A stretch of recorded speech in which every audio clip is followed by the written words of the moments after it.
Friends, welcome to AS American IELTS and TOEFL Center. We have come here to the I.E.L.T.S and TOEFL writing and speaking task. It's from Lingua Forum. Lingua Forum. We have taken essays and Dream Tech is the publications. We have come here to the video number 46. So IELTS International English as level testing system. TOEFL test on English as a foreign language. So you have to write in writing task number 2, minimum of 250 to 260 words, and speaking task, if you get a question, if you get a topic, you have to speak for 2 minutes continuously, checking your vocabulary, checking your logical way of arranging the argument, checking your voice modulation, your tonality, and the contents and examples. Everything is a matter to get a good score. The topic here is agree or disagree question type questions. The topic, the only successful person is someone who makes large amounts of money. You have a lot of money, crores and crores of billions and millions. Are you successful? Money is the only indicator to measure a person's success. The topic here, the only successful person is someone who makes large amounts of money. In the society, whoever makes large amount of money, they are successful. This is the topic. Do you agree with this opinion or not? Use specific reasons and examples to support your view. So you have to use examples to support your view, reasons also. Money is the only thing which measures a person's success. You have a lot of money, you are successful. If you don't have money, you are failure. You can go for that or you can go against that. Money is not the only indicator for to be successful. Even if you don't have money, you are successful. So various other indicators are there to measure a person's success. Not only money, some other things are there. You can go for or against the topic. Now coming here, in this essay the writer says, money is one indicator of who is or isn't successful. So there are many indicators. The writer says money is just a indicator, one indicator to say you are successful or not successful financially in one area. He says one of the indicator, not the ultimate indicator. So an elaborate set of status symbols is based on the equation. An elaborate set of status symbols is based on the equation. Status symbol based on this equation. What is the equation? Success is equal to money. Success is equal to money. When we substitute something else for money, instead of money you put education, you put knowledge, you put good health, you put happiness in a family, you put achievements. So popularity is equal to success. In that equation, whenever the picture suddenly looks much different. So instead of success is equal to money, money is one indicator. Instead of money, you can use number 2, health, good health. Number 3, good education. Number 3, popularity. So instead of success, instead of money, you can substitute with a lot of indicators. That's what the writer says. For example, he says in the paragraph, coming paragraph, let us define success as having a close, affectionate family. Now success is equal to money. So one of the definition it comes, success is equal to good family.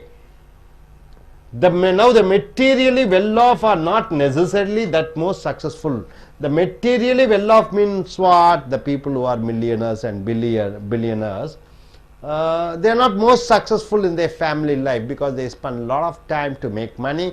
But here, a middle class or poor man, he spends a lot of time with his family, even though financially is not strong. Is the binding in the family, the love in the family, the happiness in the family is much better than the person who is very rich. So instead of money, if you put define success as having close, affectionate family. Now when you compare with the billionaire or millionaire, many wealthy families are miserable. Many wealthy families, that is rich families, are very bad, miserable because of domestic conflict. They have problems in their family. So whereas many low many low and middle income families are said are solid and happy. They are solid and happy. So many middle class and low income group people they are very happy in their family, but in rich families there's a conflict, there's a problem. So coming here, which group is more successful? Now which is more successful? A rich family or the poor family? Rich family with a family conflict, but the poor and middle class family with love and affection. Which is better? By this standard, when you compare the standard with a healthy or good, happy family life, then a family just above the poverty line may have attained greater success than a millionaire. So a family just above the poverty line, he may be much better than a millionaire household. When you consider success is equal to, when you go in for the equation, not success is equal to money, success is equal to good family bond or good family relationship. So success is equal to money. In this first paragraph he says, if it is it's just an indicator, but in second paragraph he says success is equal to well knitted happy family. When it comes when you take that as a consideration, then low income people and middle income people fare much better than wealthy people. Coming here to the third paragraph, another standard of success is learning. Learning. When you say success is equal to knowledge, when success is equal to learning, so another standard of success is learning. A man or woman may live in a studio apartment in a modest building. A man or a woman, they may live in a single bedroom where around 300 square feet or 500 square feet space and subsist on only a few dollars a day. He may get a few dollars a day, maybe in Indian rupee value, he may get at least or just 500 rupees per day or 300 rupees per day, yet have a wealth of knowledge. He learns a lot. You understand? He learns a lot. He has a lot of qualifications, academic certificates. He has learned many things far beyond that of many billionaires, more than, he is much knowledgeable than many billionaires. So which is worth more, $1 million in the bank? So a person has $1 billion in the bank where inflation or confiscation can wipe one's money out. See, you have 100 crores, 200 crores, because of a wrong decision, a rich man can be a poor man. One decision which is a wrong decision can make a rich man to a poor man. Because of inflation, he can go worse in the business investment, he may lose the money. Somebody may confiscate his property, but or a wealth of knowledge, a person has a lot of knowledge, whatever the reason, the knowledge cannot be taken away from him.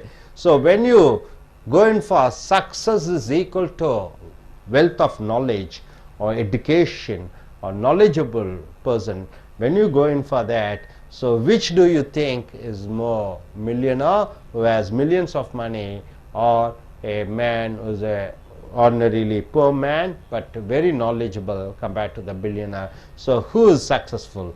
So next, in the end of the paragraph, finally in the final paragraph, perhaps that question is best answered with another question. What is another question? Who was the richest person in the London of Shakespeare's day? During the Shakespeare's time, 1500s, who is the successful businessman? Can anybody say? No one remembers. We cannot remember who was the successful man during the times of Shakespeare's. We don't know. But we do remember Shakespeare and his plays. We remember Shakespeare and his plays, Cleopatra, Caesar, and all those plays we remember. By this reckoning, by this understanding, Shakespeare by no means a very rich man. Shakespeare is not a rich man, was in fact more successful than his wealthy contemporaries. But contemporaries means the time when they live at the same time. So Shakespeare is much better than all of the contemporaries, the persons who have lived by the time. That is worth remembering when we are tempted to see the people with the most money as the greatest success. So my dear friends, so money is equal to success. This is the topic. Do you agree or not? Then the writer says no. Then he says instead of money there are various indicators like good health, good knowledge, and what is that? Good happy family life. So when you consider that, So money doesn't play much role. He says with an example in the final paragraph with Shakespeare. So during the time of Shakespeare, we remember Shakespeare, but not the richest persons. Then he says you can deposit money, you can have crores of money, and inflation, a wrong decision, can wipe out the money, but the knowledge, accumulation of knowledge, cannot be removed. So with this, we shall finish this, and we shall ask the IELTS taker to come and present yourself. Yes, sir. Okay, I request IELTS takers to come forward and present. What do you agree with this topic? Success is equal to money you have. Do you agree with this writer's this essay? I disagree these topics. The money is not make us a successful person in this world. So many of good things is there. So money, instead of money, we can go to the wealth, knowledge, and other things like happiness to the family, and many things are there. Of course, money is important to our life, to build, to happy with our life, and to bring the lands, or many things are there. The only money brings with the rich life, not to the knowledge, and not to the happiness of our families. So I strongly believe that instead of going money, so we can learn many good, when we can learn the good knowledge of and the other things is that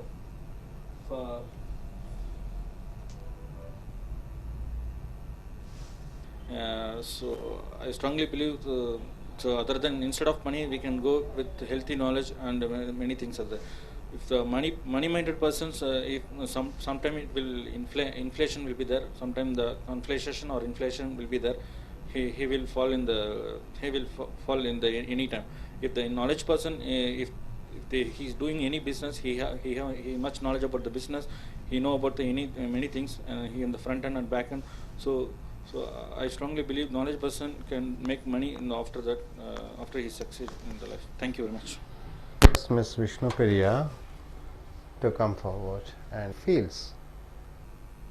Good afternoon to one and all. My name is Vishnu Priya. I disagree this topic. Money is not important to successful person. If you take any successful person, suppose you can take student. The student got first rank. It's not a money issue. It's only knowledge and hard work based. Instead of that knowledge and hard work, you can put money. He didn't get a first rank. He didn't get all India level. It's only knowledge and hard work reason. Not only student. If any person you can take, the success only becomes on the hard work.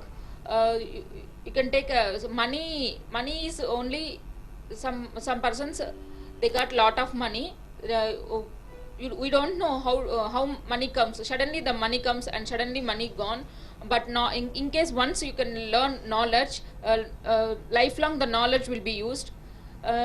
You can see any love and affection, in that love and affection is very important. With using money, the not on love and affection is not coming. It's only that you can see any rich families. In that rich families, there is no love and affection. There is no understandings. In that even health also, it's not good. You can see that middle class families and low class families, it's that families love and affection is very well. Instead of money, you can take knowledge, health, and love. These are the success. Not only money is the success. These are the successful reasons. So that's why I'm disagree this topic. Thank you. Dear friends, I.E.L.T.S International English Level Testing System சர்வதேச அளவிலான உங்களுடைய ஆங்கில திறன்களை சோதிக்கக்கூடியது. உங்களுடைய பேச்சாங்கிலம், எழுத்தாங்கிலம், கேட்கக்கூடிய ஆங்கிலம், வாசிக்கக்கூடிய ஆங்கிலம். TOEFL test on English as foreign language. இது அமெரிக்க அரசாங்கத்தால் நடத்தப்படுகிறது. IELTS பிரிட்டிஷ் அரசாங்கம் மற்றும் ஆஸ்திரேலிய அரசாங்கம், கேம்பிரிட்ஜ் யூனிவர்சிட்டி மூன்றும் இணைந்து நடத்தப்படுகிற ஒரு ஆங்கில திறன் சோதிக்கும் பரீட்சை. ஸோ ரைட்டிங் எழுதுவது அண்ட் ஸ்பீக்கிங் பேசுவது, இந்த ஸ்கில்ஸ், இந்த திறன்களை வளர்த்திக் கொள்வதற்காக நடத்தக்கூடிய பயிற்சி இப்பொழுது இங்கே நடைபெறுகிறது. லிங்குவா ஃபாரம் என்று சொல்லக்கூடிய கட்டுரைகள் மூலமாக, ட்ரீம் டெக் அச்சகத்தின் மூலமாக வீடியோ நம்பர் 46 அதனுடைய கட்டுரைகளை எடுத்து நாம் இப்பொழுது பாடம் எடுக்கிறோம். So agree or disagree question, ஏற்றுக்கொள்கிறாயா ஏற்றுக்கொள்ள மாட்டாயா. ஸோ எழுத்து IELTSல எழுத்து பயிற்சியின் பொழுது, எழுத்து பரீட்சையின் பொழுது 250 வார்த்தைகள் அல்லது 270 வார்த்தைகள் வரைக்கும் நீங்கள் எழுத வேண்டும் ஒரு டாப்பிக்கை பற்றி.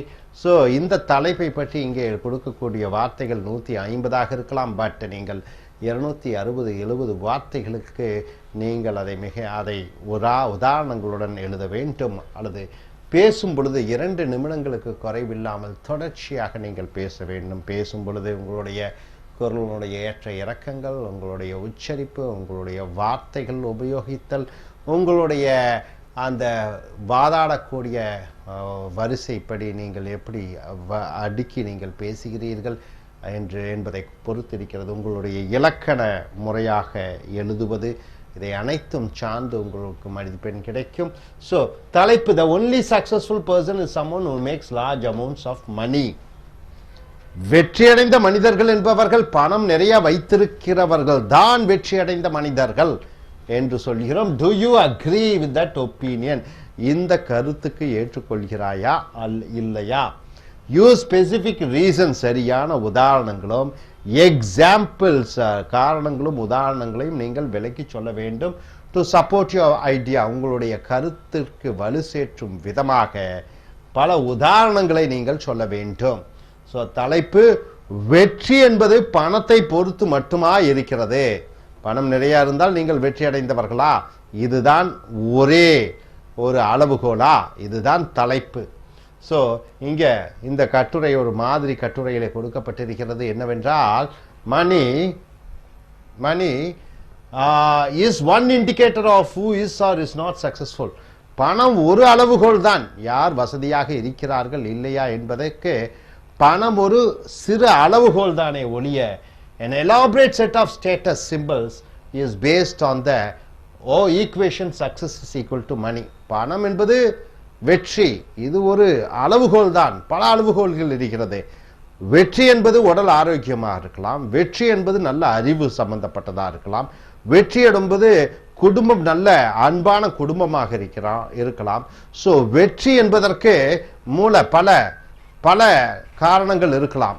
So when we substitute something else for money in that equation, however the picture suddenly looks much different. So இந்த வெற்றிக்கு பதிலாக, இந்த பணத்திற்கு பதிலாக பல அளவுகோல்கள், உதாரணத்துக்கு நல்ல ஆரோக்கியம், நல்ல அன்பான குடும்பம், நல்ல ஞானம், அறிவு. ஸோ பணம் மட்டுமே வெற்றி கிடையாது என்று தலைப்பிலே, இந்த தலைப்புக்கு எதிராக வாதாடுகிறார் இந்த எழுத்தாளர். ஸோ இங்கே பார்த்தீங்கன்னா, ஃபார் எக்ஸாம்பிள், உதாரணமாக, let us define success as having a close affectionate family.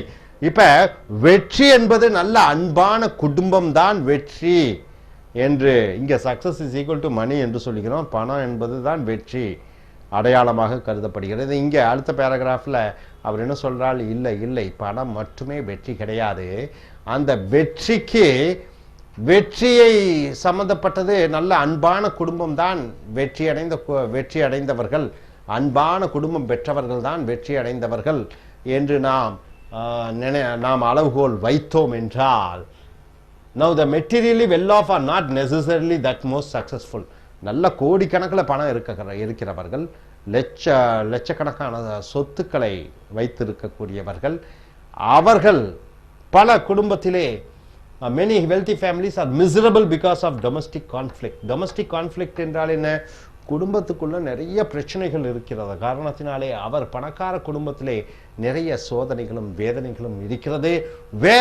ஆனால் many low and middle income families, குறைந்த வருமானம் பெறக்கூடிய நடுத்தர குடும்பங்கள் பார்த்தீங்கன்னா, are solid and happy, ரொம்ப சந்தோஷமாக இருக்கிறார்கள்.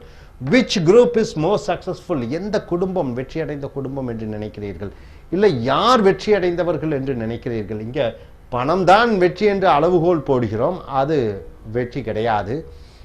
பணத்திற்கு அப்பால் நல்ல குடும்பம், அன்பான குடும்பம் என்று இருக்கும் பொழுது, நடுத்தர குடும்பத்தினர், குறைந்த வருமானம் ஈட்டக்கூடிய குடும்பத்தினர் சந்தோஷமாகவும் மகிழ்ச்சியாகவும் இருக்கிறார்கள்.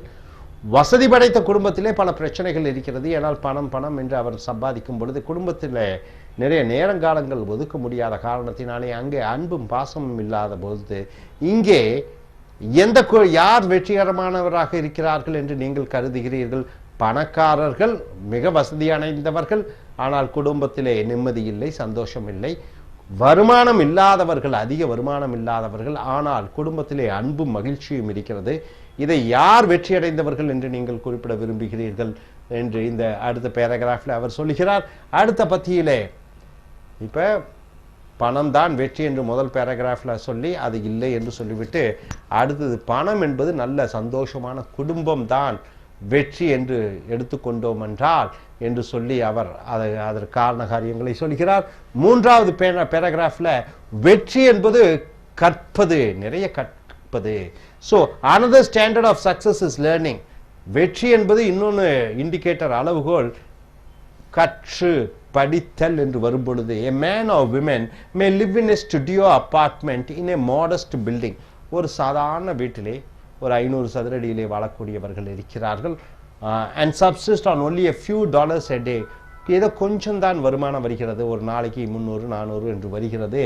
Yet have a wealth of knowledge far beyond that of many billionaires. பல கோடீஸ்வரர்கள் பெற்றிருக்கக்கூடிய அறிவை விட இங்கே குறைந்த வருமானத்தில் வாழ்ந்து கொண்டிருக்கிறவருக்கு அதிக அறிவு இருக்கிறது என்று வரும்பொழுது which is worth more, எது அதிக மதிப்புடையதாக இருக்கிறது?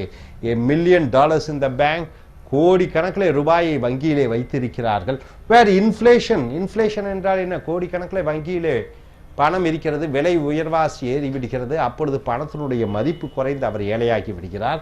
கான்ஃபிஸ்கேஷன், பணத்தை பறிமுதல் செய்கிறார்கள் வருமான வரித்துறையினர், அல்லது பங்கு மார்க்கெட்டிலே போயிடுகிறார், பணம் தோல்வியிலே முடிவடைந்து விடுகிறது. ஏனென்றால் ஒரு தவறான முடிவு கோடீஸ்வரனை பிச்சைக்காரர்கள் ஆக்கிவிடும். ஸோ இந்த இடத்துல அந்த அறிவு, வெற்றி என்பது அறிவை மையப்படுத்தி அளவுகோலாக வைக்கும் பொழுது யார் வெற்றி அடைந்தவர்களாக இருக்கிறார்? ஒரு ஏழை நல்ல அறிவாளியாக இருக்கிறான், ஒரு பணக்காரன் அறிவு கம்மியாக இருக்கிறார். இதில் வெற்றியை யாருக்கு நீங்கள் கொடுப்பீர்கள்? அதே போன்று perhaps that question is best answered with another question. இன்னொரு கேள்வியும் கேட்கிறார். Who was the richest person in the London of Shakespeare's day? Shakespeare என்ற மிகப்பெரிய நாடக ஆசிரியர் லண்டனிலே, இங்கிலாந்திலே 1500களிலே வாழ்ந்தவர். அவர் காலகட்டத்திலே யார் வெற்றி அடைந்த மனிதர்கள் என்று பார்க்கும் பொழுது no one remembers யார் ஷேக்ஸ்பியர் காலகட்டத்திலே மிகப்பெரிய பணக்காரராக லண்டன்ல இருந்தார் என்று பார்க்கும் பொழுது நமக்கு ஞாபகம் வருவதில்லை, தெரிவதில்லை. But we do remember Shakespeare and his plays. ஆனால் ஷேக்ஸ்பியர் காலத்தினுடைய அந்த கதைகளும் நாவல்களை பற்றி அவர் இயற்றிய நாவல்களும் நாடகங்களையும் நாம் அறிகிறோம். பை திஸ் ரெக்கனிங், இதை புரிந்து கொள்ளும் பொழுது Shakespeare by no means a very rich man. Shakespeare மிகப்பெரிய பணக்காரர் அல்ல. was in fact more successful than his wealthy contemporaries. ஆனால் கண்டெம்பரரிஸ் என்றால் என்ன? அவர் காலகட்டத்திலே வாழ்ந்த மக்களை கண்டெம்பரரிஸ், அவர் காலகட்டத்திலே வாழ்ந்த மக்களை விட வசதியானவராக இருக்கிறார். எந்த விஷயத்திலே? பேரும் புகழும் கிடைக்கிறது. So that is worth remembering. அதை ஞாபகப்படுத்தி கொள்ள முடியும்.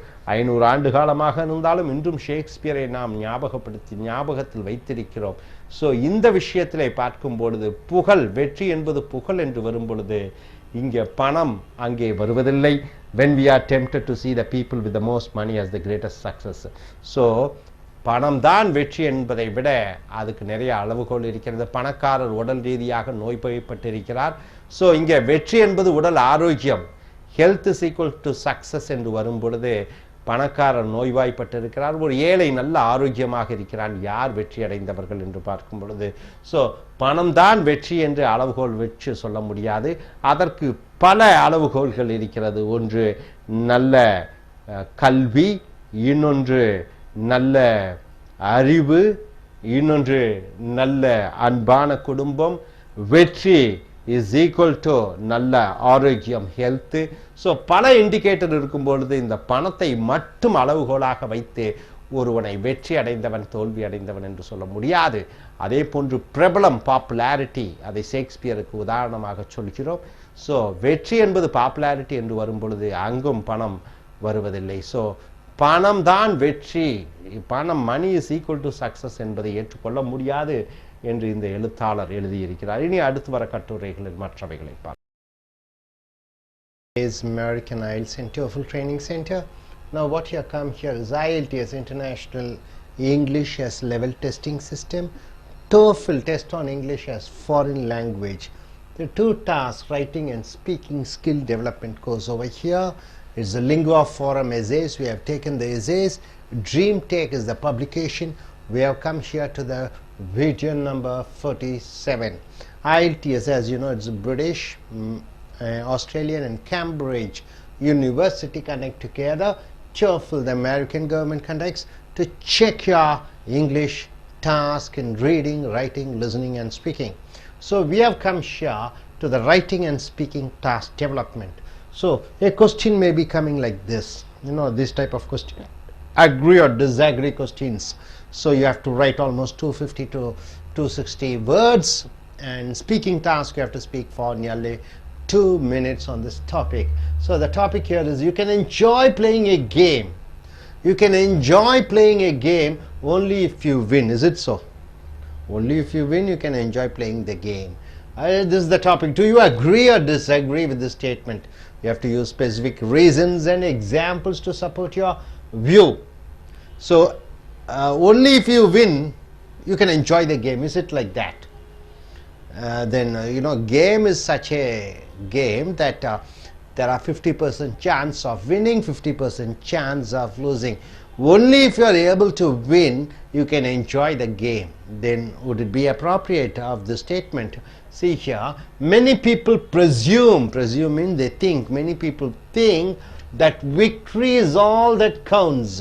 Many people think only the victory is very important. So they are adding emotional things with that. Game, winning is everything, it counts, and that losing a game is a tragedy as well as a defeat. So they think that winning a game is life and death. Only by winning you are everything, and by losing you have lost everything. This is what the mentality of some people. We must overcome the attitude that winning is everything. We have to overcome the attitude that winning is everything. So the author says, no, the topic is not right. You have to change your attitude that winning is everything. So you have to change the view that winning is everything, however, and understand that one need not win a game to enjoy and benefit from it. Only by winning a game you can enjoy and benefit from it. Definitely no. Even by losing you can enjoy and benefit the game. You have to undergo the process, experience the process, enjoy the process, rather than bothered about winning or losing. This is what in Bhagavad Gita says, do your duty, don't bother about the fruits, whether it is a failure or success. Do it and do your duty, don't bother about the outcomes. So he says, don't bother whether you are winning or losing, just enjoy the process of playing the game, enjoy the process of watching the game. Don't add emotional tag with that by losing you lose everything and by winning you win everything. Not at all. That's what he says. Then he says with an example, for example, history demonstrates, the history when you go back, that our modern emphasis on winning is a great departure from tradition in American sports. So you are taking the example of America. In America the present status is winning is everything for them, but when you go in back to the history, it shows and says that winning is not at all an important thing in American sports. In the history you can go back and find out. American baseball, you know baseball, they make a 4 square type, and 4 places they have fielders. They'll bowl the ball, and one batsman hits and he has to run the square and reach the point. So in earlier the baseball was originally a very different pastime from the big. So it's just a pastime, the baseball game. Serious business that baseball is today. Today baseball is very a serious game. In America, what is the main game? In India, cricket. Hockey is the national game, of course, but people enjoy cricket. Cricket is the highly watched, spectators, or a lot of fans, or high money spent on cricket is only in India compared to all other countries. So here in America the main game is this baseball. In the 19th century, that is 1800s, baseball was a genuine sport. It was a true sport, not a life or death confrontation. Confrontation means nowadays it is a life or death in America, whether win or lose. No one was really upset at losing. Nobody were upset when they lose, nor was the victor arrogant and elated. So whoever wins, they are not so arrogant and so elated or excited. So he says with an example in America about the baseball, history of baseball is just started with a time pass game, and it was not a serious game, but now it has become life or death. Then baseball was governed by more reasonable set of priorities. So importance were given. Winning was neither everything nor the only thing. So winning was not everything. It was almost incidental to the game, which was truly a game and not yet a deadly serious conflict. So earlier it was not a deadly serious conflict, means what? A fight. Then finally comes to the conclusion stating that, can people today imagine a time when the purpose of a game was not exclusively to win? Can today all the spectators, almost 50,000 to 1 lakh, when they go to the stadium, do you find any people who enjoy the game rather than going for making the people to win? Most of the audience either for a team or against that, or supporting of some other team. Are there any genuine spectators who go there, who want to watch? Even though if I am an Indian, will I appreciate a Pakistani good batsman or bowler? So where is the enjoyment of watching the best performance of the speaker, of the participants? But here most of the spectators either go to applaud and applaud their team. If a game was not exclusively to win, but instead merely to have a good time. So just to have a fun. Who goes there? They want to either support their team, whether one won or lost. In many cases they probably can't. Such is the deterioration in modern sport. In modern sport, people don't go there to watch and enjoy the program, but to applaud one particular team.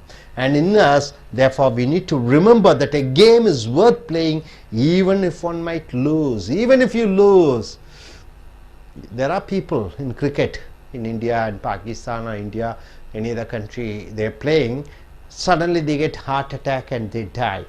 They are so emotional. People start bursting crackers and dancing in the road. Suppose India loses, they start crying and weeping. Where is the part of enjoyment watching a game? They are not for enjoyment, but they take it very seriously. So the topic here says, can you enjoy playing game? You can enjoy playing a game only if you win. Even if it is losing, even if you are losing, can't you enjoy a game? This is the topic. So with this, I request our speakers, IELTS speakers, to come forward and speak about this topic. Yes, I request Lokeshwari to come forward. Hello. Hello. Introduce yourself, Lokeshwari, with your qualification, and say what do you think about this topic. Hi, I'm Lokeshwari. I finished my MS IT and Management, and now we are discussing the topic about you can enjoy playing a game only if you win. Do you agree or not? I won't agree on this topic because game as introduced to enjoy our time. Okay, it's an entertainment program and it's a hobby. So it started like that only as a game. But now they are doing as a business, it's a game. So always we should enjoy the game. We should not concentrate on winning part or a losing part. Cricket, hockey and any other game, we should appreciate them and we to encourage them and we should support. If we belong to India, we should not support only an Indians. We should support all the sportsmen who is doing a good well. Okay, and we should enjoy the part of the playing and we should not be so serious on that playing part. So we should enjoy the games and we take it as a funnable one. Thank you. Very good. Request you gentlemen to come forward. Introduce yourself and what business you do, and after that you can start. I'm Sindhil. I'm doing online marketing business in Bangalore.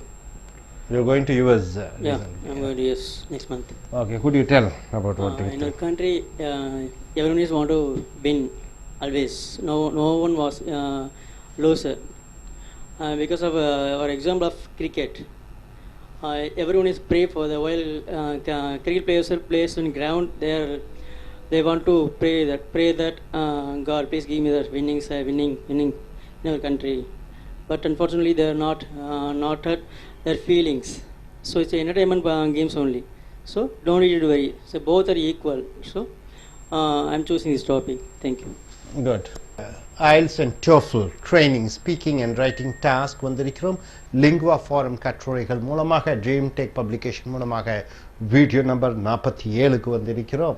இங்கே IELTS international English level testing system சர்வதேச அளவிலே உங்களுடைய ஆங்கில பேச்சு திறன், எழுத்து திறன், வாசிக்கும் திறன், கேட்கும் திறன் இதனை சோதித்து உங்களுக்கு மதிப்பெண் வழங்குகிறார்கள். இது பிரிட்டிஷ், ஆஸ்திரேலியன், கேம்பிரிட்ஜ் பல்கலைக்கழகங்கள் மூன்றும் இணைந்து அடுத்தது TOEFL அமெரிக்கன் அரசாங்கத்தின் மூலமாக நடத்தப்படக்கூடிய அதே இந்த 4 திறன்களில் உங்களுக்கு மதிப்பெண் வழங்குகிறார்கள். இதை வைத்து வெளிநாட்டிலே உங்களுக்கு மேற்படிப்பிற்காகவும் வேலைக்காகவும் உபயோகப்படுத்தக்கூடியது உங்கள் விசா அப்ளிகேஷனுக்காகவும் இன்டர்வியூ ஃபாரின் எம்பசிஸ்லேயும் இந்த IELTS TOEFL மிக முக்கியமாக தேவைப்படுகிறது. ஸோ இப்போ ரைட்டிங் அண்ட் ஸ்பீக்கிங் எழுதுவது, பேசுவது, ரீடிங் வாசிப்பது and கேட்பதற்கு வேறு பயிற்சிகள் கொடுத்திருக்கிறோம். இப்போ இந்த மாதிரி டாபிக் வரும் பொழுது இங்கே எழுத்து பயிற்சியின் பொழுது கட்டுரையிலே 270 வார்த்தைகளுக்கு குறைவில்லாமல் 250 வார்த்தைகள் குறைவில்லாமல் நீங்கள் எழுத வேண்டும். அதே போன்று இது டாப்பிக்கை பற்றி பேசும் பொழுது இலக்கண பிழையின்றி சரளமாக நல்ல உச்சரிப்புடன் நல்ல சொற்றொடர்களை வைத்து நல்ல வாக்கிய அமைப்புடன் நல்ல வாத விவாதங்களை அடுக்கி முன்னுரை, கருத்து, சர்வதேச உதாரணங்களுடன் முடிவுரையுடன் நன்றாக நீங்கள் பேசவும் அறிந்து கொண்டிருக்க வேண்டும். 2 நிமிடங்களுக்கு குறைவில்லாமல் நீங்கள் பேச வேண்டும். ஸோ இந்த டாபிக் பார்த்தீர்கள் என்றால் you can enjoy playing A game. அப்போ இங்கே அக்ரி ஆர் டிஸ்அக்ரி கொஸ்டின்ஸ் சொல்லியிருக்கோம். இந்த தலைப்பை ஏற்றுக்கொள்கிறாயா, ஏற்றுக்கொள்ள மாட்டாயா? தலைப்பு பாருங்க, you can enjoy playing A game only if you win. ஒரு விளையாட்டு போட்டி, அந்த விளையாட்டு போட்டியில ஜெயித்தால் தான் உன்னால் அந்த விளையாட்டு போட்டியை ரசிக்க முடியும். அப்படியா? நீ ஒரு கிரிக்கெட் போட்டி நடக்கிறது, ஃபுட்பால் போட்டி நடக்கிறது, ஹாக்கி போட்டி நடக்கிறது, டென்னிஸ் போட்டி நடக்கிறது, அங்கே செல்கிறாய். உன் அணி ஜெயித்தால் தான் நீ அதை ரசிக்க முடியுமா? அந்த விளையாட்டை தோற்று விட்டால் சோகத்துடனா திரும்புவாய், அதை ரசிக்க மாட்டாயா? பொதுவாகவே நம் ரசிகர்கள் அங்கே போகிறார்கள்.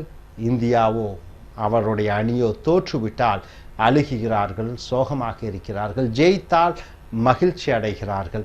ஸோ இந்த தலைப்பு பார்த்தீர்கள் என்றால் உன்னுடைய அணி ஜெயித்தால் தான் உன்னுடைய அந்த விளையாட்டை ரசிக்க முடியும். ஏற்றுக்கொள்கிறாயா, ஏற்றுக்கொள்ள மாட்டாயா? யூஸ் ஸ்பெசிஃபிக் ரீசன்ஸ், சரியான உதாரணங்களும் ரீசன்ஸ் காரணங்களும் எக்ஸாம்பிள்ஸ் உதாரணங்களும் டு சப்போர்ட் யுவர் வியூ. உன்னுடைய கண்ணோட்டத்தை சொல்வதற்கு சரியான காரண உதாரணங்களுடன் நீ விளக்க வேண்டும். அதாவது ஒரு விளையாட்டு அது ஜெயிச்சால்தான், அந்த போட்டியில் ஜெயிச்சால்தான் உன்னால் அனுபவிக்க முடியும். ஏற்றுக்கொள்கிறாயா, ஏற்றுக்கொள். ஸோ இது ஒரு மாதிரி கட்டுரை கொடுத்திருக்கிறோம். எழுதியிருக்கிறார் அந்த எழுத்தாளர். மெனி பீப்புள் பிரசியூம் என்றால் நினைத்துக் கொள்கிறார்கள். அநேக மக்கள் நினைத்துக் கொள்கிறார்கள் that victory is all that counts. வெற்றி தான் மிக முக்கியம். அது தேர்தலாக இருக்கட்டும், அரசியலாக, விளையாட்டுத்துறையாக இருக்கட்டும், மத ரீதியான விழாக்களாகட்டும், எது இருந்தாலும் வெற்றி தான் மிக முக்கியம் என்று மக்கள் நினைக்கிறார்கள். and that losing a game is a tragedy as well as a defeat. ஒரு போட்டியிலே தோற்றுவிட்டால், ஒரு போட்டியிலே விளையாட்டு போட்டியிலே தோற்றுவிட்டால் அதுதான் போட்டியாக, அதுதான் தோல்வியாக உங்களுடைய இதயத்தில் அதை எடுத்துக்கொள்கிறார்கள். அப்ப அநேக மக்கள் வெற்றி அடைந்தால் வெற்றி அவர்களுக்கு, தோல்வி அடைந்தாலும் தோல்வி அவர்களுக்கு என்று மனதளவிலே வெற்றியையும் தோல்வியையும் ஏற்றுக்கொள்கிறார்கள். We must overcome the attitude. இந்த எண்ணத்தை நாம் மாற்ற வேண்டும். That winning is everything everything, ஜெயிப்பது தான் அனைத்தும் என்ற ஒரு வலிமையான மனதிலே இருக்கக்கூடிய அந்த எண்ணத்தை முதலில் மாற்றிக்கொள்ள வேண்டும். ஜெயித்தால் தான் அனைத்தும் என்று ஒரு அணியிலே நீங்கள் விளையாடுகிறீர்கள் அல்லது ஒரு அணிக்கு ஆதரவாக நீங்கள் கரகோஷம் எழுப்புகிறீர்கள். அந்த அணி ஜெயித்தால் தான் உங்களுக்கு மகிழ்ச்சி என்ற அந்த கண்ணோட்டத்தை நீங்கள் மாற்றிவிட வேண்டும். However, and understand that one need not win a game to enjoy it and benefit from it. ஒரு அணி ஜெயித்தால் தான் அதன் மூலமாக சந்தோஷத்தையும் அதன் மூலமாக பலன் பெறுவாய் என்கிற எண்ணத்தை நீங்கள் மாற்றிவிட வேண்டும். ஸோ தலைப்புக்கு எதிராக இவர் செல்கிறார் இந்த எழுத்தாளர். அதற்கான உதாரணங்களை சொல்கிறார். ஃபார் எக்ஸாம்பிள், ஹிஸ்டரி டெமான்ஸ்ட்ரேட், வரலாறு தெரிவிக்கிறது that our modern emphasis on winning is a great. modern emphasis on winning என்றால் என்ன? நவநாகரிக காலத்தில் எம்பசைஸ்னா அழுத்தங்கள் கொடுக்கிறோம். Winning is a great departure from the tradition in American sport. இப்போ தற்காலிகத்தில் ஜெயிப்பது என்பது அமெரிக்காவிலே அந்த பண்டைய அந்த வரலாற்று சிறப்புமிக்க பின்னோக்கி சென்று பார்க்கும் பொழுது அந்த வெற்றிக்கும் இந்த வெற்றிக்கும் ஈடு இல்லை. இப்பொழுது அதிகமாக வெற்றிக்கு நாம் ரொம்ப அழுத்தம் கொடுக்கிறோம். ஆனால் இறந்த காலத்திலே வரலாற்றிலே அமெரிக்காவிலே விளையாட்டுத்துறையை பற்றி பார்த்தோம் என்றால் அவர்கள் வெற்றிக்கு மிக முக்கியத்துவம் கொடுக்கவில்லை. American baseball was originally a very different pastime from the big serious business. அப்போ அமெரிக்காவில் பேஸ்பால் என்ற ஒரு போட்டி, இந்தியாவிலே கிரிக்கெட் எப்படி புகழ் வாய்ந்ததோ அமெரிக்காவிலே பேஸ்பால் என்ற ஒரு போட்டி புகழ் வாய்ந்தது. ஒரு சதுர வடிவே இருக்கும். அந்த சதுர வடிவில் ஒவ்வொரு கார்னர், ஒவ்வொரு மூலையிலும் ஒவ்வொரு வீரர்கள் இருப்பார்கள். நடுவிலே ஒருவர் பந்தெறிவார், இன்னொருவர் எதிர்கட்சியினர் மட்டையால் பந்தை அடிப்பார். அந்த பந்து அந்த 4 சதுர வடிவிற்குள் இருக்கிறவர்களுடன் கைக்குள் வருவதற்குள் இவர் அந்த சதுரத்தை கடந்தாக வேண்டும். அப்படி கடந்து விட்டால் ஒரு பாயிண்ட் என்று ஒரு விளையாட்டு போட்டி. இது இப்பொழுது இருக்கக்கூடிய அந்த பேஸ்பாலுக்கும் இறந்த காலத்தினுடைய பேஸ்பாலுக்கும் வித்தியாசமாக இருந்தது. அப்பொழுதெல்லாம் ஒரு தமாஷுக்காக, ஒரு மகிழ்ச்சிக்காக அந்த பேஸ்பால் என்ற விளையாட்டு போட்டி ஆரம்பிக்கப்பட்டது. இந்த 19th century, இந்த 19வது நூற்றாண்டு, அதாவது 1800 வருடங்களிலே baseball was a genuine sport. அந்த பேஸ்பால் என்பது ஜென்யூன், உண்மையான ஒரு விளையாட்டு போட்டியாக இருந்தது. Not a life or death, வாழ்வா சால்வா என்ற கன்ஃபரன்டேஷன், அந்த பிரச்சனை இருந்ததில்லை அந்த காலத்திலே. No one was really upset at losing, யாரும் தோற்று விடுவதால் மனது வெறுத்து விடவில்லை. Nor was the victor arrogant and elated, அந்த ஜெயித்தவன் திமிருடன் தலைக்கணத்துடன் இருந்ததும் இல்லை. ஸோ அடுத்த paragraph, then baseball was governed by a more reasonable set of priorities. அடுத்ததாக அந்த பேஸ்பால் விளையாட்டு என்பது ஒரு சில முக்கியத்துவங்கள் கொடுத்து அது நடத்தப்பட்டது. வின்னிங் வாஸ் நெய்தர் எவ்ரிதிங், ஜெயிப்பது தான் அனைத்தும் என்று இல்லை பேஸ்பாலிலே. நாட் த ஒன்லி திங், அதுதான் ஜெயிப்பது தான் மிக முக்கியம் என்று பேஸ்பாலில் இல்லை. It was almost incidental to the game which was truly a game and not yet a deadly serious conflict. அது மிகப்பெரிய ஒரு போட்டி, வாழ்வா சாவா என்ற போட்டி போன்று இருக்கவில்லை. ஸோ அடுத்ததாக, can people today imagine a time when the purpose of a game was not exclusively to win? இன்று யாராவது நினைத்து பார்க்க முடியுமா ஒரு விளையாட்டு என்பது ஜெயிப்பதை தவிர வேறு ஏதாவது இருக்கிறதா? இப்போ கேன் பீப்புள் டுடே இமேஜின், இன்று மக்கள் நினைத்து பார்க்க முடியுமா a time when the purpose of a game was not exclusively to win?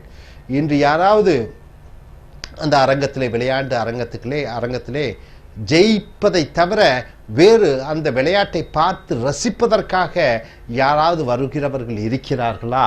But ஆனால் instead merely to have a good time, whether one win or lost, யார் ஜெயிச்சாலும் தோற்றாலும் பரவாயில்லை, அங்கே விளையாட்டு வீரர்களுடைய அந்த வீர தீர செயல்களை பார்க்க வேண்டும், அனுபவிக்க வேண்டும் என்ற எண்ணத்தில் யாராவது வருகிறார்களா?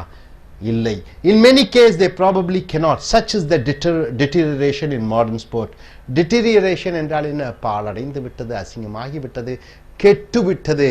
அந்த விளையாட்டு துறையே கெட்டு விட்டது, மக்களுடைய எண்ணங்கள் கெட்டு விட்டது. ஏனென்றால் அவர்கள் ரசிக்க செல்வதில்லை, ஆனால் அதை வாழ்வா சால்வா என்கிற ஒரு வாழ்வாதார பிரச்சனையாக எடுத்துக்கொள்கிறார்கள். and in us therefore we need to remember, நாம் ஞாபகம் வைத்துக் கொள்ள வேண்டும், that a game is worth playing even one might lose. ஒருவன் விளையாட்டிலே தோற்றாலும் கூட அதை அனுபவிக்க கற்று தெரிந்திருக்க வேண்டும். ஸோ நவநாகரிக காலத்திலே கோடிக்கணக்கான மக்கள் இந்தியா போன்ற நாட்டிலே 100 கோடி பேர் இருக்கிற இடத்திலே 70 கோடி மக்கள் கிரிக்கெட் பார்க்கிறார்கள். ஸோ அவர்களுக்கெல்லாம் வாழ்வா சாவா என்ற ஒரு நிலைப்பாடு. கிரிக்கெட்டிலே தோற்றால் இந்தியாவை தோற்றது போன்று, கிரிக்கெட்டிலே ஜெயித்தால் இந்தியாவே இன்னொரு நாட்டை ஜெயித்தது போல அங்கே எதிர ஆட்டக்காரர்களுடைய அந்த திறமைகளை இவர்கள் பாராட்டுவதில்லை.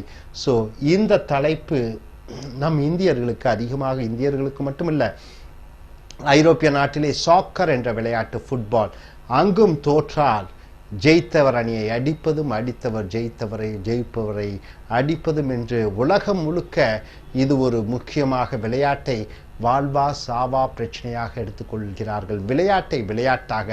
விளையாட்டை ரசிக்க கற்றுக்கொள்ள வேண்டும். அதில் தோற்பது ஜெயிப்பது என்பது ஒரு பிரச்சனையே அல்ல. ஸோ இந்த தலைப்பு இத்துடன் முடித்துக் கொள்கிறோம். இனி அடுத்து வரக்கூடிய வீடியோக்களில் மற்றவைகளை பார்ப்போம். Thank you very much. Is American Center. Take care. I.E.L.T.S and TOEFL. That's what we have come here to the writing and speaking task. Lingua Forum essays we have taken from these essays. Dream Tech is the publication. Video number 48 we have come. So International English as Level Testing System and TOEFL test on English as foreign language, an international test which checks your reading, writing, listening and speaking abilities, and they give a score. And with that score, yes, of course, you can go abroad for your higher education, and you can go for a job. And not only that, even for visas, it's highly useful. And coming here, these type of questions they'll be asking you for writing and speaking. So agree and disagree questions. So two types of questions are there: agree and disagree type questions. So under this, a topic is given here. High schools. What's high schools? It's 11th and 12th. High schools should let students choose the subject that they want to study. Presently in Indian system you have maths, physics, chemistry, biology, botany, geo, accounts, commerce, accounts. Then what else you have? You have vocational courses, that's also typing. Do they have? Yes, I think so. So the high school should let students choose the subject they want to study. Some students want to go in for carpentry, jewelry making, fashion designing, anything else, hospital management. So that's sort of study. So the school should provide as much subjects as the students' needs are. Do you agree or disagree? Use specific reasons and examples to support your view. So see that question clearly. High schools should provide as many courses as possible of the students' needs. Some students, they prefer doing networking. So networking in +2, 11th and 12th. Tailoring in +1 and +2. So most of the schools should provide elective subjects as much as the students need. Do you agree to this point? If you agree, you say agree, and you go in for reasoning and giving explanation about why you say the school should need this much of electives, and with the examples you have to go. See, coming here, there's a reasonable limit to the number and variety of courses which schools can offer. So in first statement he gives, there's a reasonable limit a school can provide subjects, maybe at the most 8 or 10, not more than that. That's what he says, the writer says. The schools has a limitation, a reasonable limitation. They cannot go beyond that 30 or 40. The schools has their limitation. That's what he says. Therefore, there's also a limit to the variety and number of courses available to the students, since the school is limited with certain course. So the students also has few choices. These are the courses he has to select. That is why high schools need not allow students to take any and all courses which students might wish to study. So he says he's going against the topic. High school should let students choose the subject they want to study. Here he says no, schools has a limitations. The students have many varieties of needs, but the schools, because of their resources, they have a limitation. Schools need not allow students to take any and all courses which students might wish to study. So he says, no, it's not possible. Schools cannot provide many elective subjects according to the students' needs. They have a limitation. So he goes against this topic. And coming here, why does so? He says, of course, a certain choice of elective courses is desirable. So certain choices, okay, maths, you can go for maths, physics, chemistry, one subject, then you can go in for biology, botany, geology, first group, second group. They say third group, you can go in for pure, the second group is pure science and maths with chemistry, or third group accountancy, or fourth vocational, and fifth, there should be a lot of courses. But here, of course, a certain choice of elective courses is desirable. It is okay, it is needed. A high school in a prosperous community. Prosperous community means what? In a place like Chennai, wealthy people are there, people can afford, students can afford. In a prosperous community might offer a wide range of electives. He says, okay, in a place like Chennai, Mumbai, Coimbatore, or Delhi, Calcutta, Hyderabad, a lot of elective subjects can be given because it's a prosperous community. They can economically, they survive. From band and chorus, band, you know the band as a subject, chorus as a, singing as a subject. You can provide to human psychology as a subject also. You can give matrix algebra, matrix algebra, even that you can provide if the community is prosperous. A high school in a less wealthy district, maybe somewhere in the remote area, high school is there. Wealthy district, less wealthy district, it's a poor area where not much of resources are there with the people of the school, would probably offer a smaller range of electives. A small number of options are there because it is located, the school is located in a village area or remote area or economically weak area. Under no circumstance, however, is it possible to offer electives to satisfy every student's needs and tastes. Every student has a different need. Every student has a different taste. So it is not possible to satisfy all the needs of the students, all the tastes of the students. So the author, the writer over here, he says the schools has a limitation. They cannot provide as much electives as possible for the students because there is a limitation. But he also says if the community is rich and prosperous, there you can have many elective subjects. But an area which is less prosperous, there there's no other choice but have a limited number of options. So he also says, so whatever it is, the students, for all the tastes and preferences of the students, the school cannot increase the elective subjects. That's what he says. And coming here, moreover, if the student has the means to study a subject, see, for example, he needs to learn carpentry, he needs to learn music, he needs to learn dance.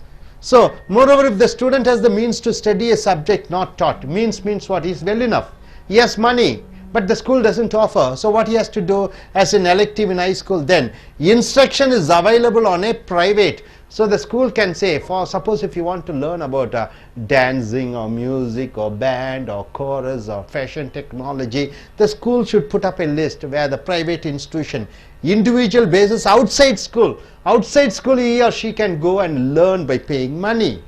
So it doesn't mean that the school has to provide everything. Outside the school campus, the school can put forward a notice board, all the addresses of whatever the students' needs are, what are the subjects. They can go for extra outside, they can pay and learn.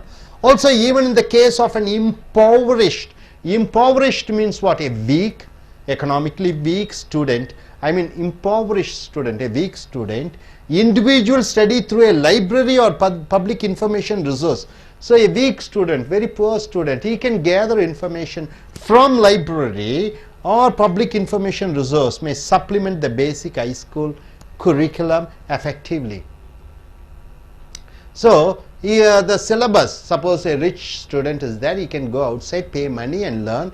If a poor student is there, so what he has to do, he can go to the library or public information and you can learn information. It is within neither the mission nor the resources of the schools, however, to supply an indefinitely broad range of electives. He also said it is not the commitment of the schools to go in for a number of courses, number of infinitely broad range of electives. It is not necessary for the school to provide. So finally he comes to a conclusion saying that, in short, what students enjoy is not necessarily what they may require courses on subjects as Hindi. So a student loves to learn Hindi, a student loves to learn jewelry, a student loves to learn film criticism, but it is not necessary that the school should provide. A student may enjoy, but it is not the duty of the school to provide these type of elective subjects. Might attract students, these courses might attract students, but would be difficult to justify as elements of a high school curriculum. So the students may need it, but the schools is not necessary for them.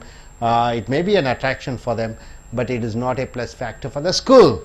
Therefore, high schools shouldn't allow students to study any course that students want to study. So these definitely, he says, the author, the writer over here, he says it is not necessary for schools to provide these type of elective course. You can go against this topic also. The duty of the schools is to satisfy the students' needs. So it has to have a lot many elective subject, you can say, because in a multinational world we are living, we have a lot of companies, so each course has its own demand. So the school should provide variety number of courses, so that will definitely improvise the students' needs, and it also improves the society's needs, because a student who is good in acting, who loves for acting, a student who loves to learn music, what is his use of studying plus 2 first group, that is maths, physics, chemistry? Or student who is really interested in something like event management as a course, what is the use of him learning pure science, biology, botany and zoology? So if a student who is really interested in painting, what is the use of him studying accountancy? 2 years is a waste of time. So the schools should provide as many as electives as possible. You can go for and against this topic. Hope you are able to understand. I request Ms. Lokeshwari to come forward. If you get a topic like this, how you are going to present yourself?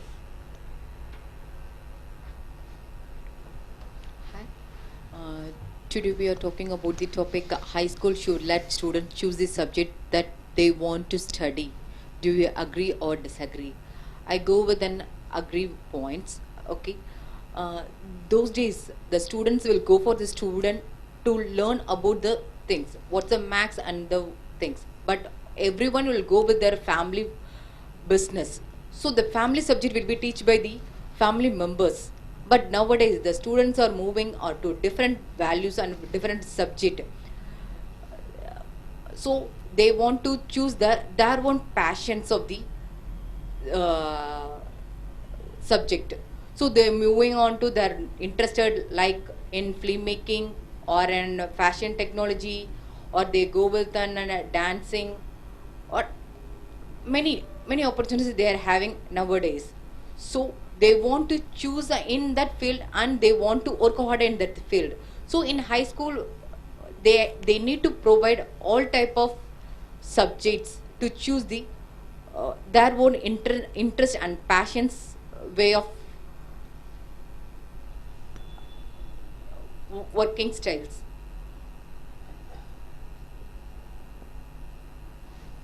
So the high school offers many subjects to choose by the student.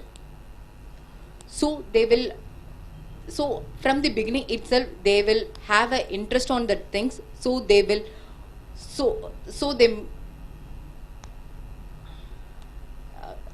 and by daily training you will be a better speaker. Okay, don't bother about this.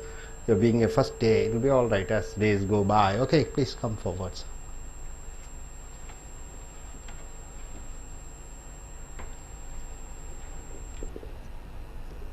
I'm Sindhu. I agree this topic. In our country, education is going good and improve a lot. Every year they added different courses like jewelry and fashion technology. In competitive world, the students always taking up different courses. It is the only of develop the country, as improve the skills. So that I am choosing this topic. Thank you. Sir, yes, please come forward, Ms. Vishnupriya.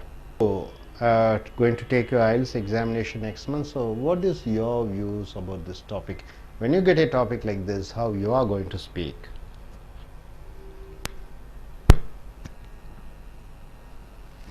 Good afternoon, one and all.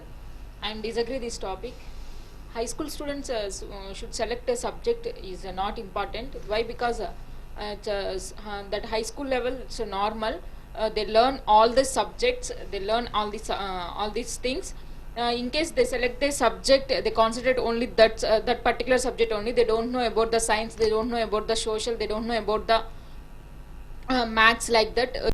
They choose only that particular only. They go that way. In case that high school is not a just only that particular time, they don't know about that. After a high school level, they are the age is some maturity age. In that age you can learn, you can get success. But in high school age you can learn that particular technical subjects. If you take this engineering different courses are there, CSE, EC, electronics and computer science and electrical science. That particular subjects you learn in high school level, it's very difficult to understood. The student didn't understood clearly. So after high school level only that subjects they understood. So that's why I disagree this topic. So thank you. International English Level Testing System, TOEFL test on English as foreign language. இந்த சர்வதேச ஆங்கில பரீட்சைகள் உங்களுக்கு மதிப்பெண் அளிக்கிறார்கள். உங்களுடைய பேச்சாங்கிலம், உங்களுடைய எழுத்தாங்கிலம், உங்கள் காதுகளிலே மற்றவர்கள் அமெரிக்கர்களும் கெனடியனும் யூரோப்பியன்ஸும் பேசக்கூடிய ஆங்கிலத்தை புரிந்து கொள்ளக்கூடிய ஆற்றல், வாசிக்கக்கூடிய ஆற்றல், கட்டுரைகளை வாசித்து கீழே கொடுக்கப்பட்டுள்ள கேள்விகளுக்கு பதிலளிக்கக்கூடிய திறன்களை சோதித்து சர்வதேச அளவிலே ஆங்கிலத்திற்கு எவ்வளவு மதிப்பெண் பெறுகிறீர்கள் என்று பார்க்கக்கூடிய பரீட்சை I.E.L.T.S British oriented, TOEFL American oriented பரீட்சைகள். ரைட்டிங் அண்ட் ஸ்பீக்கிங் டாஸ்க் வருகிறோம். இங்கே லிங்குவா கட்டுரைகள் மூலமாக ட்ரீம் டெக் பப்ளிஷிங் அச்சகத்தினுடைய கட்டுரைகளை எடுத்து நாம் பார்க்க போகிறோம். Video number 48. ஹை ஸ்கூல்ஸ் என்றால் என்ன? 10, 11, 12 என்று எடுத்துக்கொள்வோம். இந்த high school should let student choose the subjects. இந்த 11, 12ஆம் வகுப்புகளுக்கு நீங்கள் வந்து சேரும் பொழுது மாணவர்களுடைய விருப்ப பாடத்தை அந்த பள்ளிகள் அனுமதிக்க வேண்டும். that they want to study. மாணவர்கள் எதை விருப்பப்படுகிறார்களோ அவர்களுடைய தேவையை பூர்த்தி செய்ய வேண்டியது பள்ளிகளுடன் கடமை. Do you agree? ஏற்றுக்கொள்கிறாயா? Disagree? ஏற்றுக்கொள்ள மாட்டாயா? Use specific reasons. குறிப்பிட்ட காரணங்களை கூறு. Examples, உதாரணங்களை கூறு. To support your view. உன்னுடைய கண்ணோட்டத்தை சொல்லும் பொழுது இது உதாரணங்களும் காரணங்களையும் நீ சொல்ல வேண்டும். அதாவது மாணவர்கள் விருப்பம் என்னவோ, என்ன ஜுவல்லரி என்று சொல்வோம், நகை பற்றி, அல்லது நாட்டியம், அல்லது பாடல், தையல் கலை, இப்படி 11th 12th maths, physics, chemistry அது படிப்பதோடு மட்டுமல்லாமல் வேறு ஏதாவது மாற்று பாடத்திட்டங்கள் இருந்தால் அதையும் பள்ளிகள் அளிக்க வேண்டும். ஒற்றுக்கொள்கிறாயா? ஒற்றுக்கொள்ள மாட்டாயா? இதுதான் தலைப்பு. ஸோ இதில் என்ன சொல்லியிருக்காங்க பாருங்க. there is a reasonable limit to the number and variety of courses which schools can offer. schools can offer என்றால் என்ன? பள்ளிகள் வழங்க முடியும். குறிப்பிட்ட அளவு, குறிப்பிட்ட வகையான பாடத்திட்டங்களைத்தான் அல்லது அந்தந்த துறையைத்தான் வழங்க முடியும். மேத்ஸ், பிசிக்ஸ், கெமிஸ்ட்ரி என்று ஒரு கோர்ஸை கொடுக்க முடியும். பாட்டனி, ஜுவாலஜி, கெமிஸ்ட்ரி என்று ஒரு பாடத்தை கொடுக்க முடியும். அக்கௌண்டன்சி, காமர்ஸ் என்று ஒரு பாடத்தை கொடுக்க முடியும். இவ்வளவுதான் கொடுக்க முடியும். இதற்கு மேற்பட்டு அவர்களுக்கு கொடுப்பதற்கு முடியாது. ஒரு லிமிட் இருக்கிறது, ஒரு லெவல் இருக்கிறது. Therefore, there is also a limit to the variety and number of courses available to students. குறிப்பிட்ட அளவுதான் பாடத்திட்டத்தை, பாட துறைகளை பள்ளிகள் கொடுக்க முடியும். ஆகையால் அந்த குறிப்பிட்ட துறைகளுக்குள் மாணவர்கள் போய் படிக்க வேண்டும். நாட்டியத்தை பற்றி ஒரு பாடத்திட்டம் இருக்காது, ஆனால் வேறு வகை இல்லை, மாணவன் போய் மேத்ஸ், பிசிக்ஸ், கெமிஸ்ட்ரி தான் படிக்க வேண்டும். பாடுவது, இசை அமைப்பது, ஸோ இதெல்லாம் இந்த மாதிரி கோர்சஸ் எல்லாம் பள்ளிகளிலே இல்லாத பொழுது மாணவர்கள் அந்த குறிப்பிட்ட பள்ளி வழங்கக்கூடிய அந்த கோர்ஸை தான் எடுக்க வேண்டும். That is why high schools need not allow students to take any and all courses which students might wish to study. So மாணவர்கள் விருப்பப்பட்ட பாடத்தை பள்ளிகள் வழங்க முடியாது என்று இந்த கட்டுரையாளர் எழுதுகிறார். மேலும் என்ன சொல்கிறார்? of course உண்மையில் a certain choice of elective courses is desirable. desirable என்றால் என்ன? வேண்டும், கண்டிப்பாக குறிப்பிட்ட அளவு பிரிவுகள் வேண்டும். உதாரணத்துக்கு என்ன, எந்த கோர்ஸ் எடுத்து first group, second group, third group, fourth group, ஒரு 4-5க்கு மேலே வகை வகையாக இருக்க வேண்டும் கண்டிப்பாக. ஏ high school in a prosperous community. Prosperous என்றால் என்ன? நல்ல வளமான செழிப்பான ஒரு சென்னை போன்ற ஊரிலே அல்லது ஹைதராபாத், பெங்களூரு, இல்லை கொச்சின், கோயம்புத்தூர், நல்ல வசதி படைத்த ஊரிலே இருக்கக்கூடிய அந்த பள்ளிகள் might offer a wide range of electives. நிறைய பாடத்திட்டங்களை கொடுக்கலாம். நாட்டியத்தை பற்றி ஒரு பாடப்பிரிவு இருக்கலாம், இசையை பற்றி ஒரு பாடப்பிரிவு இருக்கலாம், நிறைய பிரிவுகள் இருக்கலாம். from band and chorus. பேண்ட்னா என்ன தெரியும்? வாத்தியங்கள். chorus என்றால் கூட்டாக பாடுவது.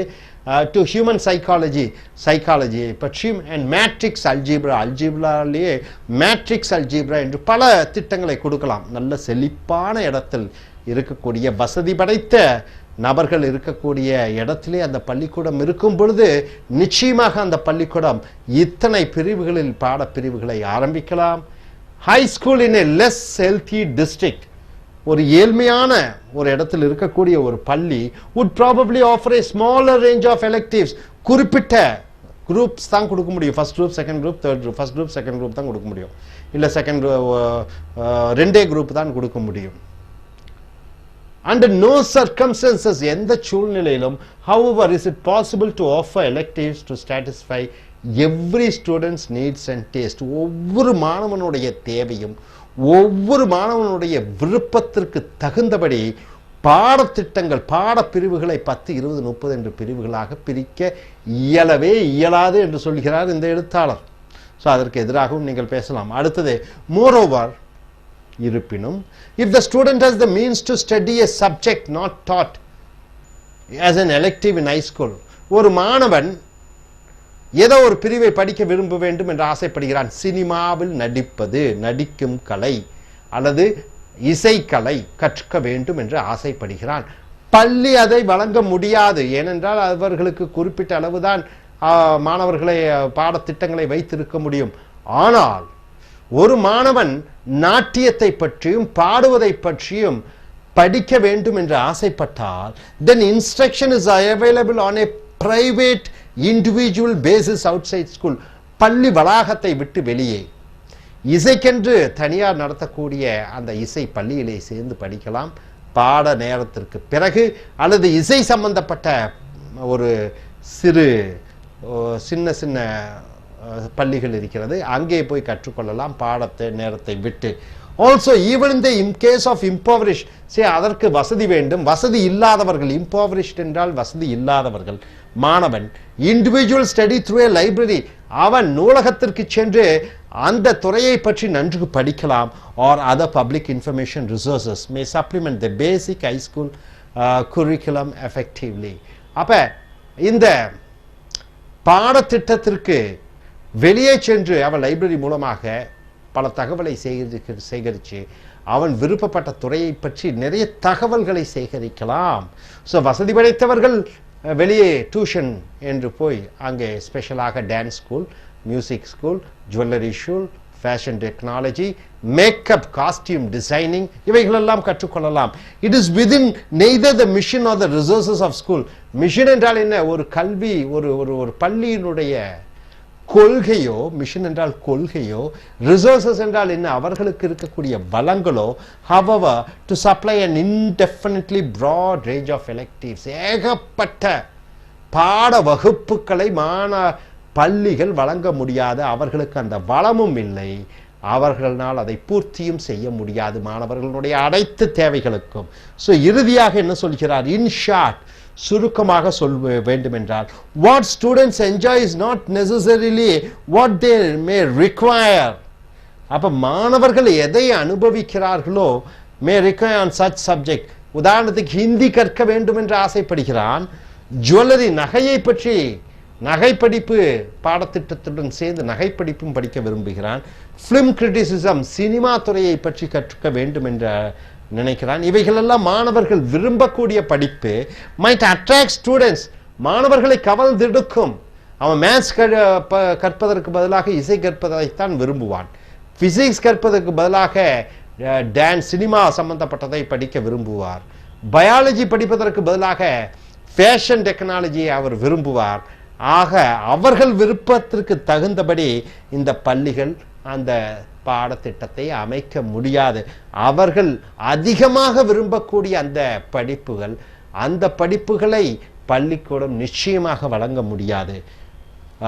But would be difficult to justify as elements of a high school curriculum. Therefore, high school should not allow students to study any course that students want to study.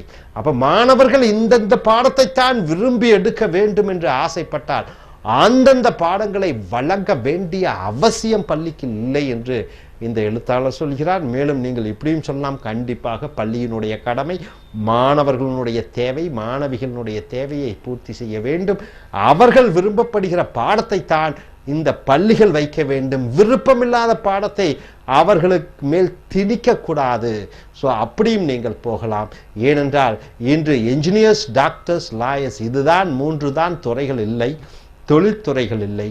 பல ஆயிரம் தொழில்கள் இருக்கிறது இன்னைக்கு. ஈவெண்ட் மேனேஜ்மெண்ட், நகை சம்பந்தப்பட்டது, நாட்டியம், cinema சம்பந்தப்பட்டது, பத்திரிகை சம்பந்தப்பட்டது, ஜேர்னலிசம், இவைகளெல்லாம் இந்த ஹைஸ்கூலில் எலெக்டிவ் சப்ஜெக்ட்ஸாக இல்லை. இதையெல்லாம் கொண்டு வரலாம், தாராளமாக கொண்டு வரும் பொழுது அப்படியும் நீங்கள் பேசலாம். மாணவர்களுடைய எதிர்காலம் பிரகாசமாக இருக்கும். இல்லாட்டி அந்த 2 ஆண்டு காலம் 11th 12th அவன் படிக்கிற அந்த பாடங்கள் கெமிஸ்ட்ரி, மேத்ஸும் ஃபிசிக்ஸும் அவன் நாட்டிய டான்ஸராக விரும்பினா இந்த 2 ஆண்டு காலம் அவனுக்கு அந்த கால நேரம் விரயமாகிறது. ஸோ நீங்கள் அப்படியும் சொல்லலாம், எப்படியும் சொல்லலாம். அது உங்களுடைய வாதத்தை எடுத்து வைக்கக்கூடிய முறையிலே நீங்கள் சொல்ல வேண்டும். அதற்கு அறிமுக உரை, இடையிலே முக்கியமான கருத்துக்களை தொகுத்து வழங்கி உதாரணங்களுடன் காரணங்களுடன் சொல்லி இறுதியாக முடிவுரைக்கு நீங்கள் வர வேண்டும். ஸோ இனி அடுத்து வரக்கூடிய வீடியோக்களில் அடுத்த விவாத தலைப்பை பார்ப்போம். Thank you.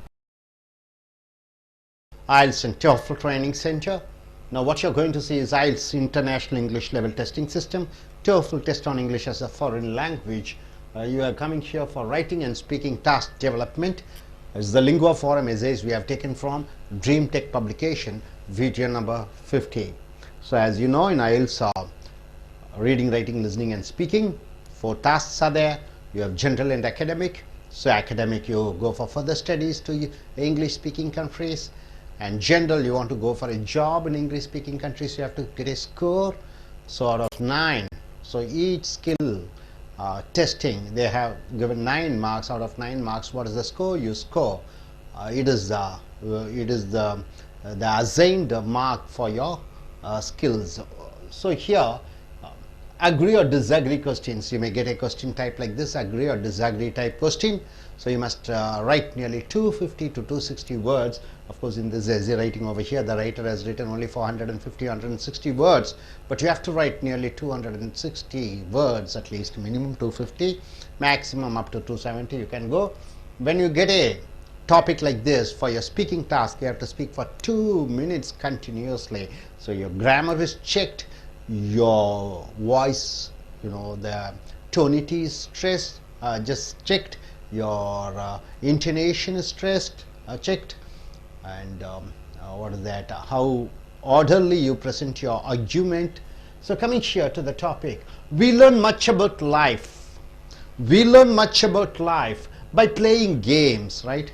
The games may be cricket, football, hockey, volleyball, baseball, or basketball. So we learn much about life by playing games. So here the topic is something, games connected with your life.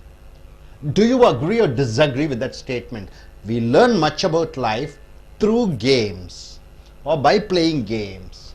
So use specific reasons and details to explain your answer. So this is the topic. So games related with our life. Through games, can we learn something in life? Definitely yes, you can say, or definitely no, game is a game, life is something different. You can say no, game is something like life.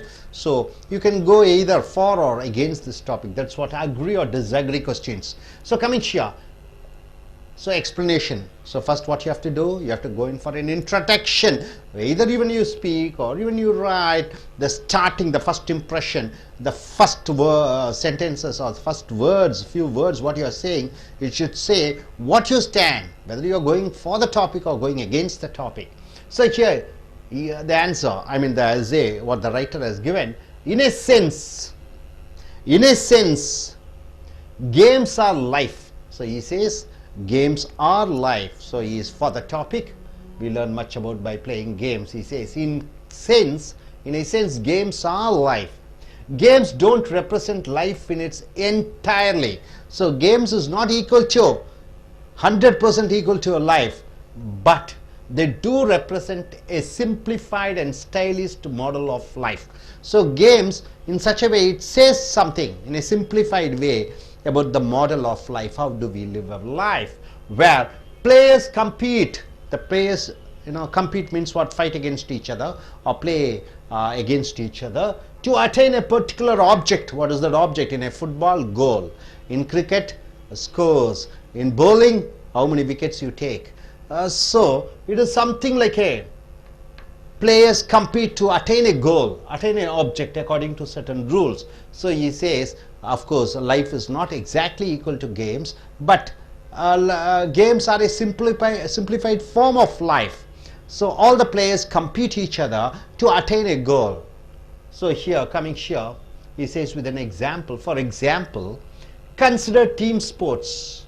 They may have a social structure almost like that of a corporation or a military organization. He says to take an example of a sports. It is something like a military organization, like a company, like a office, like for example, with a boss. In a company, a boss is there. In an organization, boss is there. In a school, a principal is there. In a home, father is there. Like that. A boss or captain giving orders to other team members. So the head of the family gives orders to the team member, to the family members. So the head of an organization, he gives order to his employees. A military man, an officer, gives orders to his the assistants. So like that, in games, on sports, the team leader orders his members to do this and that. There may be a police official. There may be a police official whose job is to make sure rules are not violated. So head of an organization is like a team head or the captain of the team. So the people who are working under him are like other players, captain like Dhoni and his team players, like that. A policeman will be there. Two teams are competing each other under the heads of two captains, like that. In society we have policemen. Policemen's duty is to what? To see the rules and regulations are followed by the people. Like that, an umpire will be there checking whether this sportsman is playing well or doing any foul. So whose job is to make sure rules are not violated? Whose job? The policeman's job. In games, it is the umpire's duty to see that none of their players violate the rules, and any violations are penalized. So if a bowler bowls no balls, he will be given disqualified. He will be asked to give one more ball. He has to bowl one other ball, or one other run is given as an extra. So in football, if a player makes fouls, he will be given cards. Like that, in real life, policeman puts fine on us whenever we trespass the rules. In short, games are practiced for the much broader game of life. So he says, games is something like it's a much broader than the game of life. Thus, playing games can be education in life's rule book and practices. So playing games, it is like an education in life's rule book. So the writer goes in for saying that games and life almost same, and not entirely same, but something, a simplified model of life is a game. There the empire is there, competing players are there under the captain, the team players play just like how an organization headed by, say for example, Reliance or Infosys, head of the Infosys Narayana Murthy and Wipro Premji. So two players are there. There are certain rules and regulation where they have to follow certain rules, and who monitors the rules and regulations? It is the policeman. So like that, in games it is the empire who is monitoring who's trespassing, who's breaking the laws, and if they break the rules, he will be fined. In real life, here in playing games, it is the empire who fines the players. So in the first paragraph, second paragraph, he says like that. In the second paragraph, this is one reason, this is the main reason children spend so much of their time playing games. That's the reason why the children, they play games, they love games, though not yet ready for the complete responsibilities of adults. Adults have responsibilities, but children, they play in a small way with two members and two teams and fighting each other. Children at play are nonetheless learning and practicing. The children are learning and practicing. It is sort of a life learning process through games. That's what the children are doing. When we are grown up adults, we don't play games. It is the children or adolescence age, those age they play games, and it's something like a form of life game. Through games, the skills they will require in the more serious games of adult life. So once in the team, they start playing, obeying their leader, cooperating with the team members, not fouling. There's always empire watching, so they try to give their full effort. They try to win, make the team to win, even though it is individual effort support. It is a team spirit, and they develop all type of team spirit. So children learn the game of life at the younger age by playing sports and games. This is what the children do. So finally he comes to a conclusion saying that in conclusion, games teach one about the roles of competition and cooperation. So games teach the players the competitions, they get the spirit of the competition and cooperation, how to cooperate in life. There are zero-sum games in which one side must win. So usually in a game, it is always two teams are competing, and one team should and must win. The other must lose. So it is the rule of life. Also, in the games, it is always two teams are competing. One must win and one must lose. That is obviously the two cannot win. So the other must lose, and no intermediate result is possible. There is no in between result. There also are games in which it is possible for both sides to win. So, and direct competition is not required. So there are chances of even in sports.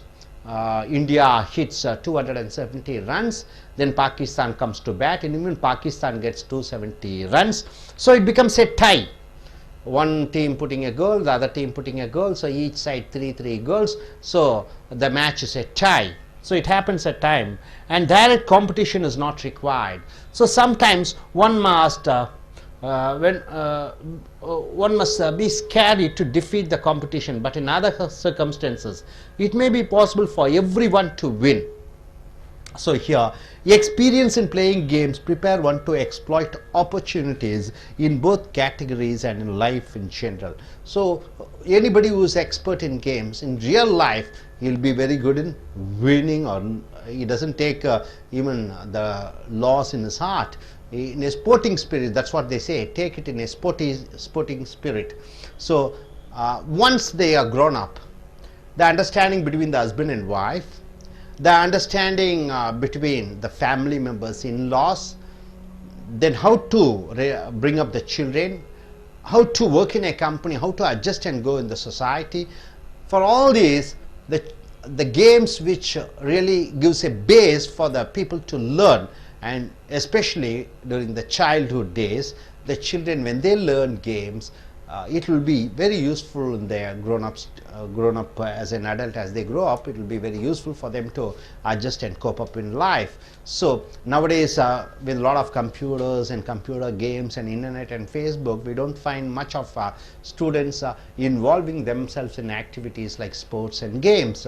But sports and games should be given importance. Definitely the games will make the child a better adjusting person in real life. So definitely games are teaching the human being something about life, something much about life. So we learn much about life by playing games. This is the topic, and you can go against this topic also. You can say no, this games definitely is not going to help us in the real life. You can go against this topic also, and you can give reasons for this also. Hope you're able to understand. Are you clear about this? How the writer goes in for the introduction with the main body, he gives with an example, then he goes with the conclusion. So he finishes within 1, 2, 3, 4 paragraphs. He finishes. So he has almost given nearly 160 words, but in real IELTS examination, where you have to write at least minimum. No. What's your qualification? MBA Finance. What do you do now? Which country are you planning to go? Canada. Okay. What exam you are going to write, general or academic? General exam. Okay. In speaking task, if you get a topic like this, we learn much about life by playing games. What would be your, what you are going to speak? Yes, start. Good evening, everybody. I'm agree with the topic of life by playing games. In sense, games are life. Games do not represent our entire life, but game is a part of our life. Games, every children's or adult, they play games. Children's not have any motive to play a game. Children are not think much about games, but adult are think about more about to achieve a goal to play games. Games are like football, volleyball, baseball, and or cricket, etc.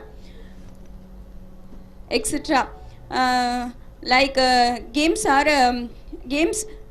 and the players are under the control of the captain. Captain or advise every players to follow the rules and regulations every day. Before they start the games, they will do some of the exercises, mind relaxation, meditation, etc. for to achieve a goal. For this exercises, meditation and peaceful mind will gives energy to achieve a goal. They have a thought, full of thought is we want to achieve a goal. Life also like that only. Life is we are under the control of our family head father. Father only control our life, and he only make our life improve every day in a modern life. Father have some of rules and regulations. In our family also have some of rules and regulations too. We want to follow the rules and regulations. We under the control of our father. We want to improve. We adult means we want to improve our caring and development of our caring of our family lifestyles. Everyday life, we want to improve everything. We matured means we want to improve everything day by day. We want to understand our family situation, family thinking, what they're thinking for next day or next day. We want to plan before itself. Father was doing for her means we want to keep everything perfectly. So games and life are samely equal. We achieve a goal like that only. Family life also we want to achieve a goal perfectly. We want to develop everything.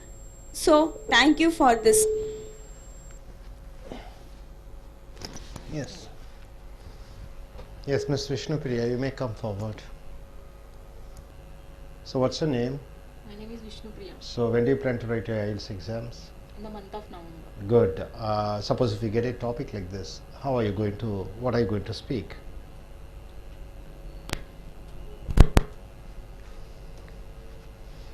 Good evening. My name is Vishnu Priya. I am agree this topic.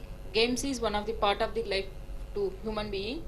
Why? Because you can take any sports players and cricket players. So total life is in the games only. You can take any children. That childhood onwards they play only games, and that games they interact with a lot of children. They learn more techniques, how to interact with each other, how to speak, how to learn more things. Only the childhood. And then after certain age, that games, one team leader is there. In the team leader giving some guidance to the team members. The team members will give the respect to the team leader, how to win the game. That and all the team leader will be told to the team members.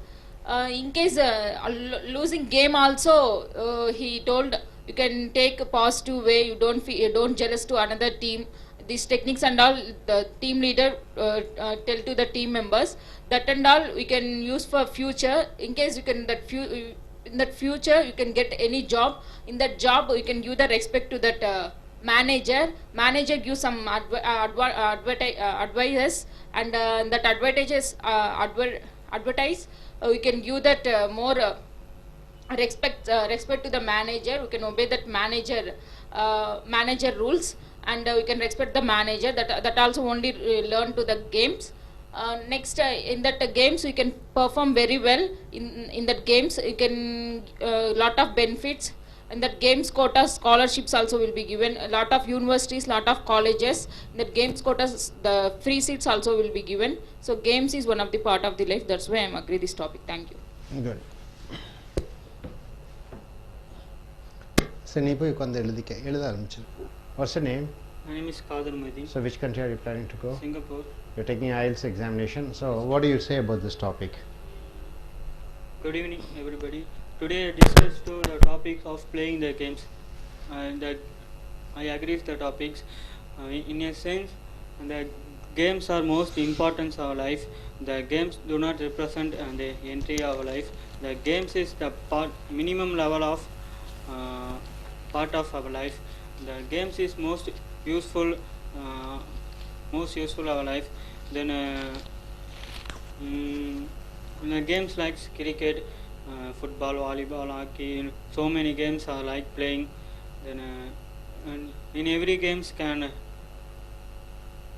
under the part of the rule the player and captain. The captain told and say that different way and the different rules. Then how to bowling, and how to batting, and how to chase the runs, and how to chase the goals. Then in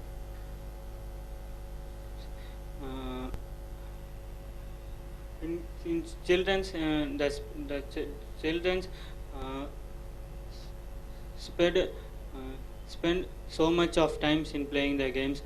Then in Chennai city, in every areas, then in small children then playing the games in street. Then the schools, college, universities, and many education spot and can provide the games. Then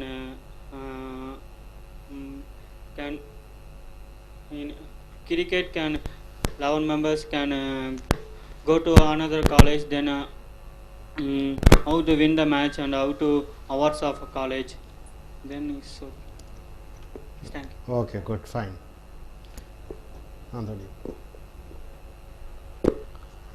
நண்பர்களே, உங்களுடைய IELTS international English level testing system, TOEFL test on English as foreign language, writing எழுதும் திறன், speaking பேச்சு திறன், இந்த Lingua forum கட்டுரை தொகுப்பதிலிருந்து எடுக்கப்பட்டிருக்கிற dream Tech publication மூலமாக video number 50க்கு வந்திருக்கிறோம்.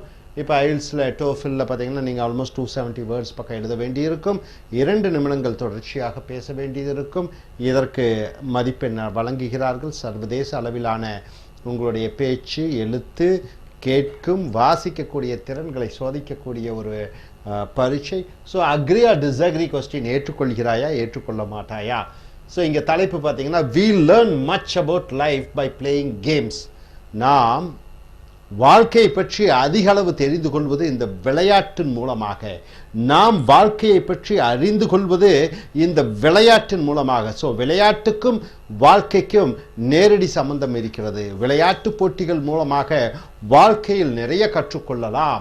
Do you agree or disagree with that statement? இந்த வாக்கியத்தை ஏற்றுக்கொள்கிறாயா ஏற்றுக்கொள்ள மாட்டாயா. கேம்ஸ், விளையாட்டு போட்டிகள் மூலமாக வாழ்க்கையில் நிறைய கற்றுக்கொள்கிறாயா இல்லையா. இதுதான் தலைப்பு. யூஸ் ஸ்பெசிபிக் ரீசன்ஸ், குறிப்பிட்ட காரணங்களை சொல்ல வேண்டும். அண்ட் டீட்டெயில்ஸ், விளக்கங்கள் to explain your answer. So தலைப்பு என்ன? இந்த விளையாட்டு போட்டிகள் மூலமாக நீ நிறைய கற்றுக்கொள்கிறாயா. ஆமாம் கற்றுக்கொள்கிறேன் என்று சொல்லும் பொழுது அதற்கு விளக்கங்கள், உதாரணங்கள், காரணங்கள், காரியங்கள், முன்னுரை, முடிவுரை கொண்டு வர வேண்டும். இல்லை, விளையாட்டு மூலமாக நான் பெரிதாக வாழ்க்கையில் ஒன்றும் கற்றுக்கொள்ளவில்லை என்று சொல்லும் பொழுது அதற்கு முன்னுரை, முடிவுரை, விளக்கங்கள் எல்லாமே நீங்கள் வழங்க வேண்டும். ஸோ இங்கே பார்த்தீங்கன்னா இன் எ சென்ஸ் என்றால் ஒரு குறிப்பிட்ட வகையிலே நாம் நினைப்பது என்னவென்றால் கேம்ஸ் ஆர் லைஃப். வாழ்க்கை என்பதே ஒரு விளையாட்டு. வாழ்க்கை என்பது ஒரு விளையாட்டு. Games don't represent life in it's entirely. விளையாட்டு வாழ்க்கைக்கு முழுவதுமாக ஒரே மாதிரி என்று சொல்ல முடியாது. ஸோ வாழ்க்கையும் விளையாட்டும் சரிசமமாக நினைக்க முடியாது. ஆனாலும் இந்த விளையாட்டு represent a simplified and stylized model of life. வாழ்க்கை என்பதை எளிமையான வகையிலே எடுத்து காண்பிக்கிறது இந்த விளையாட்டு. வேர் players compete to attain a particular object. ஒரு விளையாட்டு போட்டியிலே விளையாட்டு வீரர்கள் விளையாடுகிறார்கள் ஒரு குறிப்பிட்ட ஒரு லட்சியத்திற்காக, குறிப்பிட்ட ஒரு கோலுக்காக. according to certain rules, சில சட்ட திட்டங்களை பின்பற்றி விளையாடுகிறார்கள். 2 அணிகள் விளையாடுகிறது. ஒன்று வெற்றி அடைவதற்காக ஒரு சில சட்ட திட்டங்கள். அந்த விளையாட்டிலே ஒரு சில கபடியில் தான் மூச்சு விடக்கூடாது. பாஸ்கெட் பால்னா அந்த பந்து அந்த கோட்டுக்கு வெளியே போகக்கூடாது. கிரிக்கெட் என்றால் பந்தை வீசும் பொழுது 6 பந்து தான் வீசுவோம், அதில் விக்கெட்டில் அடிபட வேண்டும். அதே போன்று அந்த ஒரு கோடு போட்டிருப்பார்கள், அந்த கோட்டை தாண்டக்கூடாது. ஃபுட்பாலில் காலால் பந்து அடிக்கணும், கையால் தொடக்கூடாது. விளையாட்டு வீரர்களை தள்ளக்கூடாது, மோதக்கூடாது. ஸோ சில சட்ட திட்டங்களுக்கு உட்பட்டு ஒரு லட்சியத்தை நோக்கி செல்வது தான் விளையாட்டு. அதே போன்று தான் வாழ்க்கையும் ஒரு சட்ட திட்டங்கள், அரசாங்கத்தினுடைய சட்ட திட்டங்களுக்கு உட்பட்டு நாம் நம் குறிக்கோளை அடைவதற்காக வாழ்வது. ஸோ விளையாட்டும் வாழ்க்கையும் ஆல்மோஸ்ட் அநேகமாக ஒன்று போல இருக்கிறது. ஃபார் எக்ஸாம்பிள், உதாரணமாக கன்சிடர் டீம் ஸ்போர்ட்ஸ். கூட்டாக விளையாடுகிறார்கள் ஒரு விளையாட்டை. They may have a social structure almost like that of a corporation or a military organization. இப்போ ஃபுட்பாலே எடுத்துக்கோங்க, 10 பேர் விளையாடுகிறார்கள். அதுக்கு அணி தலைவர் இருப்பார், துணைத் தலைவர் இருப்பார்.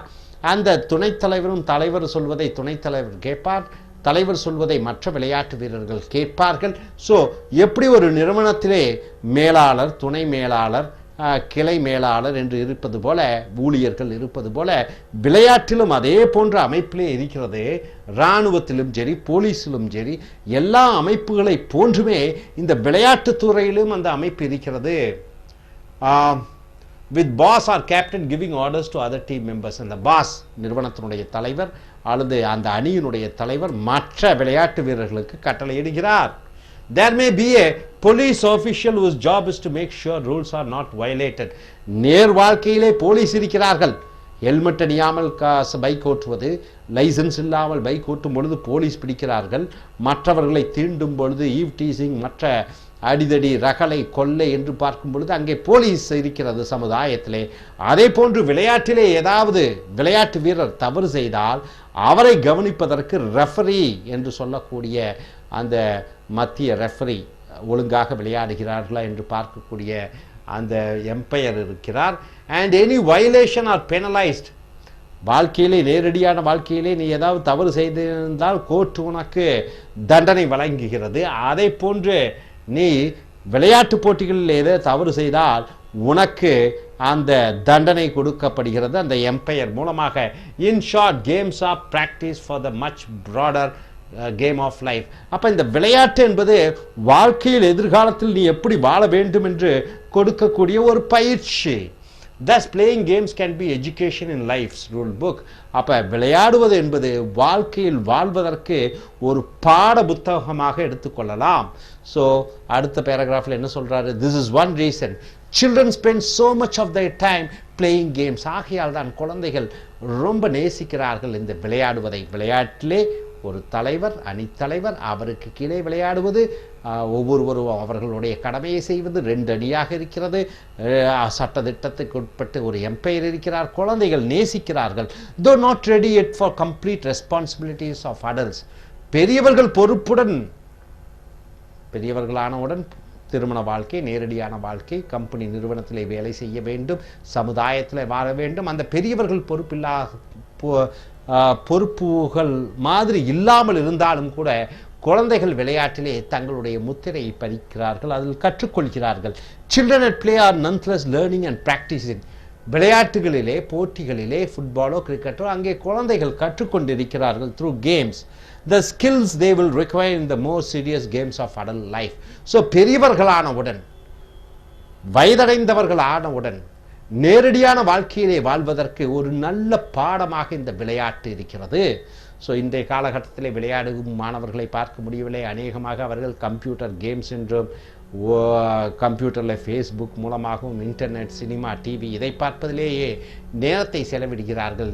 உண்மையான விளையாட்டை விளையாடுவதில்லை. இந்த விளையாட்டு போட்டிகளில் விளையாடுவதன் மூலமாக மாணவர்கள் தங்களை தாங்களே பக்குவப்படுத்திக் கொள்கிறார்கள் நேரடியான வாழ்க்கையிலே எப்படி வாழ வேண்டும் என்று. ஸோ இன் கன்க்ளூஷன், முடிவுரையாக, games teach one about the roles of competition and cooperation in life. அப்போ விளையாட்டு போட்டிகள் எப்படி நாம் மற்றவர்களை அனுசரித்து செல்ல வேண்டும், அதே நேரத்தில் எப்படி போட்டியிலே கலந்து கொள்வது என்கிற பாடத்தை மற்றவர்களுக்கு கொடுக்கிறது அல்லது கலந்து கொள்பவர்களுக்கு கொடுக்கிறது. ஒரு உதாரணத்துக்கு கிரிக்கெட் என்றால் 2 அணிகள், எப்படி நம் அணியை வெற்றி அடைய வைப்போம் என்று அந்த கூட்டு மனப்பான்மை இருக்கிறது. ஒரு தலைவர் என்றால் அவர் சொல்லக்கூடிய அந்த கட்டளைக்கு கீழ்ப்படியக்கூடிய அந்த தன்மையையும் பெறுகிறார்கள். ஸோ அதை போன்று நேரடியான வாழ்க்கையிலே நாளைக்கு மேலாளரிடம் கற்கும் பொழுது, அல்லது அவர் ஒரு பெண்ணாக இருந்தால் பெரியவர்களிடம் எப்படி மரியாதையுடன் நடந்து கொள்வது. there are zero sum games in which one side must win. எப்பொழுதுமே பொதுவாகவே 2 அணிகள் மோதும் பொழுது ஒரு அணி ஜெயிக்கிறது, அதை must lose, மற்ற அணி தோற்க வேண்டும். and no intermediate result is possible. ஒன்று ஒரு அணி ஜெயிக்க வேண்டும் அல்லது தோற்க வேண்டும். there are also games in which it is possible for both sides to win. சில விளையாட்டுகளிலே 2 அணியும் ஜெயிக்கக்கூடிய வாய்ப்பு இருக்கிறது. and direct competition is not required. நேரடியான அந்த போட்டி தேவையில்லை. So sometimes one must surely to defeat the competition, but in other circumstances it may be possible for everyone to win. So சில நேரங்களில் எதிரணியை தோற்க வேண்டும், சில நேரங்களில் எல்லோரும் ஜெயிப்பார்கள். experience in playing games prepares one to exploit opportunities in both categories and in life in general. So இந்த விளையாட்டு மூலமாக, பயிற்சி எடுத்துக்கொள்வதன் மூலமாக வாழ்க்கையிலே எப்படி நேரடியாக போட்டியிட்டு ஜெயித்து நல்லபடியாக வாழ வேண்டும் என்கிற ஒரு நல்ல கல்வியை இந்த விளையாட்டுக்கள் நமக்கு கற்பித்து கொடுக்கிறது. ஸோ விளையாட்டுக்கள் வாழ்க்கையினுடைய ஒரு அங்கம்தான். விளையாட்டுக்கள் வாழ்க்கைக்கு ஒரு படிப்பினையாக, அதை படித்து அனுபவம் மூலமாக நேரடி வாழ்க்கைக்கு செல்லும் பொழுது அந்த வாழ்க்கையிலே நாம் வாழக்கூடிய வாழ்க்கை எளிமையாகவும் இனிமையாகவும் இருக்கும். Thank you very much. Here is American IELTS and TOEFL Training Center. IELTS and TOEFL Writing and Speaking Task Developing Skill Program over here. And here Lingua Forum essays, we have taken these essays from Dream Tech. It is the publications. We have come here to video number 51. So coming here, agree or disagree question. As you know, in IELTS and TOEFL you have the writing and speaking task, and for writing you have to write almost 250 to 260 words, and speaking you have to speak for almost 2 minutes continuously. And coming here, if you get a question like these type of questions, agree or disagree questions, and the topic here is watching television. Watching television is a harmful influence on children. Watching television is a harmful influence on children. Do you agree or disagree? For children, it is not for elders. See the question, you have to see the question very carefully. Watching television is harmful influence on children. Do you agree or disagree with this statement? Why? Use specific reasons and examples to support your view. It is not for elders, it is for children. That's what children, since what can you say? What's the age group of a child you can say? Somewhere around up to 15 years. Will it be fine? 17 years? 17 becomes an adolescent age. So 15 will be fine, right? So let us take it like this. The question says that watching television, is it good or bad for the children up to the age of 15? You must have crossed your age and come 15. Now you have to whether you are agreeing or disagreeing. If you are agreeing in introduction, you have to say that you agree with the view of the topic, I mean with the topic. See here what's it given. There's no doubt in mind. There is no doubt in mind, this is what the writer has written, that watching television is bad for children. So in the first sentence he says, he goes with the topic, saying that it is definitely harmful for the children. So in the first sentence you can say there is no doubt in mind that watching television is bad for children. If I had children, there would be no television in my home. He also says, if I had children, then I will definitely won't have a television in my home. Even without children, I have no television. This is an elderly man. He says, if he had children, he won't have a television. But even without marrying, without having a child, he doesn't have a television in his home. And he says, and I try to avoid looking at it when in public places. So in public places you can find a lot of television. In hotel, you go in for a showroom, you find a lot of television kept there and programs running. He doesn't watch those type of television programs. There are several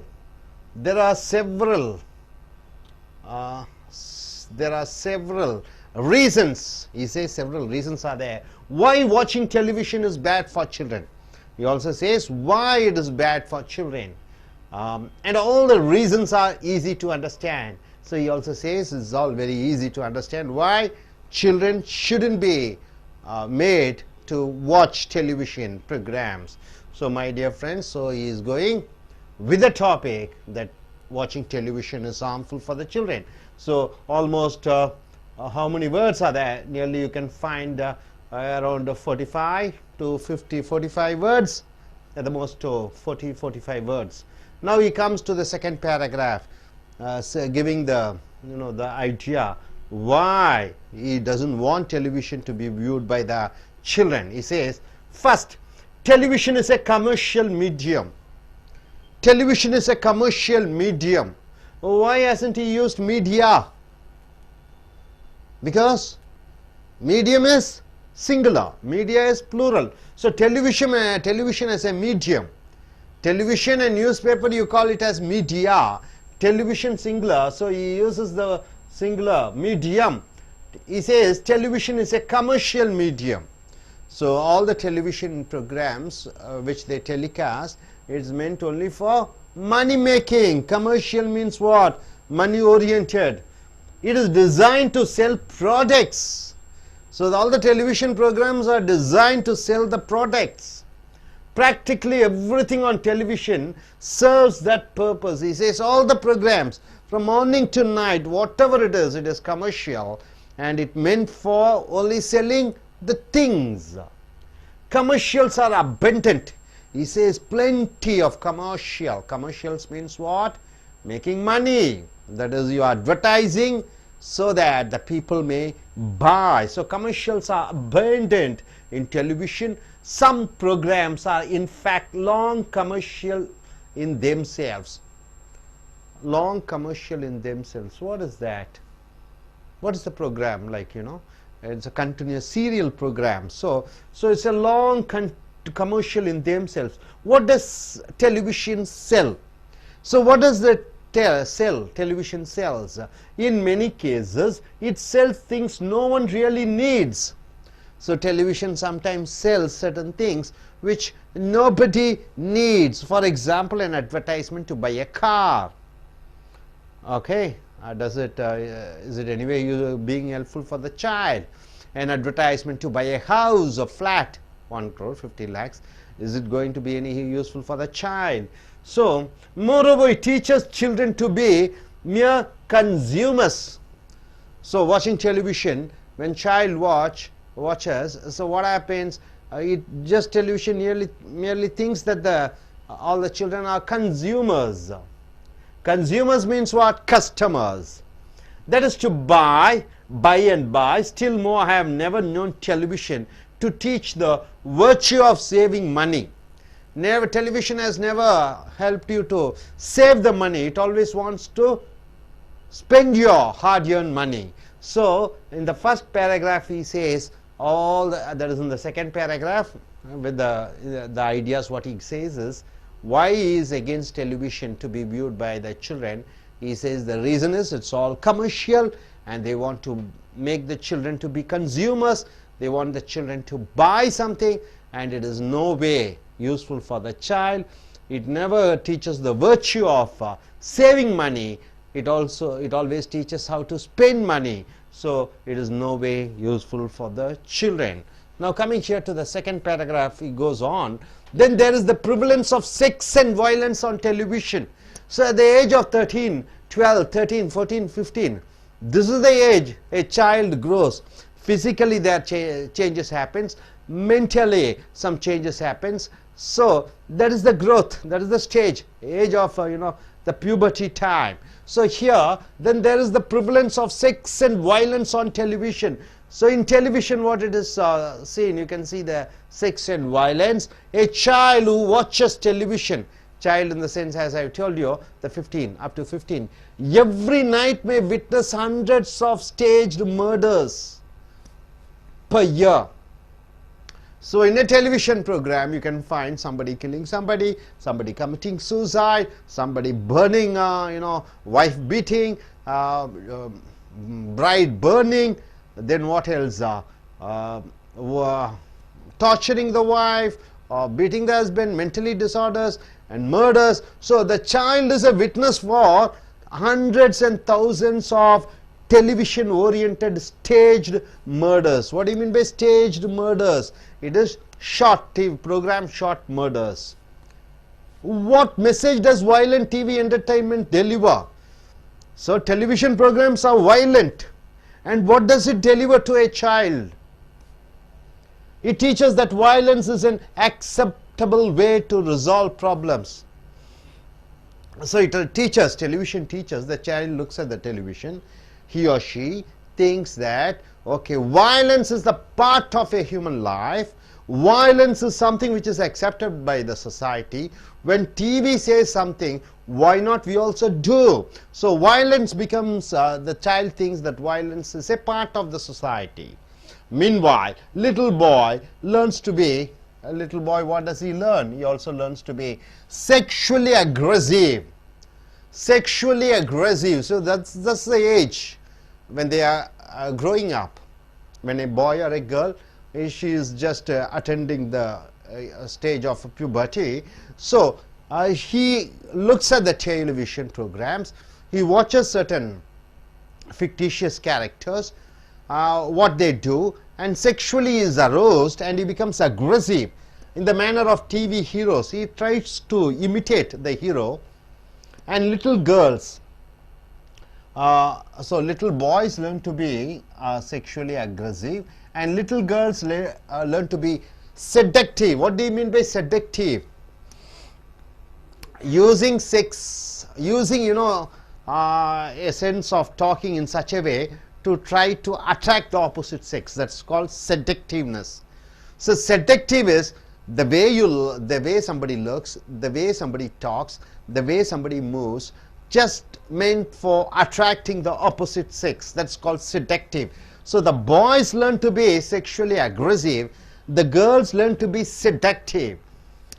in the manner of TV heroines. TV heroines, what do? You can find, they go in for a close-up shots and they make that girl, give all type of looks and everything. So she attracts the male. So this girl, young girl, she looks at those programs, learn those type of tactics, that is the seductiveness. So in second paragraph, he tells about the sex and violence. In the first paragraph, he says commercial and money oriented, the television programs all are money oriented. In second paragraph, he says the child is affected physically and mentally, and she or he tries to depict what the hero of television and heroine of the television program does. So boys become sexually aggressive, the girls learn the tactics of to be seductive.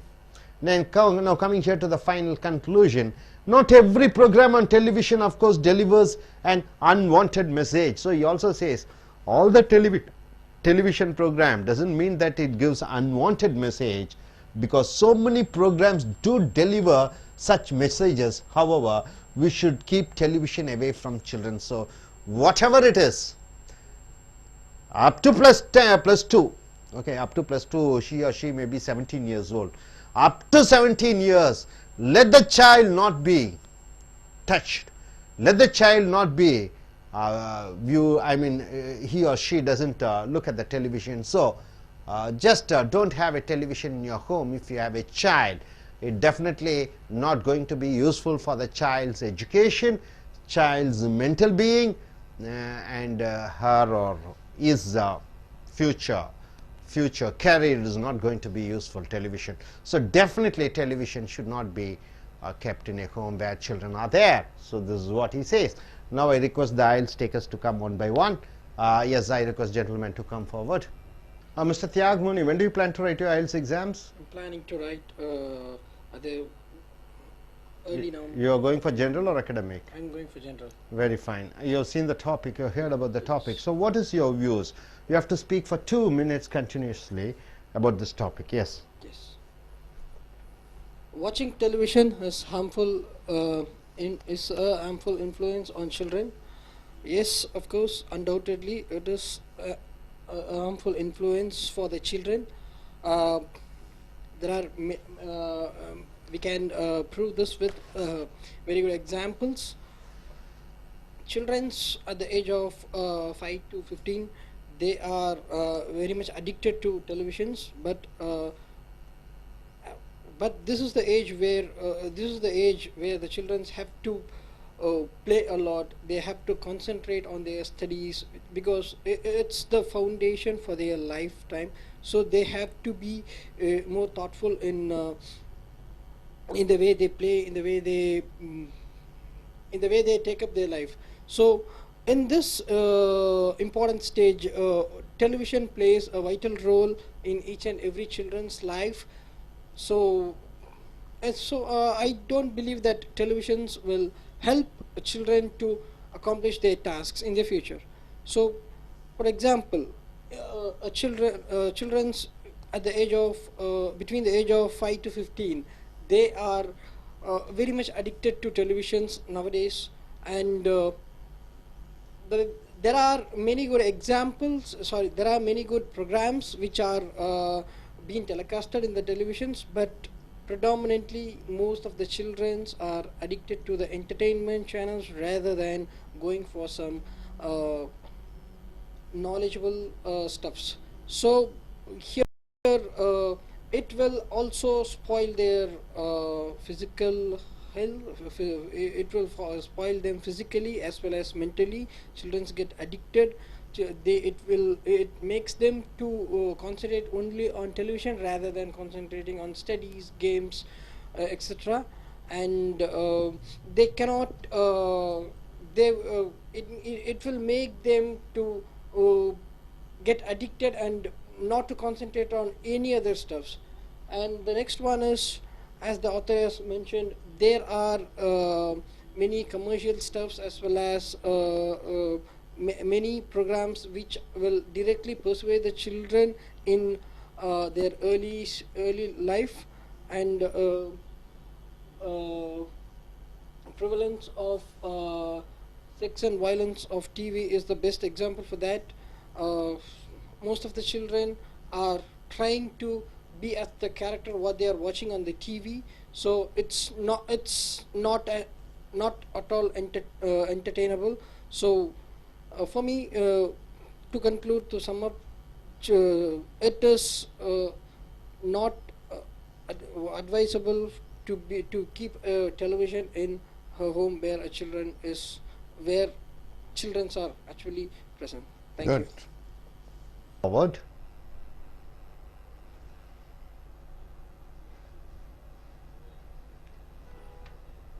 Jubia, could you introduce yourself, Jubia?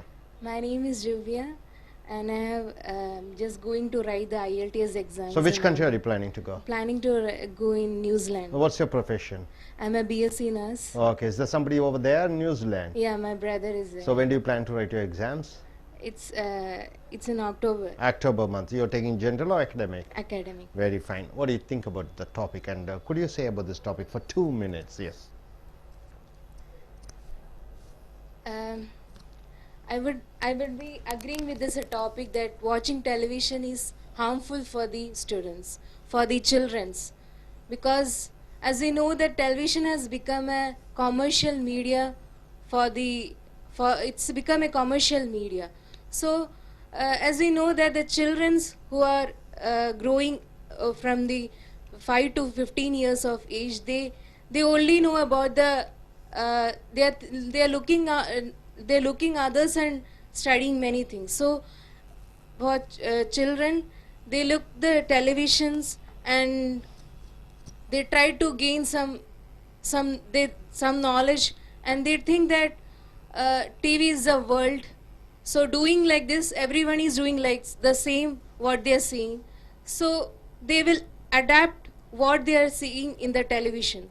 So that, like, for example, if a child sees that the hero is using the gun, there's obviously the boys, they like to, the small kids, they are very keen of using the guns, and they think that by using this gun we can gain many things. So it has a negative impact to the child, that he doesn't know what to do, but as he knows that everyone is promoting the hero, so he will think that if by doing that same thing I can also become like him. So it's a negative impact to the child. And also another reasons, like it also affects the child by the sexual thoughts and the violence, but which actually the child doesn't know what is it correct or not, but still by seeing the television he thinks that this is the world, and he creates his world by seeing the television. So I doesn't promote television for the children's, and also we can say that it will create a negative impact, and also the children will become an addict to the television by seeing a particular time. If we keep for the child, and automatically the child will be keen to see that television at a particular time, and he won't study.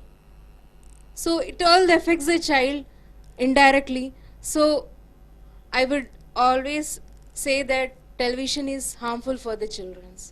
Good. Okay, welcome. What's your name? Nandini, Which country are you planning to go? London, Okay, very good. When do you plan to write your exams? December. Okay, about this topic, what do you think about this topic? Could you say something about this topic? Television is good. It gives live news, educational programs, discovery channels are very informative. Television is good, and in free pastime and entertainment, we can sit our home and watch hundreds of channels. Now, dear friends, IELTS and TOEFL, International English Level Testing System, சர்வதேச அளவிலேயான ஆங்கில திறனாய்வை கண்டுபிடிக்கக்கூடிய பரீட்சை இந்த IELTS British கவர்மெண்ட்டும் Australian கவர்மெண்ட்டும் Cambridge பல்கலைக்கழகமும் சேர்ந்து நடத்தக்கூடிய பரீட்சை TOEFL test on English as foreign language இது அமெரிக்க அரசாங்கத்தின் மூலமாக உங்களுடைய பேச்சு திறன், உங்களுடைய எழுத்து திறன், உங்களுடைய வாசிக்கும் திறன், உங்களுடைய கேட்கும் திறன், இவைகளை பரிசோதித்து அதற்கு தகுந்த மதிப்பெண் வழங்குவார்கள். இது சர்வதேச ஆங்கிலத்திலே உங்களுக்கு புலமை எந்த அளவில் இருக்கிறது என்பதை அறிந்து கொள்வதற்காக நடத்தக்கூடிய பரீட்சை. ஸோ ரைட்டிங் அண்ட் ஸ்பீக்கிங், எழுதும் மற்றும் பேச்சு திறன் வளர்ப்பதற்கான வகுப்பு இது லிங்குவா ஃபாரம் என்று சொல்லக்கூடிய கட்டுரை தொகுப்பிலிருந்து எடுக்கப்பட்டிருக்கக்கூடிய கட்டுரை. ட்ரீம் டெக் அச்சகத்தின் மூலமாக இந்த வீடியோ நம்பர் 51க்கு வந்திருக்கிறோம். ஸோ இங்கே அக்ரி ஆர் டிஸ்அக்ரி கொஸ்டின்ஸ், ஏற்றுக்கொள்வாயா ஏற்றுக்கொள்ள மாட்டாயா, இதுதான் தலைப்பு. தலைப்புன ஏற்றுக்கொள்வாயா ஏற்றுக்கொள்ள மாட்டாயா. இந்த மாதிரி தலைப்பிலே ஆங்கிலத்திலே உங்களுக்கு ஒரு தலைப்பு வருகிறது. இதை பற்றி நீங்கள் பேச வேண்டும், 2 நிமிடங்கள் பேச வேண்டும். இந்த தலைப்பை பற்றி, ஏதோ ஒரு தலைப்பை பற்றி, அல்லது எழுத்து பயிற்சியின் பொழுது, எழுத்து பரீட்சையின் பொழுது 250 வார்த்தைகளிலே நீங்கள் ஒரு கட்டுரையை அமைக்க வேண்டும். இப்போ ஏற்றுக்கொள்வீர்களா ஏற்றுக்கொள்ள மாட்டீர்களா என்று ஒரு தலைப்பு விடுக்கிறார்கள். உதாரணத்திற்கு வாட்சிங் டெலிவிஷன், தொலைக்காட்சி பெட்டியை பார்ப்பது is a harmful influence on children. இன்ஃப்ளூயன்ஸ்னா ஆதிக்கம், ஹார்ம்ஃபுல்னா கெட்ட விதமான, ஹார்ம்ஃபுல்னா தீய விளைவுகளை விளைவிக்கக்கூடியது. ஆன் சில்ட்ரன், குழந்தைகள் மேல் தீய விளைவுகளை விளைவிக்கும். அப்ப டெலிவிஷன் பார்ப்பது குழந்தைகளுக்கு தீய விளைவுகளை ஏற்படுத்தும். குழந்தைகள் என்பது யாரு? 15 வயதுக்குள்ள சொல்லலாம். ஆக do you agree or disagree? இந்த 15 வயதுக்குட்பட்ட குழந்தைகள் டெலிவிஷன் பார்ப்பதால் கெட்டு போகிறார்கள். அவர்களுக்கு எந்த பிரயோஜனமும் இல்லை. அவர்கள் மனது அலைபாய்கிறது. அவர்கள் வேறு விதமான எண்ணங்களுக்கு உட்படுத்தப்படுகிறார்கள். அவர்கள் படிப்பு கெடுகிறது. இப்படியாக பல காரணங்களை சொல்லலாம். ஒய் என்று கேட்கும் பொழுது யூ ஸ்பெசிபிக் ரீசன், குறிப்பிட்ட காரணத்தை கூறி எக்ஸாம்பிள், உதாரணங்களுடன் உன்னுடைய கண்ணோட்டத்தை சொல்ல வேண்டும். அப்ப குழந்தைகள் இல்லை டெலிவிஷன் குழந்தைகளுக்கு நல்லதைத்தான் செய்கிறது என்று சொல்லும் பொழுது அதற்கு தகுந்தபடி நீங்கள் எழுத வேண்டும். இல்லை, குழந்தைகளுக்கு தீமையை தான் வழங்குகிறது என்று சொல்லும் பொழுது அந்த தீமைகளை பற்றி நீங்கள் சொல்ல வேண்டும். இந்த முதல் பேராகிராஃப்ல எப்பவுமே அறிமுக உரை பாருங்க எப்படி எழுதியிருக்கிறது என்று. there is no doubt in mind. மைண்டுனா மனது. இந்த மனதுல அல்லது எண்ணத்துல எந்த விதமான சந்தேகமும் இல்லை. there is no doubt in mind.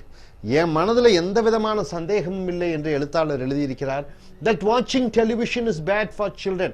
அப்ப முதல் லைன்லயே அவர் தன்னுடைய முகவரையை இதற்கு ஏற்றுக்கொள்கிறீரா ஏற்றுக்கொள்ள மாட்டீர்களா என்று வரும்பொழுது இவர் என்ன சொல்கிறார்? தொலைக்காட்சி பார்ப்பது குழந்தைகளுக்கு கேடு விளைவிக்க கூடியது என்று அந்த தலைப்பினுடன் செல்கிறார்.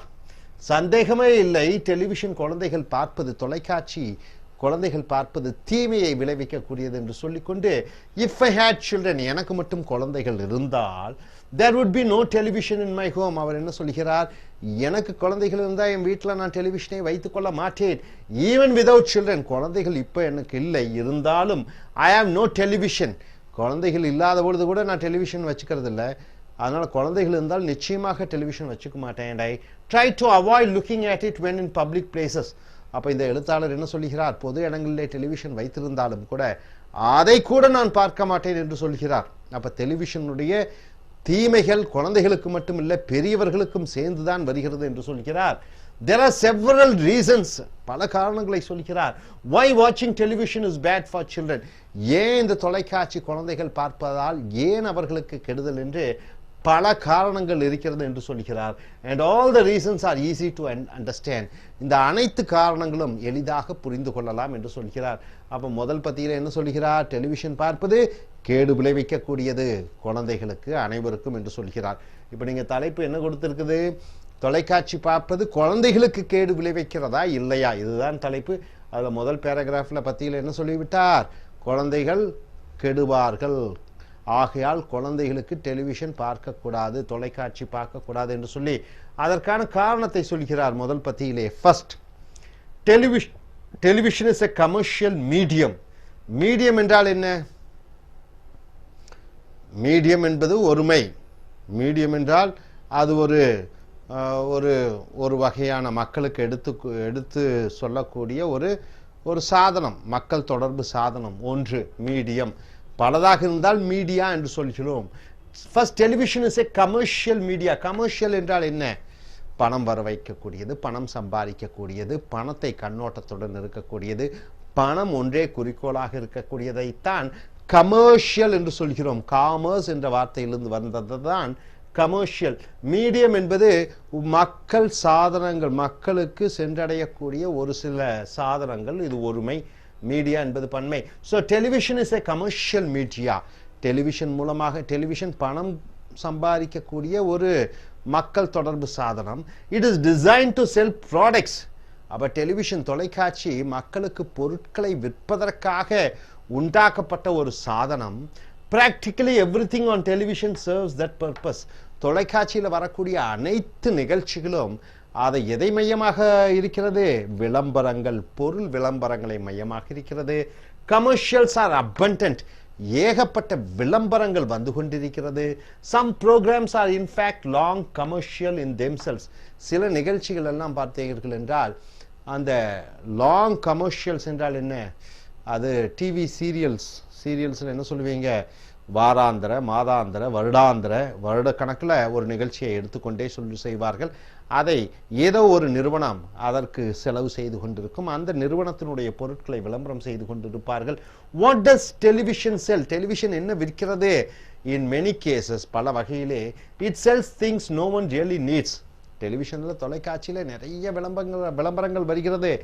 அது நமக்கு தேவையில்லாத விளம்பரங்கள்லாம் வந்து கொண்டிருக்கிறது. Moreover it teaches children to be mere consumers. இது குழந்தைகளை 15 வயது இருக்கக்கூடிய குழந்தைகளை ஈர்ப்பதற்காக, அவர்கள் பொருள் வாங்குவதற்காக, அது ஒரு விளம்பர நிகழ்வாகத்தான் அந்த டெலிவிஷனில், தொலைக்காட்சியிலே நிகழ்ச்சிகள் வந்து கொண்டிருக்கிறது. That is to buy and buy. அது குழந்தைகள் வாங்க வேண்டும், அந்த பொருட்களை வாங்க வேண்டும் என்பதற்கு அவர்களுக்காக கவர்ச்சிகரமான விளம்பரங்களிலே வந்து கொண்டிருக்கிறது. and by still more, I have never known television to teach the virtue of saving money. தொலைக்காட்சி பெட்டி, தொலைக்காட்சி மூலமாக மக்கள் பணத்தை சேமிக்க வேண்டும் என்ற ஒரு நல்ல கருத்தை இந்த தொலைக்காட்சி பெட்டிகள் கொடுப்பதில்லை. பொருட்களை வாங்க வேண்டும், பணத்தை செலவு செய்ய வேண்டும் என்ற பண நோக்கின் அடிப்படையில் தான் இந்த தொலைக்காட்சி பெட்டிகள் வருகிறது. வேர்ச்சு என்றால் நல்ல லட்சியங்கள், நல்ல கொள்கைகள். ஸோ அடுத்த பத்தியில் என்ன சொல்கிறார்? then there is the prevalence of sex and violence on television. தொலைக்காட்சி பெட்டியிலே, தொலைக்காட்சி நிகழ்ச்சிகளில் செக்ஸ் என்றால் என்ன? காமம். பிரிவலன்ஸ் என்றால் இருக்கிறது. காமமும் வயலன்ஸ் என்றால் என்ன? ஒரு கொடூரம், ஒரு கொடுமையான தாக்குதல், வன்முறையும் செக்ஸ் என்று சொல்லக்கூடிய ஆண்பால் பெண்பால் அந்த காமத்து சம்பந்தமான நிகழ்வுகளும், வயலன்ஸ் கொடூரமான நிகழ்வுகளும் டிவியிலே பார்க்கிறோம். a child who watches television every night, ஒவ்வொரு நாள் ராத்திரியும் ஒரு குழந்தை, ஒவ்வொரு நாள் மாலை காலை ஒரு குழந்தை அந்த தொலைக்காட்சி நிகழ்ச்சியை பார்க்கும் பொழுது may witness hundreds of staged murders per year.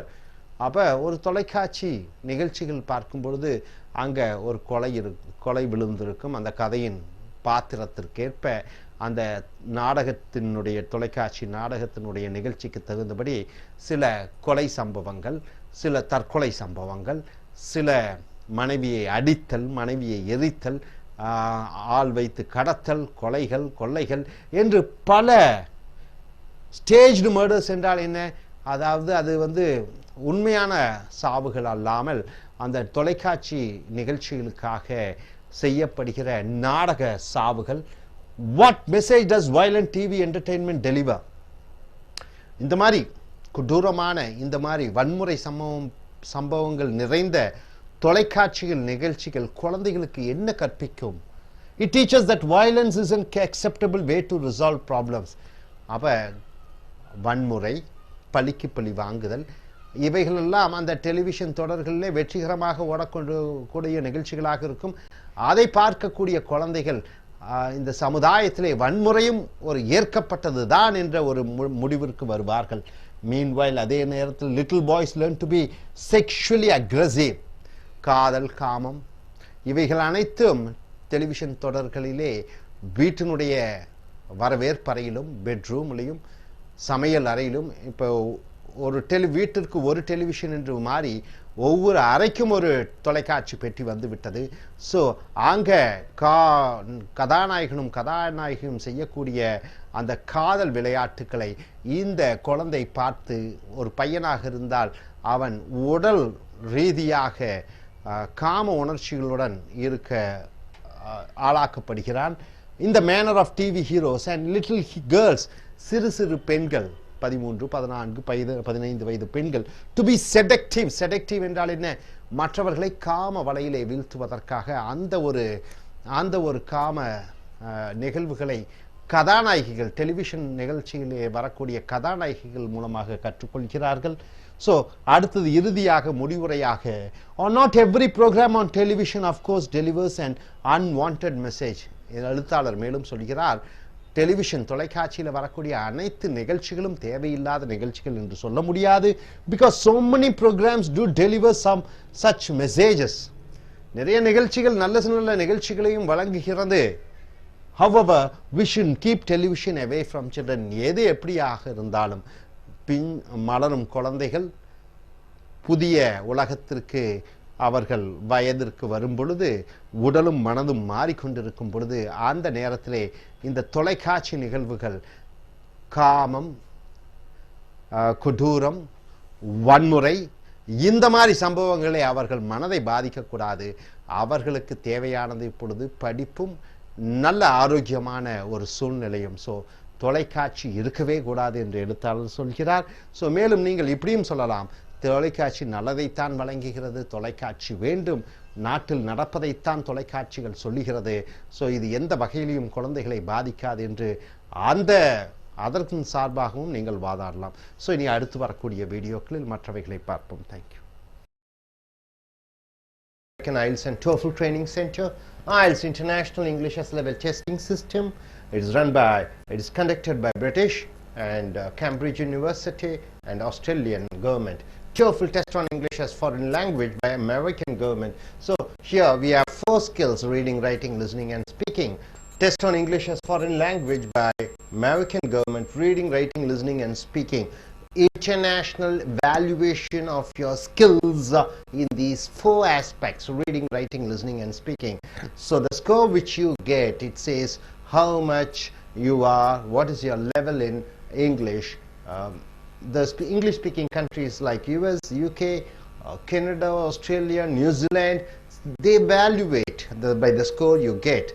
For further studies, if you want to go there, for job you want, these scores are very useful. Now we have come here to writing and speaking skill development. It is the Lingua Forum Essays. It's Dream Tech publication. We have come here to the video number 52. So generally you have to write nearly 250 to 260 words in the essay writing pattern, and you have to speak for 2 minutes continuously about a certain topic. Now we have come here, agree or disagree questions. So these type of questions you get in your IELTS writing and speaking task. So how do you go in for? See the topic here is zoo. What is a zoo, sir? A zoo. What do you mean by zoo? A zoo is where they protect and save certain species, animal species. It is called zoo. Birds, snakes, to a certain extent even the sea animals. So a zoo is a place where they protect the rare species. So the people come and watch and they breed certain species. A zoo serves no practical purpose. The topic here says that a zoo, it doesn't have any purpose. A zoo, there is no positive things about a zoo. Do you agree? So yes or no questions. Do you agree or disagree with that statement? You have to use specific reasons and examples to support your view. So this topic is so simple. A zoo, is it needed or not? A zoo, is it necessary or not? A zoo, which should be encouraged or not? So this is the topic. So simple. You can go for or against. See, for example, a country like India, we have what is the total population compared to world population, human beings in India? Could you tell? 130 crore out of 600 crore. So nearly 14% of world population is in India. How many percentage? 14 to 16% of human population is in India. Livestock, could you tell me? Out of the world population, how many livestock are there? Cattle, you can take all type of animals, birds and everything. total out of the world population, how much, what is the percentage of the species are here? Animals. 16% animals are, compared to the world, we have in India 16%, 14 to 15%. Human population nearly 16%, livestock nearly 15%. So, what is the land percentage of the world? India, could you tell? Out of 100% you take as the land, the total area. What is the area, land area compared to the world? It is just 2.4. See, 16% of total world population, 15% of livestock, but land value is just 2.4. This is the land area we have. So we are over polluted, overcrowded, over congested. So what happens? So man is trying to take away the animal space. The animals live in forests, so he is taking away the areas of the forest. So the species are endangered. Species are animal kingdom. Lion and tiger and snakes, they are killed for meat eating purpose, for sending abroad for medical purposes. Elephants are killed for their tusk. So their species are in a state of extinction. So the government has formulated certain laws that the animals should be protected, including whales, including certain sea animals, birds also. So they have started the zoos. Zoo is meant for protecting the species. Even circus are abandoned because they are torturing the animals. So zoo, now you understood the purpose of zoo, why it is and what is the history of zoo. So in a country like India or world, zoo serves no practical purpose.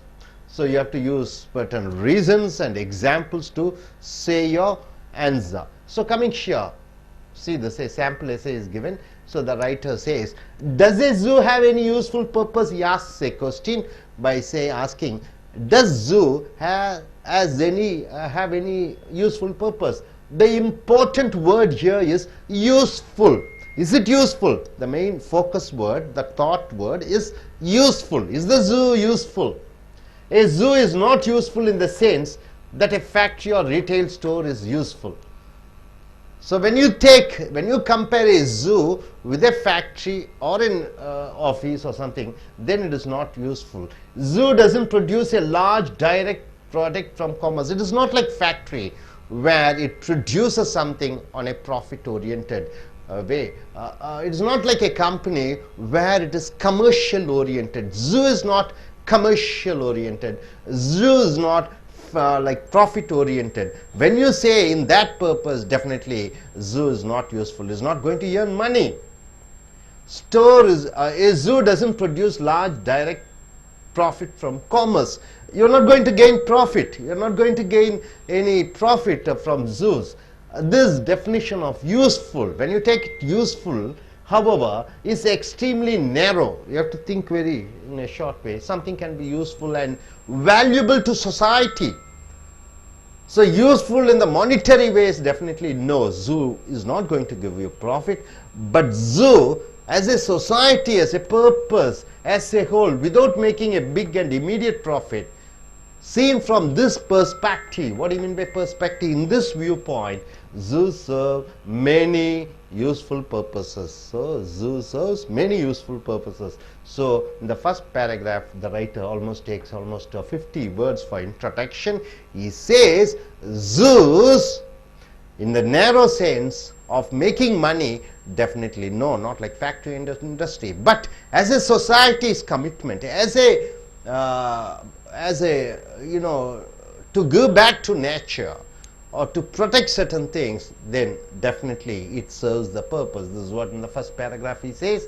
And coming here to the second paragraph, on the one hand he says the reasons why zoos are useful. On the one hand, an attractive, well-run zoo has intangible benefits. What do you mean by intangible benefit? Lot of benefits are there which cannot be seen. People like to look at animals from distant places.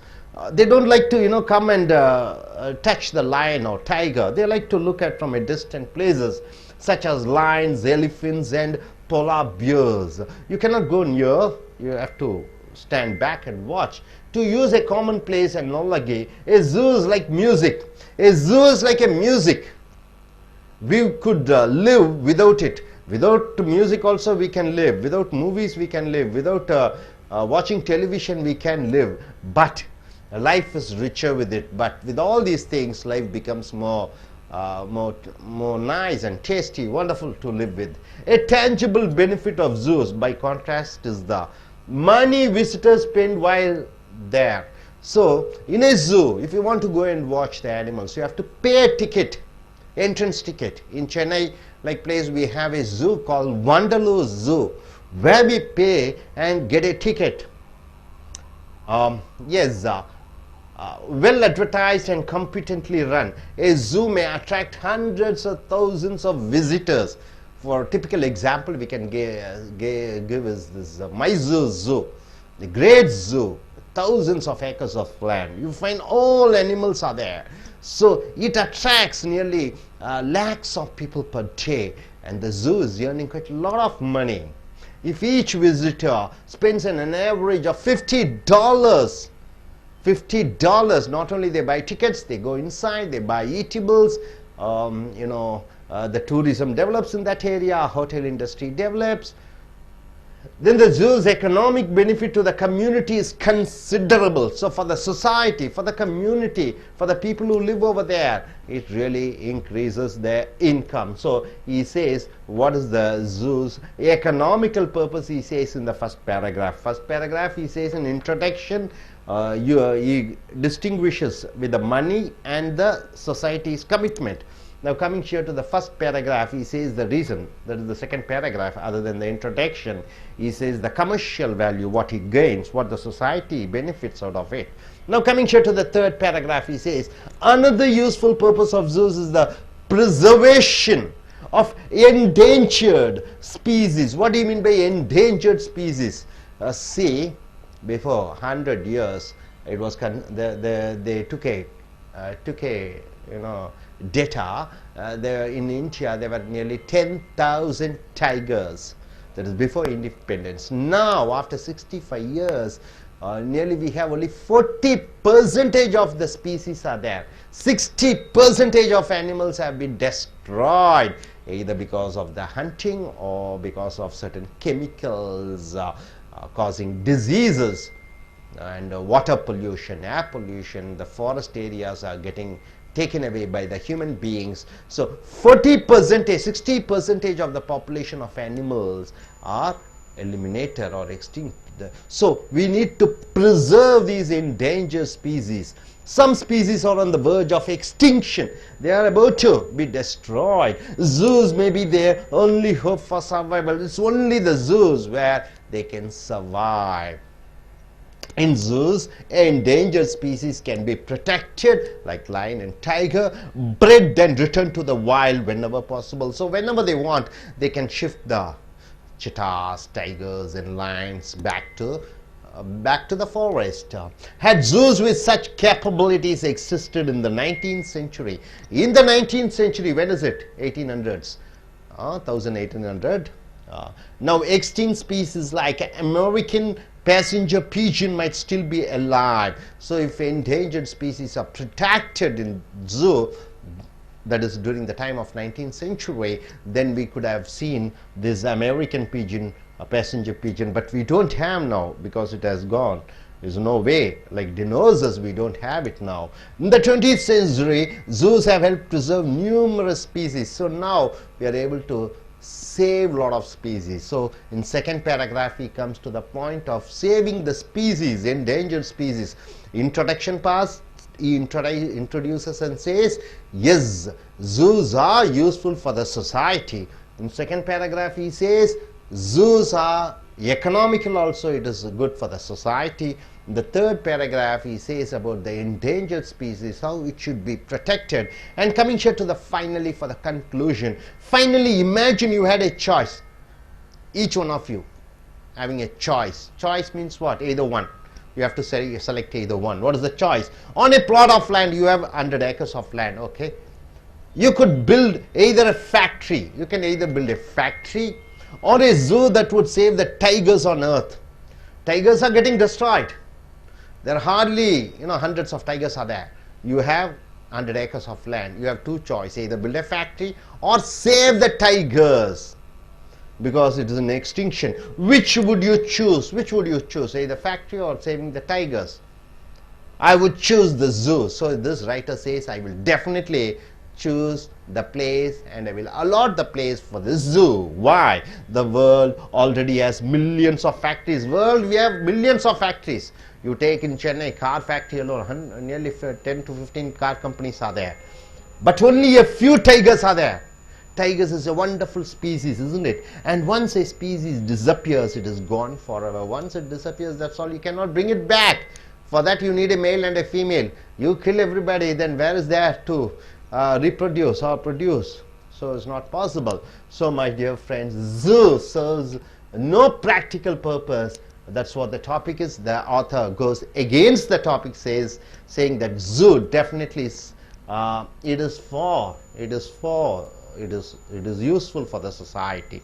Now coming here, let us start this discussion, and each one of IELTS takers can come forward and introduce themselves and start the speech. Yes. Could you introduce yourself? Yes. I'm Ramya. Okay. What's your qualification? I have done my MBA graduation. MBA. Which country you like to go? Which country are you going? Tamil. Okay. Your exams, you are an IELTS taker. When is your exams?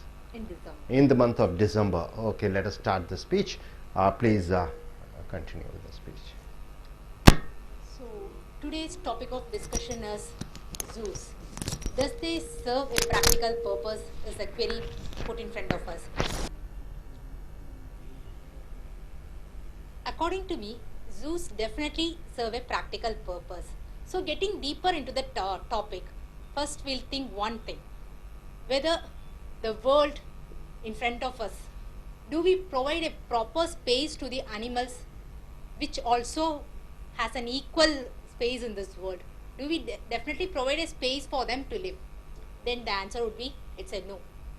Men nowadays, they are expanding the lands in such a way that they are actually destroying the land area to a greater extent, so that the forest is completely getting destroyed, and the animals definitely the species are getting lesser number nowadays. So even the best wider species, it is coming lesser in numbers. So how do we provide a proper space to them? So that becomes a question here.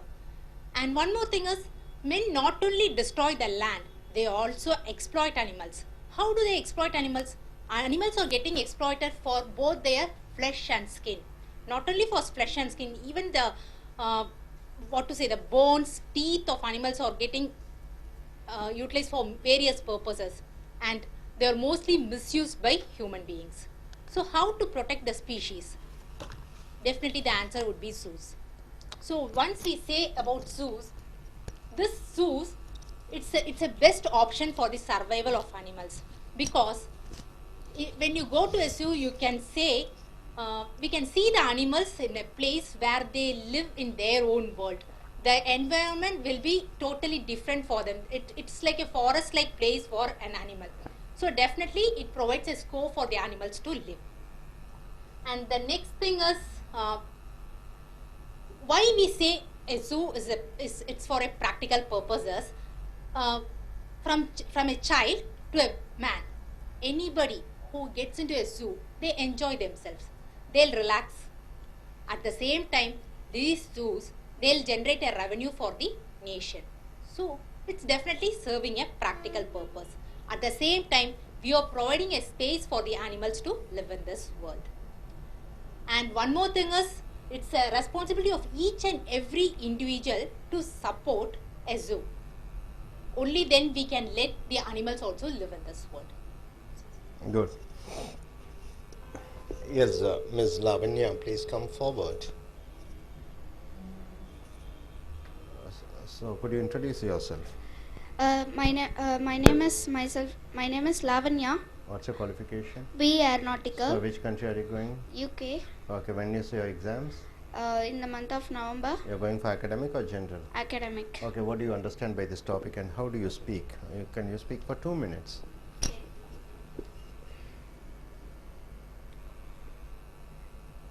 The statement is the zoo serves no practical purposes. Actually, I agree with this statement because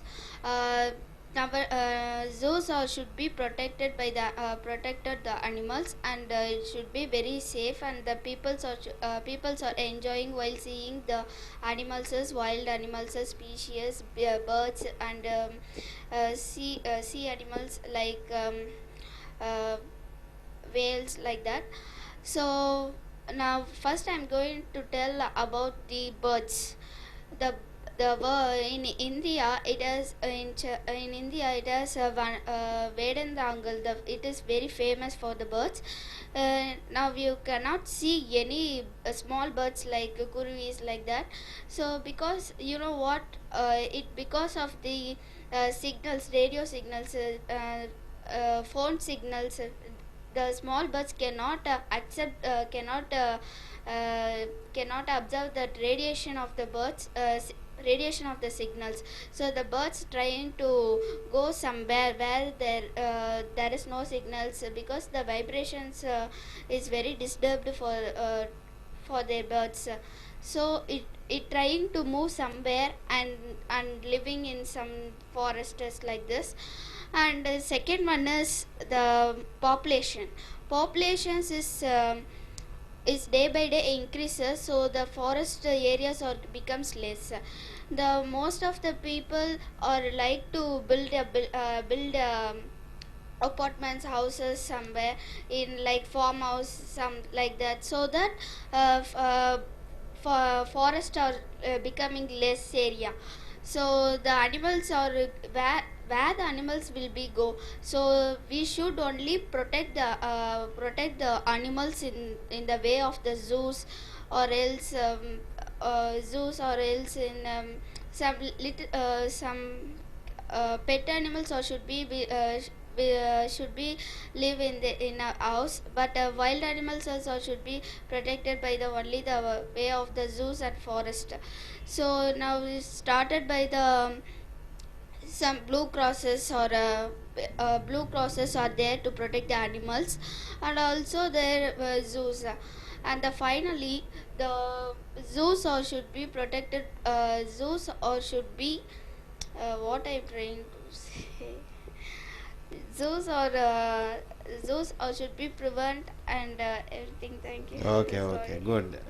Zoos are to be developed. Okay, now Zub, yes, please come, Zub. Yeah.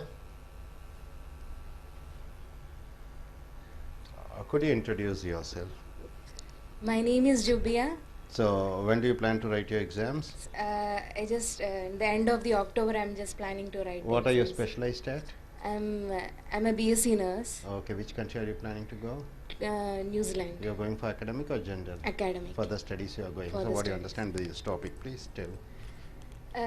As the topic says, a zoo serves no practical purposes. I will be against with this.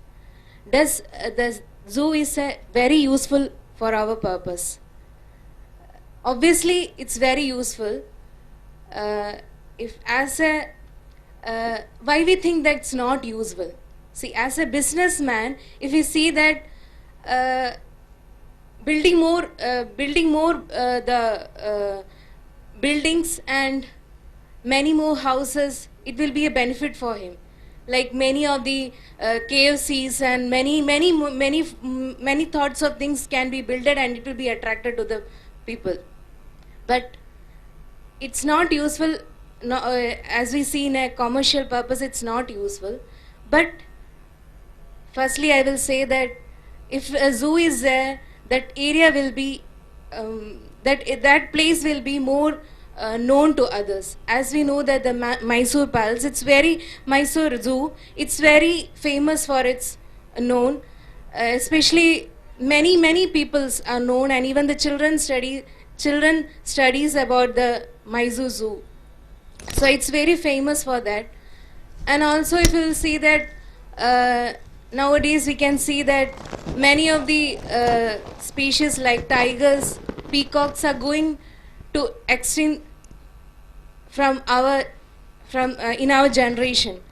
So there will be a time when our children will not see these animals. So I would say that we have to work hard and we have to preserve these animals, and mainly we have to promote the higher authorities to preserve these animals in a zoo, which has become a home for them, and we are trying to take away their homes. So it will become a, a big problem for them. So as a human being, we should preserve it. We should promote the zoos so that they can also live as we are living in a peaceful country. So Fine, very good. Yes, Ms. Lavanya Bharati, please come forward. So could you introduce yourself and tell about this topic? What do you feel and understand about this topic? I am Lavanya, and I'm not agree with this topic, because zoo is very important for us. Firstly, zoos are the place where wild animals and extinct and endangered species are to be protected, and zoos are very important for a country, and and the people who wants to see the extinct species. So firstly, zoos should be preserved and protected from inside the town or outside the town. Secondly, zoos should be given more important, and separate money has to be given to develop the zoos. Nowadays, most of the people are taking care of the animals by giving certain amount for their foods and extra for their caring. So very businessmen and high rich peoples are taking care of animals, and they are protecting them in such a way.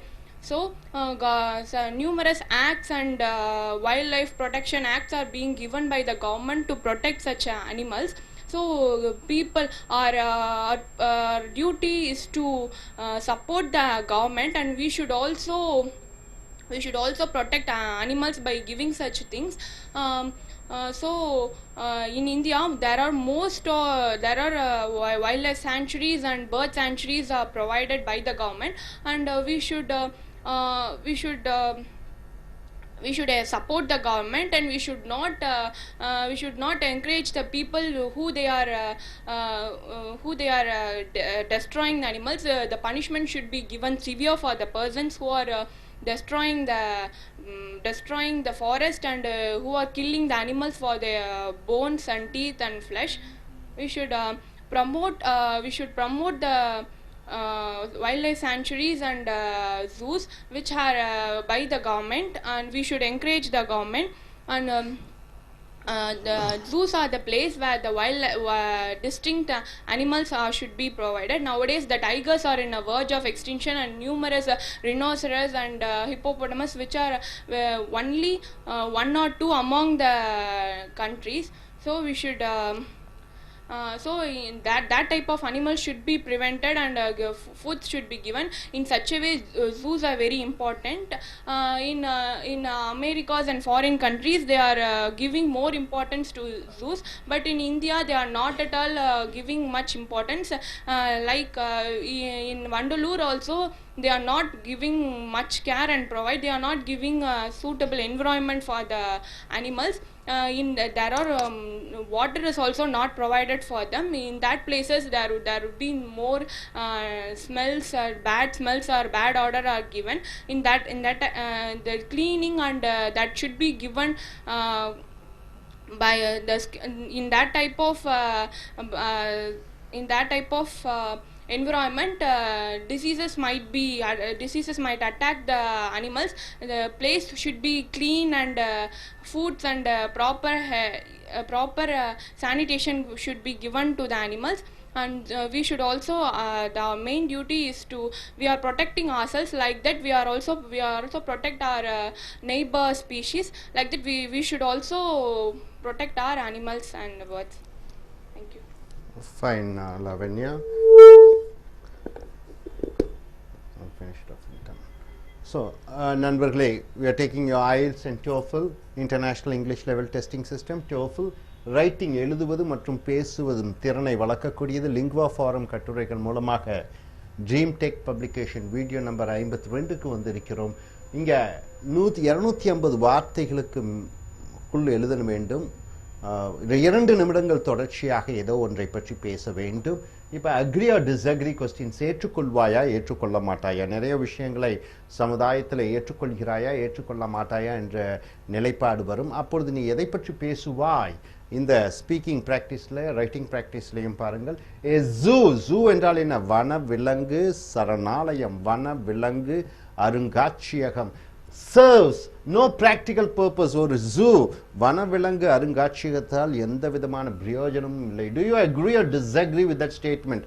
இதை ஏற்றுக்கொள்கிறாயா ஏற்றுக்கொள்ள மாட்டாயா? Use specific reasons, குறிப்பிட்ட காரணங்களும், and examples, உதாரணங்களும் to support your answer. So உலகத்திலே India போன்ற ஒரு நாட்டிலே 125 கோடி மக்கள் வாழ்கிறார்கள். மொத்த மக்கள் எத்தனை பேர் வாழ்ந்து கொண்டிருக்கிறார்கள்? 600 கோடி மக்கள். ஸோ டோட்டல் பாப்புலேஷன், ஒட்டுமொத்த ஜனத்தொகையிலே 16% மக்கள் இந்தியாவிலே வாழ்ந்து கொண்டிருக்கிறார்கள். அதே போன்று கால்நடை ஜீவிதங்கள் என்று சொல்லக்கூடிய ஆடு மாடு சிங்கம் புலி கரடி என்று உலகத்தில் இருக்கக்கூடிய மொத்த வன விலங்குகளினுடைய ஜனத்தொகையிலே 14% வன விலங்குகள், ஆடு மாடுகள் போன்ற அனைத்தும் கால்நடைகள் இங்கே பூமியிலே இந்தியாவிலே வாழ்ந்து கொண்டிருக்கிறது.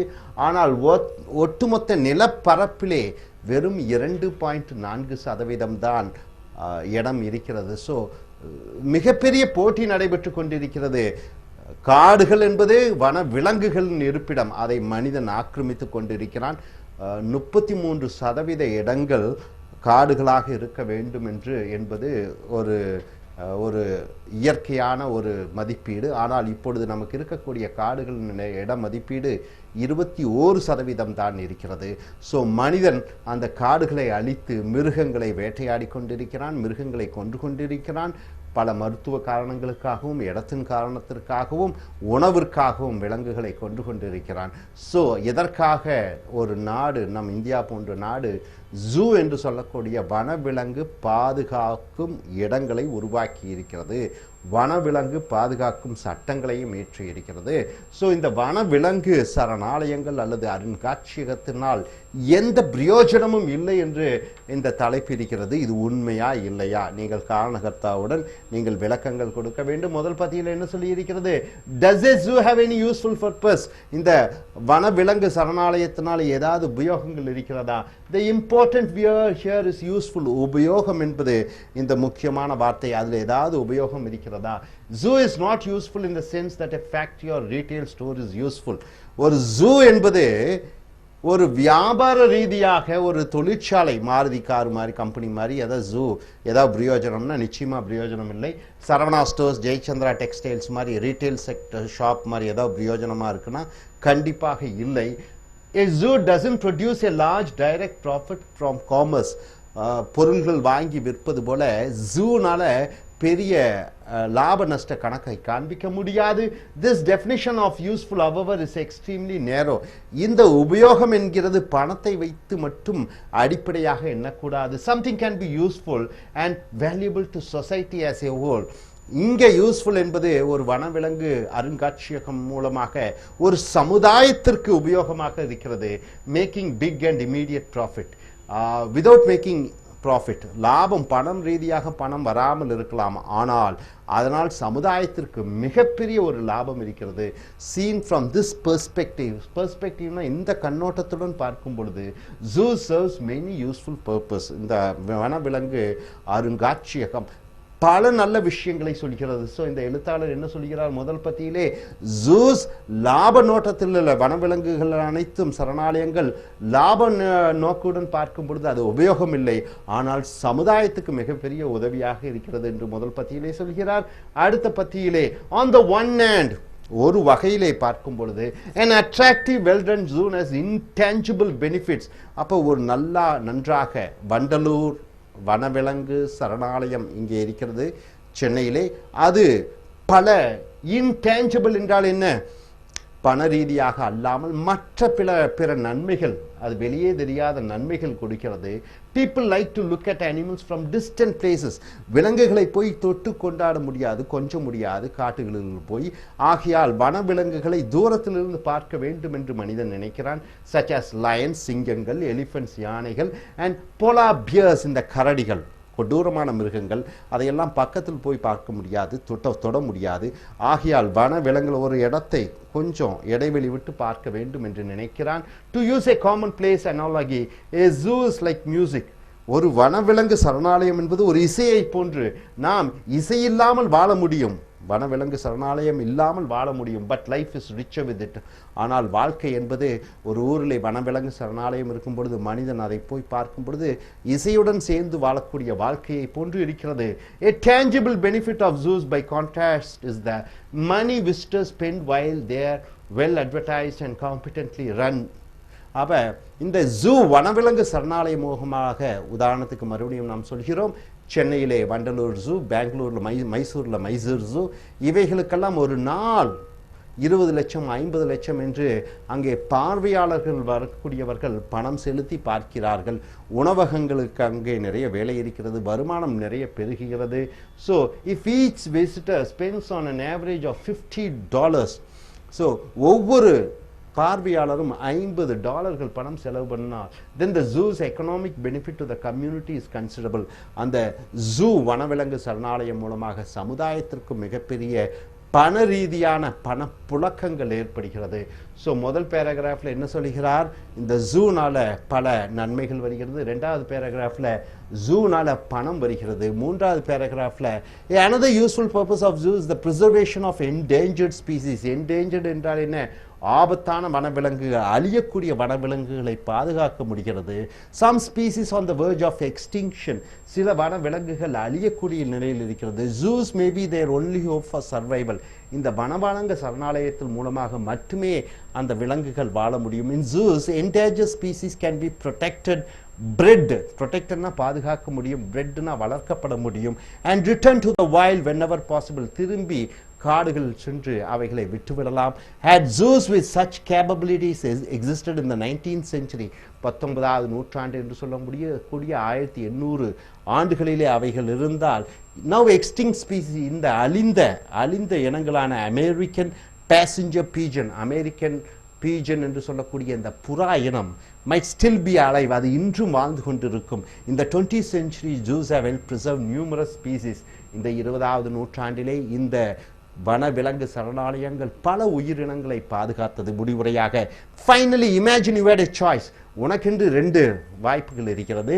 on a plot of land, உனக்கு ஒரு 100 ஏக்கர் நிலம் இருக்கிறது. you can build either a factory or a zoo, ஒரு தொழிற்சாலை கட்டலாம் அல்லது ஒரு வனவிலங்கு சரணாலயம் அமைக்கலாம்.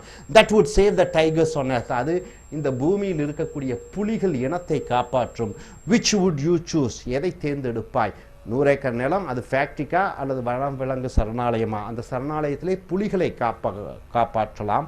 ஐ வுட் சூஸ் த ஜூ. இந்த எழுத்தாளர் என்ன சொல்கிறார், நான் அந்த வனவிலங்கு சரணாலயத்தை தான் தேர்ந்தெடுப்பேன். The world already has millions of factories, உலகத்திலே லட்சக்கணக்கான தொழிற்சாலைகள் இருக்கிறது. But only a few tigers, ஆனால் ஒரு சில புலிகள் தான் இருக்கிறது. and once a species disappears it is gone forever, அந்த இனம் அழிந்துவிட்டால் ஒரேடியாக அழிந்துவிடும். என் நாட்டினுடைய மிருகம், தேசிய மிருகமாக புலி கருதப்படுகிறது. ஆனால் இந்த புலியை காப்பாற்றுவதற்கு தான் நான் என் இடத்தை ஒதுக்குவேன் என்று எழுத்தாளர் சொல்கிறார். ஸோ இந்த வனவிலங்கு சரணாலயம் உதவிகரமாக இருக்கிறதா இல்லையா, இதுதான் தலைப்பு. இந்த எழுத்தாளர் உதவிகரமாக இருக்கிறது என்று முதல் பத்தியில் என்ன சொல்கிறார், அதை லாபம் என்பது என்ன என்று ஒரு நுண்ணிய விஷயத்திலே சொல்கிறார். அடுத்ததாக ஜூ வனவிலங்குகள் மூலமாக சமுதாயத்துக்கு பொருளாதார ரீதியாக வளர்ச்சி அடையும் என்று சொல்கிறார். மூன்றாவது பத்தியிலே அழிந்து கொண்டு இருக்கக்கூடிய இனத்தை காப்பாற்றலாம் என்று சொல்கிறார். நான்காவது பத்தியிலே ஒரு ஹைப்போதெட்டிக்கல் எக்ஸாம்பிள்ஸ் கொடுக்கிறார். கற்பனையான ஒரு நிகழ்வை சொல்கிறார். 100 ஏக்கர் நிலம் தான் என்ன செய்வோம், அதை மிருகத்திற்கா அல்லது தொழிற்சாலைக்கா என்று சொல்லி முடிவுரையாக அவர் மிருகங்களுக்குத்தான் நான் என் இடத்தை ஒதுக்குவேன் என்று சொல்கிறார். ஸோ இந்த கட்டுரை போன்று இனி வரக்கூடிய வீடியோக்களிலும் மற்ற கட்டுரைகளை பார்ப்போம். அதுவரை thank you very much. Dear friends, welcome to AS American IELTS and TOEFL Training Center. IELTS International English is level testing system. TOEFL test on English as foreign language. We have come here for writing and speaking skill development class, Lingua Forum. We have taken the essays from Dream Tech Publications, video number 53. That's what we have come. So in IELTS and TOEFL, in IELTS writing task, you have to write almost around 250 words. For speaking, if you get a task, you have to speak for almost 2 minutes. So here, agree or disagree type question. See the question clearly. Some people, not every people, some people believe that it harms the relationship. Relationship means what? Friend and friend, husband and wife. Okay, a relationship between, the relationship between the manager and the employees. So relationship means the understanding. Some people believe that it harms the relationship. Harms means what? It destroys, it brings some spoils, it has some friction in the relationship. So some people believe that it harms the relationship when one borrows money from a friend. So it is here, relationship is a friendship, right? I and you are both very close friends. I suddenly ask you, give me 5,000 or 10,000 as a loan, as a borrowing. So what happened? It spoils the relationship. This is the topic. Some people believe that it harms the relationship when one borrows money from a friend, not from a money lender, not from a bank, from a friend. So from a friend, if I or somebody borrows money, it harms the relationship. This is the topic. You have to see the topic here. Do you agree or disagree with this opinion? Are you going with this statement? Are you agreeing with this statement or disagreeing with this statement? You have to say why. Suppose if you agree, you have to say why do you agree that of course borrowing money spoils the friendship. You disagree. You say no, by borrowing money from a friendship, from a friend, it doesn't spoil the relationship, it doesn't spoil the friendship. You have to say why. Use specific reasons. You have to say the reasons and you have to say the examples to support your view. Supporting your view, you have to say why is it so. See how the introduction part has given in 3 lines. 3 lines, 1, 2, 3, 4, 5, 6, 7, almost 25 words are there in the introduction. Neither a borrower nor a lender be. So they started with a proverb or adage. You can say neither a borrower nor a lender be. Borrower means what? You are borrowing the money. Lender means what? You are giving the money. So neither means nor means neither. You don't be a borrower of money. You don't be a giver of money as a loan. So neither a borrower nor a lender be. E means being. So don't be a borrower. Don't be a lender. An old adage advises. Old adage means what? A proverb. A philosophical sentence, adage, advises, it says. So neither a borrower nor a lender be. It is widely quoted because it expresses an important truth. So they are giving an explanation for this neither a borrower nor a lender be. What is that? Borrowing money can do serious harm to friendship. So yes, for the topic. What is the topic? By borrowing money, it spoils the relationship. So borrowing money can do serious harm to friendship. He has started the introduction part with 3 lines, stating with a proverb or adage. He says, neither a borrower nor a lender be.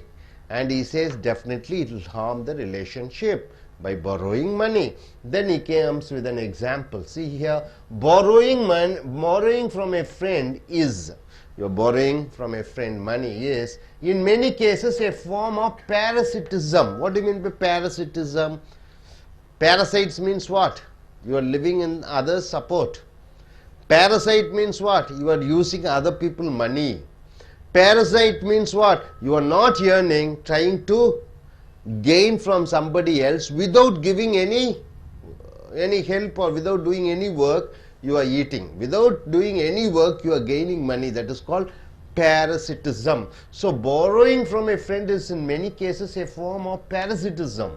A friend from whom one asks to borrow money may see the borrower as an opportunist and leech. What do you mean by leech? Leech lives in the support of somebody else. Leech, it's also like a parasite. So a friend from whom one asks to borrow money may see the borrower as an opportunist and leech. So you are a person, you come and ask me money, then I think you are an opportunist.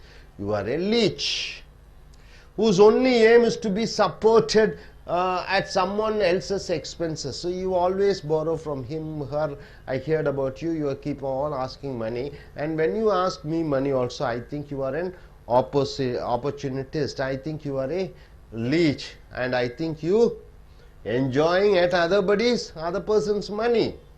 If a loan is forthcoming, then whether or not the borrower actually gains anything is a matter of opinion.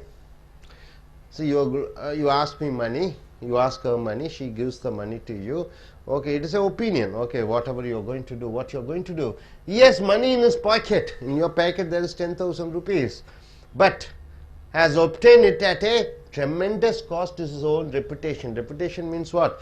You are telling her that you will give the money back and you are getting 10,000 or 20,000.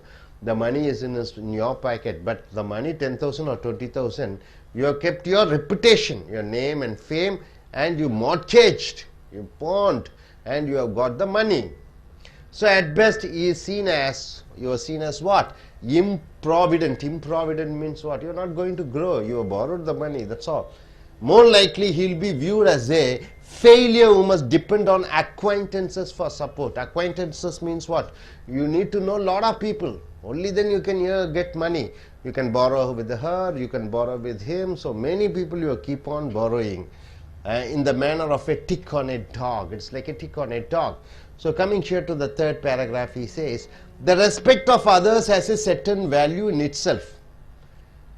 See, when you respect me, I never borrow money, I never ask money from you. So you have a respect on me. So the respect of others has a certain value in itself, and its loss may overweigh any benefit one might obtain by borrowing from a friend. See, I am having a tremendous respect from you because I don't ask money. When I ask money, I lose my respect. I lose the respect under you, from you. If only simply admitted poverty and helplessness in a given situation. See, suppose if you are very poor, you have two children, they are studying in college, you are getting an income of 7,000 or 10,000 rupees, you need 20,000, 30,000 per month. During those times, we can do some help. If only simply admitted poverty and helplessness in a given situation, genuine friends might be moved by sympathy to help. She is my friend. She is earning only 10,000 rupees as a monthly income, but she needs 20,000, 30,000 for her college education. That what I have to do? I have to help her because it's a genuine friendship. No shame would be involved. There is nothing shame about it because help would be provided voluntarily. I will voluntarily help her because she is my friend. Constant begging for handouts means what? You come and ask me, give me money for lunch, give me money for dress, give me money for a movie. So when you keep on asking for handouts means what? Handouts for small expenses, on the other hand, will reduce one in the eyes of others to the status of a child. So you keep on coming and asking, give me, my dear friend, give me 100 rupees. I want to eat in the hotel lunch. Then night you come and ask me, give me some money for the bus. So I look you as a child because child always depend upon elders. Or more precisely, someone who is unwilling to accept the responsibilities of an adult. What is the difference between an adult and a child? A child always gets help from others, isn't it? Keep on begging, give me money for sweets, dress. When you are an adult, what happens? You give money to others. So adult means what? Not dependent upon anybody. You should not depend upon if you depend upon your father, parents, of course it's the duty of the father, but to a certain extent up to the age of 20 or 21. You are 28 and you are going and asking your father money. Your father thinks you always as a child. When you are grown up, when you start earning money, then even your parents look you as an adult, as a grown up person. So when constantly asking from a friend for money, then the person who asks money, he looks like a child, not like a grown up. So finally we have come here to the conclusion. A person impoverished, what do you mean by impoverished? Poverty, poverish, becoming poor. A person impoverished by circumstances beyond his or her control is one thing. What do you mean by that? You have started a business went under loss, suddenly you become poor, that is accepted. Okay, because of circumstances he or she has become poor, impoverished. A reasonably able person who asks others constantly for loans, but you are not doing any business, sitting simply in your home, keep on asking me money, however, is something else again. If someone in that later situation has any friends at all, suppose you are not doing any work, you have friends, then what do I think? They probably would tell him, I will tell you, what do I tell? With justification, to grow up and support himself, I will tell, okay, you are nice, you are healthy, you are good educated, why do you want to keep on asking? Go and do some work, that's what I will say. So my dear friends, here this is an essay, simply says, you are not doing any work, you have a lot of friends, you keep on going asking the friends for money, for help, it harms the relationship, it destroys the friendship. Do you agree or disagree with this statement? This is the simple topic, able to understand? So the writer starts with an adage, neither a borrower nor a lender be. Then he comes to a case of what will happen to the friendship when you keep on asking money. He also says, if it is a friend who is in poverty state, friends will help him voluntarily, that is different. Then he comes to a conclusion and says, if you are healthy, if you are good, if you are educated, but not doing any work, and that time people will think you bad, it will harm the relationship. When constantly if you ask money, others will think you as a child. But when you don't ask, when you be dependent, you are not borrowing money, then others will look you as an adult. Hope you are able to understand. Are you clear? Let us start the speech. Introduce yourself. My name is Hanu. I'm planning to go Canada. I'm writing my exam on December. Okay. Could you say about this topic? Yes. Good morning.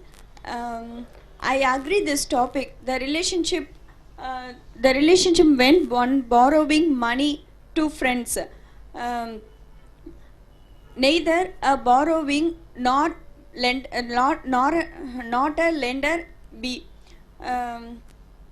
Definitely I agree this topic, because really I in my life also I had this problem. My friend, she's name is Jansi. Jansi, she is always ask money to me every day. She needs some of simple things also. She need money from others only. She not at all go for work.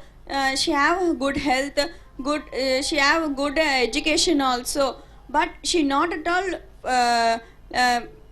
do his own. She not at all depends on his own purpose. She lend money from others only. She will do every works. Every day she asks money means it's really irritated for me in every situation, because we also need money for some purpose. We plan for money for this. We getting salary means we plan for that month recoupment, everything. But she will borrow money from others. It's a very critical situation to handle her. Every day she asks money, like she asks money from every friends, and she spend money she using this opportunity opportunity. She has spent money from other friends also, like in a transparent cost basic. Transparent cost basic. I really help some of the person also, so some of the friends in critical situation, emergency situation, they need money means I will help. What's your name? What's your name? I am Kishore. So, Sebastian. Basically, I am from Kerala. Okay. Which country are you planning to go? I am planning to go London. London. So, when are you writing the exam? Next December. December. Okay, come. What do you understand by this topic? First. Yes, look at the camera and speak. I agree this topic. The relationship when one borrows money from a friend. Borrowing money can spoil the true friendship, because I faced many problems like this.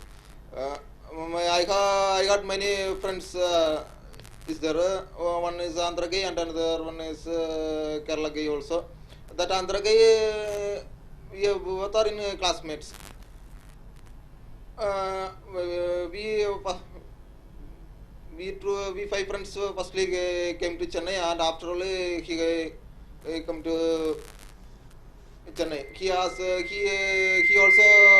stayed in our room.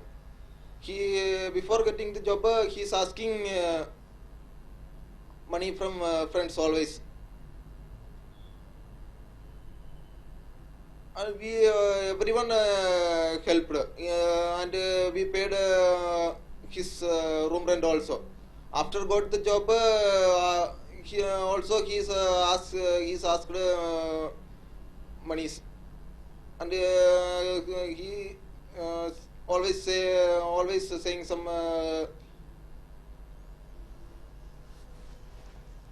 reasons, like he have many problems in family, and he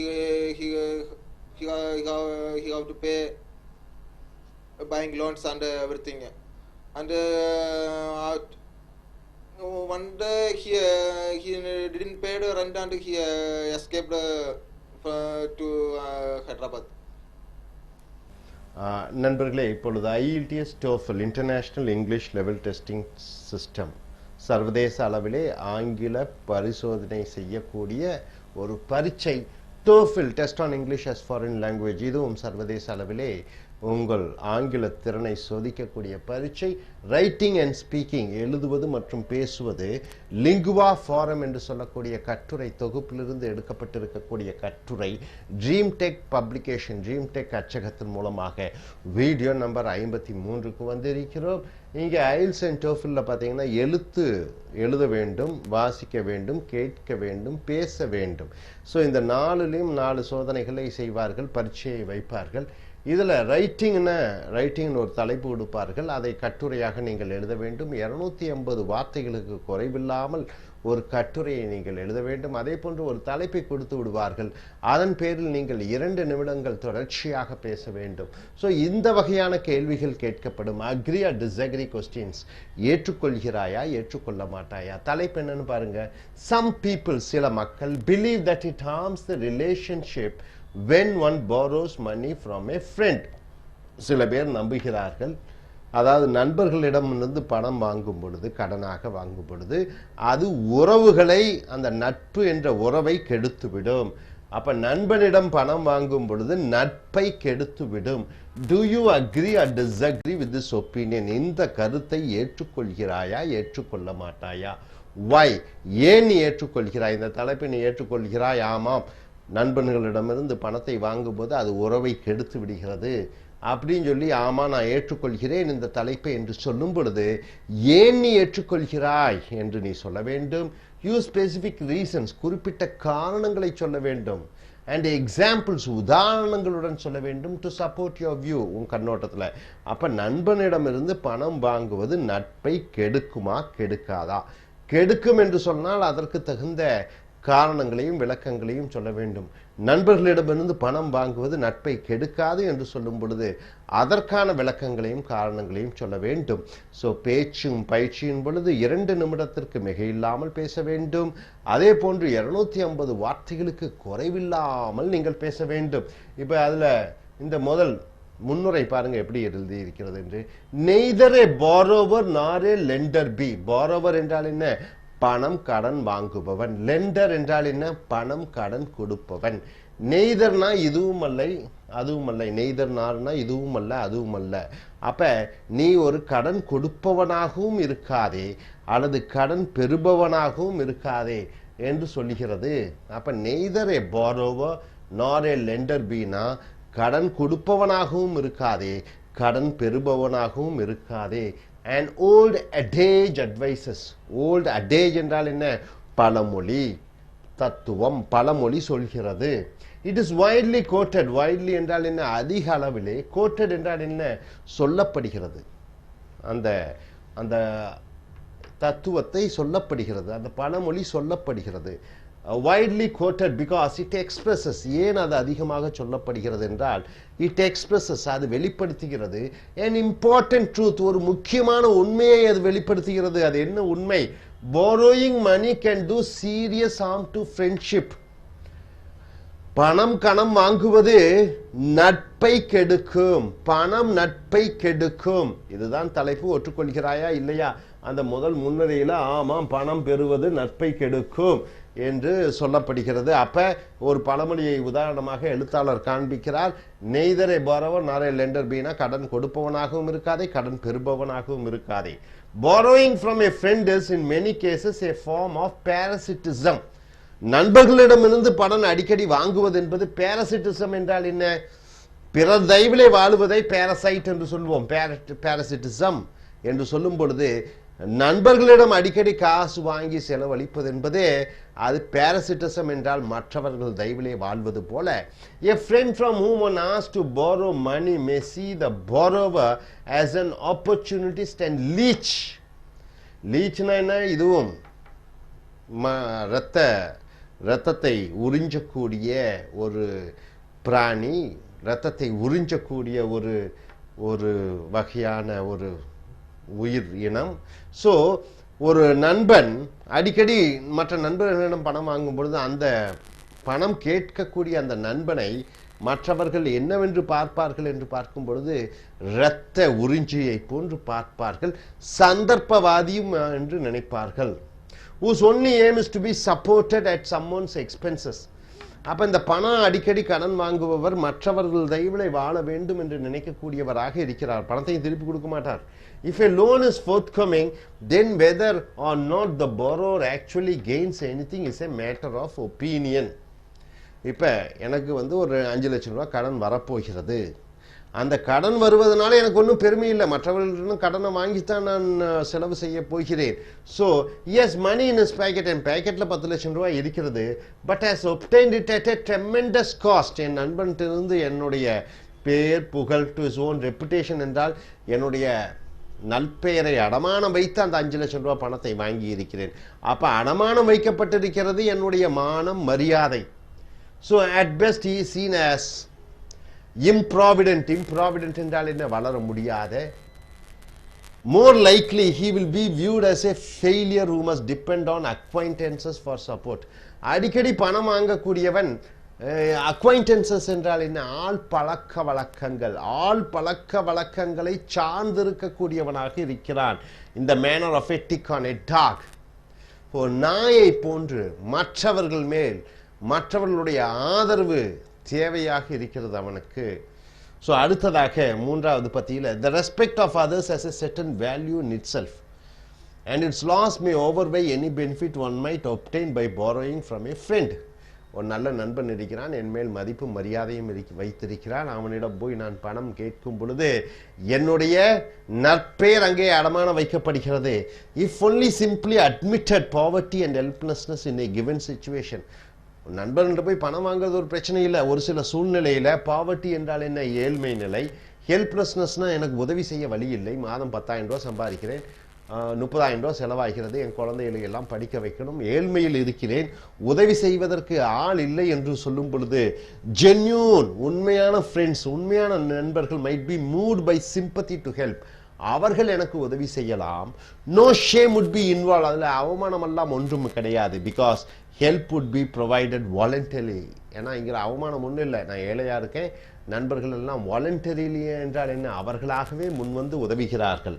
constant begging for hand out. ஆனால் விடாமல் தொடர்ச்சியாக hand outs என்றால் என்ன, சின்ன சின்ன செலவுகளுக்கு, tiffin சாப்பிடுவதற்கு, coffee சாப்பிடுவதற்கு, பஸ்ஸிலே போவதற்கு, துணி வாங்குவதற்கு, சின்ன சின்ன செலவுகளுக்கெல்லாம் மற்றவர்களிடமிருந்து பணம் வாங்குவது will reduce one in the eyes of others to a status of a child.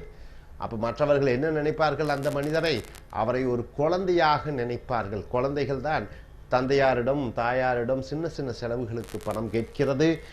the responsibility of an adult, ஒரு வளர்ந்தவர் என்று நினைக்க மாட்டார்கள், ஒரு குழந்தையை போன்று நினைப்பார்கள்.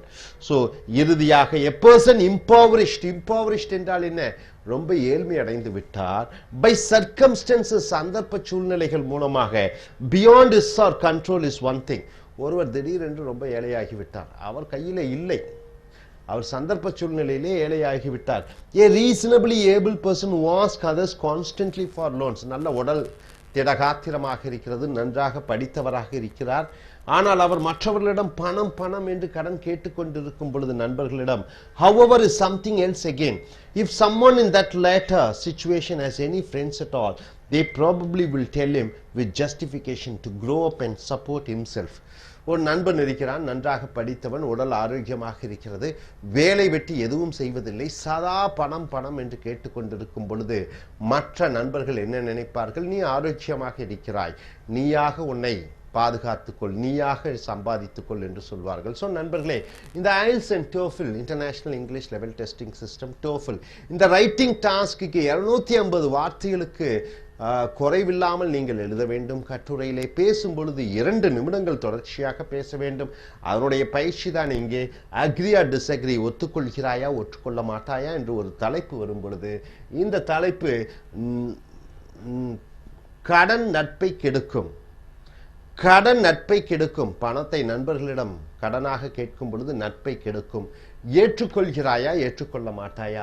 ஸோ இந்த எழுத்தாளர் முன்னுரையாக 3 வரிகளிலே 25 வார்த்தைகளுக்கு அடக்கமாக ஒரு முன்னுரையை எழுதியிருக்கிறார். அதற்கு பிறகு ஆமாம் பணம் வாங்குவது நட்பை கெடுக்கும் என்று சொல்லி அதற்காக ஒரு பத்தியை ஒதுக்கி இருக்கிறார். அந்த பத்தியில் குறைந்தது 50 வார்த்தைகள் இருக்கிறது. அடுத்த பத்தியிலையும் மறுபடியும் ஒரு 50 வார்த்தைகள் உதாரணங்களுடன் காரண காரியங்களுடன் ஏன் பணம் நண்பர்களிடம் கடன் வாங்கினால் அது நட்பை முறிக்கும் என்று சொல்கிறார். இறுதியாக இறுதியுரையிலே ஆமாம் பணம் வாங்கும் பொழுது நட்பு பாதிக்கும் என்று சொல்லி அது ஒரு 4-5 வரிகளிலே குறைந்தது ஒரு 30-35 வார்த்தைகளிலே தன்னுடைய முடிவுரையை எழுதியிருக்கிறார். ஸோ டோட்டலாக வேர்ட்ஸ் பார்த்தீங்கன்னா இங்கே குறைஞ்சது ஒரு 200 வார்த்தைகளுக்கு அடங்கியதாக ஒரு கட்டுரை இருக்கிறது. ஸோ இதை போன்ற கட்டுரைகள் பல கட்டுரைகள் வரும். இனி வரக்கூடிய வீடியோக்களில் மற்ற கட்டுரைகளை பார்ப்போம். Thank you very much. Take your IELTS and TOEFL writing and speaking task skill development note. We have come here to the Lingua Forum Essays Dream Tech Publications. This is the video number 54. As you know, in IELTS and TOEFL, IELTS you have to write almost in writing task 250 words, quality words, descriptive words, source sentences and supporting sentences with ideas and with examples. And in IELTS also you have speaking tasks where you may get a question like this. You have to speak for 2 minutes. So here, agree or disagree type questions. See what's it given, the topic. Some people prefer, always prefer goes for choosing either one, isn't it? Some people prefer to live in big cities. Some people prefer to live in big cities, whereas other people enjoy living in small towns. Just read the question properly. Only then you'll get the answer, whether it is in reading or whether it is in writing or listening or speaking. First understand the concept of the question. What's it given? What the examiner wants from you. So the examiner wants from you, what is it he wants? He wants you to tell whether it is better to live in big cities or small towns. That's what the examiner needs. And also he says, in which place would you prefer to live? Generally he asks you which is better, city or village. Then he comes to the question, where, which place do you prefer to live? Is it in village or in a city? Read the question, each and every word carries a weight. Use specific examples. See here, specific examples, particular examples you have to give. Read the question properly, and reasons. Not only example, you have to say the reasons to explain your answer. When you're saying or when you're writing, you have to explain your answer with examples, with reasons. So what is the topic here? What is the question? Could you tell me what is the question? Big cities or small towns, which is you going to be preferable? Which is preferable, big cities or... Okay, could you tell me an example for cities? Any city? Cities like Paris, Singapore, Malaysia, New York. Okay, for village? For villages Huh. like that. Kuduvanjeri? Velanjeri. All those things, Velanjeri, Kuduvanjeri, something. Okay, villages. So here, first you see in introduction part, introduction almost he has given in 1, 2, 3, 4, 5, 6, 7, 8 lines.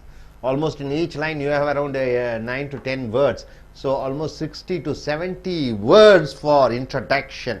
What he gives here, the writer, it is popular. It is popular means what? It is always famous. To contrast means what? To find out the differences. It is popular to contrast the virtues. What do you mean by virtues? Good things. Virtues means good things. It is popular to contrast the virtues, the good things of small town life with the hazards. What do you mean by hazards? Bad things, right? So virtues are the good things, hazards are the bad things. So virtues means good things, hazards means bad things. So it's always popular to find out the difference and contrast and say the virtues of small town, good things of a small town with the bad things of a big city living. In a city, how do you live? Here, small town. So now he starts with this sentence and he comes here. In a small town, he says about the small town, one allegedly is less likely to be shot. In a small town, he says in a village or in a small town, one means any person, allegedly means what? Purposefully, allegedly, is less likely to be shot. To be shot means what? With a gun. Somebody, a thief may come and shoot you, or terrorist may come and shoot you, robbers may come and shoot you. In village it is not, or in a town it is less likely, he says, it is less likely, there is no much of chance of getting hurt or getting shot by terrorist or anybody, less likely, he says. And also he says to be shot, killed in traffic. In towns there is no chances of getting killed in traffic, right? Then also he says, or asphyxiated. What do you mean by that? Auto fumes. Lot of pollution because of lot of vehicles. In a place like Chennai, you almost have around 60 lakh vehicles are there, I believe so. And there is no pollution in a town, but in city you have a lot of pollution. So he says asphyxiated by auto fumes. One close examination, he says, further he says, when you closely watch the perceived advantages. Perceived advantage means what? Perceived, what you think, perceived. Advantages of small towns. Advantages of small towns begin to seem less certain. He says, when you compare to city life to village life, or town life to city life, when you say town life is less dangerous, it is not sure, he says, it is not sure. The little community. What do you mean by little community? In towns you find little community means almost 150,000 people are there, 20,000 people are there. They are called little community. That looks so calm. They look so calm. Village life or town life, what do you find? They are very not hurry-burrying. They are very quiet and calm. It looks so calm. And desirable may have almost all the drawbacks of a big city. He says, in town also you have drawbacks like city, plus a few advantages of its own. He also says in town life there may be few advantages. So he says In the first paragraph he says, city life, it is considered to be dangerous, it is considered to be polluted, it is considered to be all type of materialistic. In village you don't find, but still it is not very sure, it is not certain. Even in village you have problems, he says. So in first paragraph he says, it is not true in big cities or in towns or villages people are living peacefully. Equally it is harming for the people who live in villages. It is as dangerous as people living in city. All the disadvantages of city is also there in villages or towns. That's what he says. Now he comes here in second paragraph. It is not guaranteed. He says it is not guaranteed. It is not guaranteed. For example, that crime will be lower on a lower. Crime will be lower. Crime will be lower. He says it is not guaranteed. It is not guaranteed. What is not guaranteed? He says with an example, the crime will be lower. What do you mean by crime? Cheating the government, doing criminal activities. On a case per person basis. On a case per person basis means what? On an average you find, even in towns, even in village, you find people involved in fighting and criminal activity. In a little town than in a big city.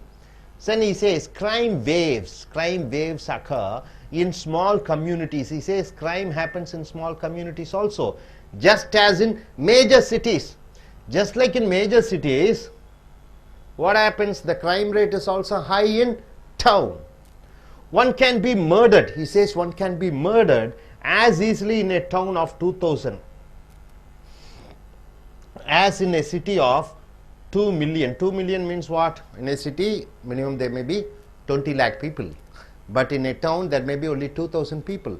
Even in the place where the 2,000 people are living, that is in town, there is equal chances of what? Murder happening, killings happening, criminal activities happening, just like 2 million, 20 lakh people living in a city. For example, Naxalites, where do the Naxalites live? They live in villages, in forest areas. In towns, you find Maoists, terrorists, all these people are living in towns mostly. So there are chances of happening even in villages. Caste clash, community clash, religion wise, it happens much in villages, he says. Likewise, small towns can be noisy and polluted. He also says small towns also noisy and pollution are there, because what? Lot of lorries are going, factories and industries are established in villages, so a lot of traffic is there, noise is there. Like by local industry or for instance, so local industry is generally in the villages, in outskirts, because they need a free place, lot of land. So they have started, industrialists have started their industries in various towns and villages, where even there the noise and pollution are there. For instance, and bad weather may make rural roads as dangerous as for motorists as city streets. So bad weather because of rain and all those rings make rural roads, the roads in the villages or towns, is as dangerous as in cities. So in the first paragraph he says about the introduction, he says not only in city life, village also we have problems. Then he says with an example of crime, then he says with an example of what?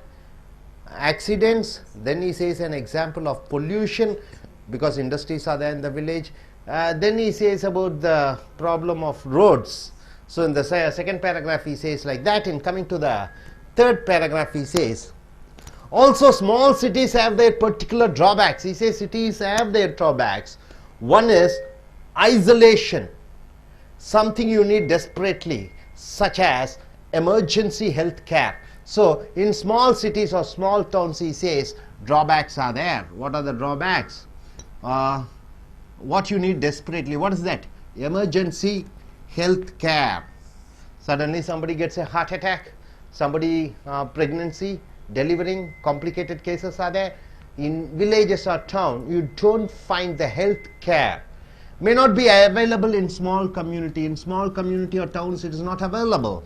Many other goods and services are also relatively rare in small towns. So he says goods and services. What are the goods and services? Big malls, latest products, car showrooms. It is not much available in villages and towns. So it says then cities you have a good health care. In cities you can get all the products. Cities you have everything available. So he says city is better than a town or a village or a small town. Then he says, seen from that perspective, that perspective, what do you mean by perspective? In that viewpoint, big city life may seem preferable to life in a little place. So when you see in this perspective, so big city life may seem preferable to life in a little place, because he says city life is much better in seeing this perspective. Health care, needed goods are available, job opportunities are available. Then because the many assets of large cities, assets means what? Roads and bridges and whatnot. From major medical centers to museums, you have very good medical centers, to museums you have, and specialty stores. Specialty stores means what? If you want to have a bike or a car or whatever it is, they are ready to sell their raw material, their spare parts. Easily you can get those things easily available. May outweigh liabilities. What are the liabilities? The negative things, such as urban noise and dirty air. He says, of course, in city you have this urban noise pollution is there, noise pollution. He also says air pollution is there, but it all the liabilities are less, but the assets, what do you mean by assets? The good things are more. It outweighs the negative things. The edge then doesn't always belong to small communities. He says in many cases they may look attractive at first glance, but actually have much less to offer than the ugly metropolis. So he says villages or towns may look attractive. It may be look quite good, but at first glance, but actually have much less to offer. They have much less to offer than the ugly metropolis. He also says the word ugly. Metropolis means what? What do you mean by metropolitan? Metropolitan, cosmopolitan. What is the difference between metropolitan and cosmopolitan? Metropolitan is a city where it has lot many bridges, star hotels, airport, good railway station, subways, star hotels. So those are called metropolitan. Big roads, a lot of housing units, local railways, AC buses, and all those things are called, when a place has that, when a city has that, you call it as metropolitan. And cosmopolitan means what? Different type of people are living. One American is there, French is there, German is there, Japanese, Koreans. So it is a place of accumulation of various cultures joining together. When various culture assemble, and that place is culturally different cultures are there living in the same place, in the same area, or in the that place is called cosmopolitan. So metropolitan, with the roads and railways and bridges and airports, that you call metropolitan, and cosmopolitan is different cultures coming together. So my dear friends, so the topic here is, some people prefer to live in cities rather than villages. What is your choice? What do you prefer? Is it city life or a village life? So he starts with the virtues and hazards. Virtues of town life and hazards of a big city. He also says that it is not true that towns are safer, or small cities are safer compared to big cities. He also says that in small cities also, or small towns also, you have noise pollution, air pollution, criminal rates are also equal, community clashes are there, terrorists are there in villages and towns and small cities. And he also says about all the good things about city life. You have museums, you have good health care, you have specialty products where you can buy, retail stores, and all those things. He says, of course, there are disadvantages, but advantages overweigh or outweigh the liabilities or the disadvantages. Hope you are able to get it. Now shall we go in for a speaking task? I just give you 1 minute for preparation, and you can come here and speak on this topic for 2 minutes.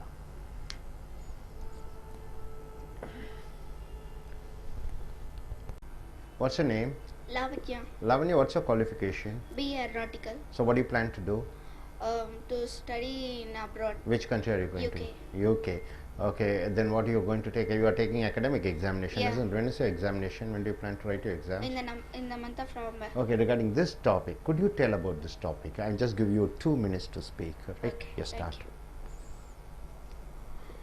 I'm going to preferable only the big cities because it has more advantages like hospitalities, educations, and more things are available in big cities only. And in village cities, I'm going to teach how they are. They are. They don't have any. They don't know any technologies like. They don't know. They are cropping like some chemicals like this and all, and they don't know. Actually, I have seen on program in history channels, and I just seen how they making the chips, even though the potato chips, and it is full and full technologically they developed, and they make it, and they preserve it, and product make it, and which is very healthy food like this was developed in big cities only. In village towns they don't know, they don't know the cropping, they cropping properly, but compared to the big cities, it is very less in village towns. And then second one is education. So the education is more important day by day our children. In our the children, they have to improve their knowledges, and they have to improve the technologies, because the technology is developing day by day, and they are finding so many things in big cities, even though the electronic systems, so many things, the spy missions and everything, they are finding out in big cities only. So the village peoples are to come out into the from the village or towns into the big cities, because they also have to know about the village, they also have to know about the big cities. Whenever and third one is hospitalities. The hospitalities is the most important, even though the pregnancy ladies are very so many hospitals are there in cities, so that they can go there and take the medicines and precautions and everything they can learn. Even though now develop so much of cancer patients are there, so in village city they don't know how to treat, how to manage the cancer patients and all. In big cities only the hospital cares or medical cares, or they know how to manage, how to preserve or prevent the from the cancer, from to the cancer patients. And third one is the drawbacks is the natural hair pollutions. The hair pollution occurs in big cities, but they can get air pollutions in like the way of to go the beach and everything. Beaches, so many beaches are there, so they can get the more pure air from the sea. And they are cropping the so much of seeds, right, like rice and everything in a pure water, and pure seeds, and pure everything.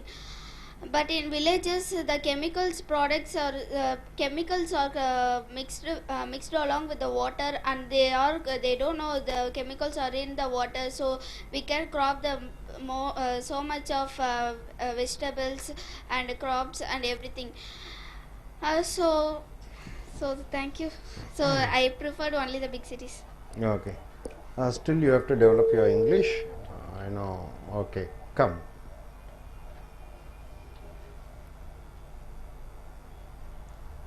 Yes, what's your name? My name is Jubia. Okay, what do you do? I'm a nurse. Which country are you planning to go? I'm planning to go to New Zealand. You're planning to take academic or general? I'm taking academic. When is your exams? So on the last days of the October. So how much marks you expect to get? Score?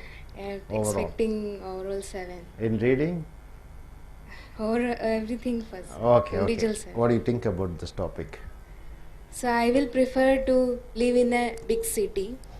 As we know that there are many disadvantages and advantages of both the sides. we'll go to this small cities or small villages, we'll see that it is less polluted, and we can see that there are less crimes as and also the roads, the less crimes, and if we will move to the big cities, we can see that it is polluted. Even though it is polluted, if it is more traffics are there, and also many drawbacks are there in the big cities, but still there are advantages like we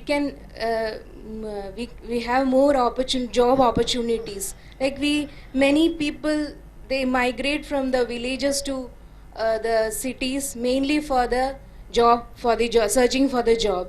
So there are more job opportunities. Also, it can provide more education to the childrens as we are advancing day by day. So it provides the students, they can update their knowledge day by day. So it's better to stay in the big cities. And also you will see that in the villages also the same problems we can see. We cannot get a good education to the childrens. We cannot have a good opportunity for the job, and there are certain things that we cannot seek in the villages, like the medical services which we get in the cities. It's not provided in the villages. If an emergency comes, we have to go to the big city. It will take 2 hours or 3 hours. It may cause that in the time there something may happen, or the condition of the patient may become vigorous. So it is preferred that we can live in a big city. And also there are certain drawbacks in the villages, like many animals like the snakes, which can cause snake bite can cause a problem which we have to seek, and we have to find the medical care which is not available in the villages. So mostly, and also it is the villages are also polluted by the industries which are growing up in the villages. So we can't say that only the cities have the drawbacks. Even though the cities have the drawbacks, but if we will balance it, we can see that cities are more advantageous than the villages. So preferably, I would like to say that I will prefer to stay in the city life. Good. So better performance. Good on. Dear friends, IELTS and TOEFL International English Level Testing System சர்வதேச அளவிலான உங்களுடைய ஆங்கில பேச்சு, எழுத்து, வாசிக்கும், கேட்கக்கூடிய திறன்களை சோதிக்கக்கூடிய சர்வதேச பரீட்சை TOEFL ரைட்டிங் அண்ட் ஸ்பீக்கிங், எழுதுவது மற்றும் பேசுவது பயிற்சி, லிங்குவா ஃபாரம் கட்டுரைகளிலிருந்து Dream Tech publications video number 54க்கு வந்திருக்கிறோம். Some people prefer to live in big cities. சில மனிதர்கள் பெரிய நகரத்தில் வாழ்வதற்கு ஆசைப்படுகிறார்கள். Whereas other people enjoy living in small towns. சில மனிதர்கள் சிறு ஊர்களிலே, கிராமங்களிலே, ஊர்களிலே வாழ விருப்பப்படுகிறார்கள். In which place would you prefer to live? நீ எந்த இடத்திலே வாழ்க விரும்புகிறாய்? பெரிய நகரத்திலா, சிறு கிராமத்திலா? Use specific examples, குறிப்பிட்ட உதாரணங்களை கூற வேண்டும். And reasons, விளக்கங்கள், ஏன் எதற்கு என்று சொல்ல வேண்டும். To explain your answer. So இந்த கட்டுரையிலே 250 வார்த்தைகள், 260 இருந்து 270 வார்த்தைகள் எழுதலாம். ரொம்ப அழகாக எழுத வேண்டும். முன்னுரை, என்ன பேச போகிறாய், இந்த தலைப்புக்கு ஆதரவாக இருக்கிறாயா, எதிர்ப்பாக இருக்கிறாயா என்று எழுதி உதாரணங்கள், சர்வதேச உதாரணங்கள் சொல்ல வேண்டும். பிக் சிட்டிஸ்னா டோக்கியோ சொல்லலாம், அல்லது நியூயார்க் சொல்லலாம், அல்லது வேற என்ன சொல்லலாம், மும்பை சொல்லலாம், டெல்லி சொல்லலாம், பெரிய பெரிய சிங்கப்பூர் சொல்லலாம். ஸோ பெரும் பெரும் சர்வதேச நகரங்களை குறிப்பிட்டு ஏன் எதற்கென்று உதாரணங்களை கூற வேண்டும். So it is popular to contrast. Contrast என்றால் என்ன? கம்பேரிங் அண்ட் கான்ட்ராஸ்டிங் சொல்லுவாங்க. கம்பேரிங்னா என்ன? ரெண்டுக்குள்ள சிமிலாரிட்டிஸ், ஒற்றுமைகள். கான்ட்ராஸ்ட் என்றால் இரண்டுக்கும் உள்ள வேற்றுமைகள். It is popular to contrast. Contrast என்றால் வேற்றுமைகளை சொல்லலாம். the virtues என்றால் என்ன? நல்ல விஷயங்கள் of small towns, சிறு நகரத்தில் இருக்கக்கூடிய நல்ல விஷயங்கள், with hazards என்றால் என்ன? கெட்ட விஷயங்கள் of big city living. அப்ப பெருநகரத்திலே வாழக்கூடிய கெட்ட விஷயங்களும் சிறு நகரத்திலே வாழக்கூடிய நல்ல விஷயங்களையும் அடிக்கடி ஒப்பிட்டு நாம் பேசுகிறோம் அன்றாடும் வழக்கமாக. in a small town, சிறிய நகரத்திலே சிறிய ஊரிலே, one allegedly என்றால் என்ன? குறை கூறும் விதமாக is likely to be shot. சிறு கிராமத்தில் யாரும் துப்பாக்கி எடுத்துட்டு வந்து உங்களை சுட மாட்டார்கள், இங்க நகரத்தில் சுடுவார்கள். killed in டிராஃபிக்னா ரோடு விபத்துகள் அதிகமாக நடைபெறுகிறது நகரத்திலே. or asphyxiated என்ன? அந்த வாகனங்களிலிருந்து வரக்கூடிய அந்த புகை உள்ளே போய் ஒரு மயக்கத்தை உண்டாக்குகிறது. By auto fumes. ஆட்டோ என்றால் என்ன? ஆட்டோ என்றால் வாகனம். ஃபியூம்ஸ் என்றால் என்ன? அதிலிருந்து வரக்கூடிய நச்சு புகைகள். ஸோ கிராமத்தினுடைய நல்லதுகளையும் அல்லது சிறு ஊரில் இருக்கக்கூடிய நல்லதுகளையும் பெரிய நகரத்தில் உள்ள கெட்டதுகளையும் சொல்லும் பொழுது இங்கே நகரத்தில் என்னென்ன இருக்குதுன்னு சொல்லுவாங்க. சுடப்படுவாய், திருடர்கள் வருவார்கள், பொல்யூஷன் மாசு, இவைகள் எல்லாம் குறை சொல்லலாம். ஒன் க்ளோஸ் எக்ஸாமினேஷன், நல்ல தீவிரமாக உற்று பார்த்தால், however எப்படி ஆயிடும், the perceived advantage. perceived என்றால் என்ன? நாம் நினைக்கக்கூடிய advantages என்றால் என்ன? பலன்கள் of small towns begin to seem less certain. சிறு ஊர்களில் அல்லது கிராமத்தில் வாழ்வது நல்லது என்பது நல்லா உற்று பார்த்தா அது கம்மியாகத்தான் இருக்கிறது, ஒரு பெரிய ஆதாயம் கிடையாது.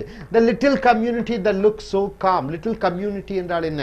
ஒரு கிராமத்திலே சிறு சிறு குழுக்களாக மக்கள் வாழ்கிறார்கள், தேவர், செட்டியார், கிறிஸ்துவர்கள் அப்படின்னு சொல்லி ஜாதி ரீதியாக மத ரீதியாக குறிப்பிட்ட வட்டத்தில் ஸ்மால் கம்யூனிட்டியாக வாழ்கிறார்கள். தட் லுக் சோ காம், அமைதியாக இருப்பது போன்று தோன்றுகிறது.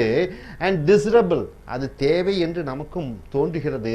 May have almost all the drawbacks, எல்லா குறைகளும் இருக்கும் அந்த சிறு கிராமத்திலும் கூட. ஆஃப் ஏ பிக் சிட்டி, இந்த பெரு நகரத்தில் போல.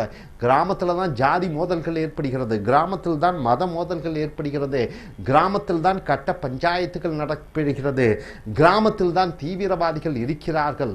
So plus a few advantages of its own. சில நன்மைகள் இருக்கலாம், ஆனால் பெரிய நகரத்தில் இருப்பது போல் இந்த சிறிய ஊர்களிலும் தீமைகள் இருக்கிறது. அடுத்த பேராகிராஃப் பாருங்க என்ன எழுதியிருக்கிறார். இட் இஸ் நாட் கேரண்டீட், அது உறுதியாக சொல்ல முடியாது. For example, that crime will be lower. கிரைம்னா என்ன? குற்றங்கள் குறைவாக இருக்கும் சிறு நகரத்திலே அல்லது கிராமத்திலே என்று உறுதியாக சொல்ல முடியாது. On a case per person basis, ஒவ்வொரு தனிப்பட்ட மனிதர்களையும் எடுத்துக்கொண்டால். In a little town than in a big city, சிறு கிராமத்தில் பெரிய நகரத்தை ஒப்பிட்டும் பொழுது சிறிய நகரத்திலும் பிரச்சனைகள் இருக்கிறது. வாய்க்கா வரப்பு பிரச்சனைகள், ஜாதி பிரச்சனைகள், சண்டை நடைபெறுகிறது, கொலைகள் நடைபெறுகிறது. கிரைம் வேவ்ஸ் அக்கர் இன் ஸ்மால் கம்யூனிட்டிஸ், சிறு சிறு குழுக்களாக ஜாதி ரீதியாக வாழக்கூடியவர்கள், அங்கேயும் கிரைம் மோதல்கள் ஏற்படுகிறது. Just as in major cities, பெருநகரத்தில் உருவாகுவது போல. One can be murdered easily, as easily in a town of 2000, 2000 பேர் வசிக்கக்கூடிய கிராமத்திலேயோ சிறு நகரத்திலேயோ கூட ஒருவர் கொலை செய்யப்படலாம். as in city of 2 million. 2 million என்றால் என்ன? 1 மில்லியன் என்பது 10 லட்சம். 20 லட்சம் பேர் வாழக்கூடிய பெருநகரத்திலும் 2000 பேர் வாழக்கூடிய கிராமத்திலும் ரெண்டு மக்களையும் சாவக்கூடிய வாய்ப்புகள் அதிகமாக இருக்கிறது. likewise small towns can be noisy and polluted. சிறு நகரத்திலும் சிறு கிராமத்திலும் அங்கேயும் போக்குவரத்து நெரிசல், அங்கேயும் பிரச்சனைகள் இருக்கும். ஏனென்றால் பை லோக்கல் இண்டஸ்ட்ரி என்றால் என்ன? தொழிற்சாலைகள் அனைத்தும் பார்த்தீர்கள் என்றால் கிராமப்புறமாக இருக்கிறது. ஏன்னா கிராமப்புறத்தில் தான் அதிக இடம் இருக்கிறது. தொழிற்சாலைகளுக்கு வேண்டிய 500 ஏக்கர் 1000 ஏக்கர் இருக்கிறது. அங்கேதான் வாகனங்கள் எல்லாம் வருகிறது, மூலப்பொருட்களையும் தயாரித்த பொருட்களையும் எடுத்துச் செல்வதற்காக. ஆக கிராமத்திலையும் போக்குவரத்து நெரிசல் அதிகமாக இருக்கிறது. And bad weather may make rural roads as dangerous for motorists as city streets. பொதுவாகவே விபத்துகள் எதனால் நடைபெறுகிறது என்றால் ரோடுகள் மோசமாக இருப்பது. கிராமத்திலையும் சிறு நகரத்திலையும் ரோடுகள் மோசமாக, பெரிய நகரத்தில் எப்படி மோசமாக இருக்கிறதோ அதை போன்று கிராமத்து ரோடுகளும் மோசமாக இருக்கிறது. ஸோ இந்த முதல் பேராகிராஃபில் இவர் என்னென்ன சொல்லுகிறார், இந்த ரெண்டாவது பத்தியில் பார்த்தீங்கன்னா கொலைகளும் நடக்கும், கிராமத்திலும் நடக்கும், பட்டணத்திலும் நடக்கும். மேலும் அந்த மாசு அல்லது போக்குவரத்து நெரிசல் கிராமத்திலும் இருக்கிறது, சிறு ஊர்களிலும் இருக்கிறது, நகரத்திலும் இருக்கிறது. ஏனென்றால் தொழிற்சாலைகள் கிராமங்களில் இருக்கிறது. அடுத்தது ரோடுகள் சரியில்லாமல் இருக்கிறது, அது கிராமத்திலும் சிட்டியிலும் ரெண்டிலும் ஒன்றுதான் என்று சொல்கிறார். அடுத்ததாக also small cities have their particular drawbacks. Small cities என்றால் சிறு ஊர்களுக்கு அதனுடைய குறைபாடுகள் இருக்கிறது. drawbacksனா குறைபாடுகள். one is isolation. ஐசோலேஷன் என்றால் என்ன? சிறு கிராமத்தில் பார்த்தீங்கன்னா யாரும் கண்டுகொள்ள மாட்டார்கள், ஏதோ ஒதுக்குப்புறமாக வாழ்வது போன்று இருக்கிறது. சம்திங் யூ நீட் டெஸ்பரேட்லி, ஏதோ ஒன்று உங்களுக்கு தேவை. டெஸ்பரேட்லி என்றால் என்ன? அவசரமாக ஒன்று தேவை. என்ன வேண்டும்? உதாரணத்துக்கு such as emergency health care. Emergency health care என்றால் என்ன? ஒரு இருதய ஹார்ட் அட்டாக் ஆகிவிடுகிறது, பிரசவம் நடைபெற போகிறது. அப்போ உடனடியாக மருத்துவ சேவை செய்யும் பொழுது அங்கே கிராமத்திலோ சிறு நகரத்திலோ அந்த வசதிகள் இல்லை. may not be available in a small community. சிறு நகரத்தில் இருக்கிறது. many other goods and services are also relatively rare in small towns. சிறு ஊர்களிலே ஒரு பெரிய கார் வாங்க வேண்டும், அங்கே கிடைக்காது, நகரத்திற்கு தான் வர வேண்டும். அல்லது மூலப்பொருட்கள் வாங்க வேண்டும், நகரத்திற்கு தான் வர வேண்டும். ஸோ டெலிவிஷன் வாங்க வேண்டும், நகரத்திற்கு தான் வர வேண்டும். ஸோ நிறைய பொருட்கள் வாங்க வேண்டும் என்றாலும் நகரத்திற்கு தான் வர வேண்டும். ஸோ இந்த மூன்றாவது பேராகிராஃபில் என்ன சொல்லுகிறது என்றால், அவசர மருத்துவ சிகிச்சை பொருட்கள் இவைகள் எல்லாம் அத்தியாவசியமான விஷயங்களுக்கெல்லாம் நகரத்தை தான் நாடி வர வேண்டியிருக்கிறது, கிராமத்திற்கு அந்த வசதிகள் இல்லை என்று சொல்கிறார். இறுதியாக முடிவுரையாக seen from that perspective, perspective என்றால் என்ன? அந்த கண்ணோட்டத்தில் பார்க்கும் பொழுது big city life may seem preferable to life in a little place. அப்ப பெருநகரத்தில் வாழ்வது சிறு நகரத்தில் வாழ்வதை விட, அல்லது கிராமத்தில் வாழ்வதை விட சிறு நகரத்தில் வாழ்வதை விட பெருநகரத்தில் வாழ்வது சிறந்தது என்று தோன்றுகிறது. because the many assets என்றால் என்ன? of large cities. assets என்றால் நல்ல விஷயங்கள், நல்ல plus points of large cities. பெருநகரத்தில் ஃப்ரம் மேஜர் மெடிக்கல் சென்டர்ஸ், மிகப்பெரிய மருத்துவமனைகள், மியூசியம்ஸ் அருங்காட்சியகம், அண்ட் ஸ்பெஷாலிட்டி ஸ்டோர்ஸ், மிகப்பெரிய மால்ஸ் என்று சொல்லக்கூடிய விற்பனை மகால்கள். many may outweigh the liabilities. அது சில கிராமத்தில் நகரத்தில் இருக்கக்கூடிய liabilities என்றால் என்ன? கெட்ட விஷயங்கள். such as urban noise, நகரத்திலே அதிக அளவிலே சத்தம் வருகிறது, and dirty air, மாசான ஒரு காற்று இருக்கிறது. ஸோ இதெல்லாம் குறைபாடுகள் இருந்தாலும் பெரிய பெரிய மகால்கள் இருக்கிறது, நல்ல மருத்துவமனைகள் இருக்கிறது, நல்ல கல்லூரிகள் இருக்கிறது, நல்ல அருங்காட்சியகங்கள் இருக்கிறது. ஸோ இவைகளெல்லாம் ஒப்பிட்டும் பொழுது அந்த குறைபாடுகள் குறைவாக இருக்கிறது. the edge then doesn't always belong to small communities. அப்ப எட்ஜ் என்றால் என்ன? யார் சிறந்தது என்று பார்க்கும் பொழுது சிறு நகரங்கள் பெரிய அளவிலே பேசப்படுவதில்லை, அதை நாம் நாட முடியாது. பெருநகரங்கள் தான் சிறந்தது, சிறு நகரங்கள் அவ்வளவு வசதியானதாக இல்லை. இன் மெனி கேசஸ், அதிக வழக்குகளிலே they may look attractive, சில நேரங்களில் பார்ப்பதற்கு கவர்ச்சியாக இருக்கும். எது? சிறு நகரங்கள். at first glance, முதலாக பார்க்கும் பொழுது சிறு நகரங்கள் சிறு கிராமங்கள் நன்றாக இருக்கும். பட் ஆக்சுவலி, ஆனால் உண்மையில் have much less to offer, அவைகளுக்கு வழங்குவதற்கு ரொம்ப கம்மியாக இருக்கிறது. than the ugly metropolis. Ugly என்றால் என்ன? மோசமான. மெட்ரோபோலிஸ் என்றால் என்ன? பெருநகரங்கள். சென்னை, மும்பை, டோக்கியோ, ஜப்பான், அந்த ஜப்பானில் இருக்கக்கூடிய டோக்கியோ, சிங்கப்பூர் போன்ற பெருநகரங்களை மெட்ரோபோலிஸ் என்று சொல்கிறோம். மெட்ரோபாலிட்டன் என்றால் என்ன? பெரிய பெரிய விமான நிலையங்கள், பெரிய பெரிய ரயில்வே ஸ்டேஷன்ஸ்கள், ரயில் நிலையங்கள், பெரிய பெரிய பில்டிங் எல்லாம் இருக்கக்கூடியது மெட்ரோபாலிட்டன் என்று சொல்வோம். காஸ்மோபாலிட்டன் என்றால் பல கலாச்சாரங்கள் இணைந்திருக்கக்கூடிய, மக்கள் இணைந்து வாழக்கூடிய ஒரு நகரத்தை காஸ்மோபாலிட்டன் என்று சொல்கிறோம். ஸோ நண்பர்களே, இந்த பெருநகரங்களா சிறு நகரங்களா என்பதை முக்கியம் எது என்பதை பார்த்து அறிந்து தெரிந்து கொண்டீர்கள். இனி அடுத்து வரக்கூடிய வீடியோக்களில் மற்ற தலைப்புகளில் நான் பார்ப்போம். Thank you very much. Dear friends, welcome to IELTS and TOEFL Training Center. Is American IELTS and TOEFL Training Center. IELTS International English as Level Testing System. TOEFL Test on English as Foreign Language. Writing and Speaking Task Development or Skill Development class. Here we have taken these essays from Lingua Forum Essays and Dream Tech Publications. We have come here to the video number 55. See here, in IELTS and TOEFL, in IELTS, when you go for task 2 writing, you have to write minimum of 250 words. Minimum of 250 words. And in speaking task, you have to speak almost for 2 minutes continuously with all these points. So here, how these writings are arranged, you see the question, and according to the question you go with the answer. See the question here, agree or disagree questions.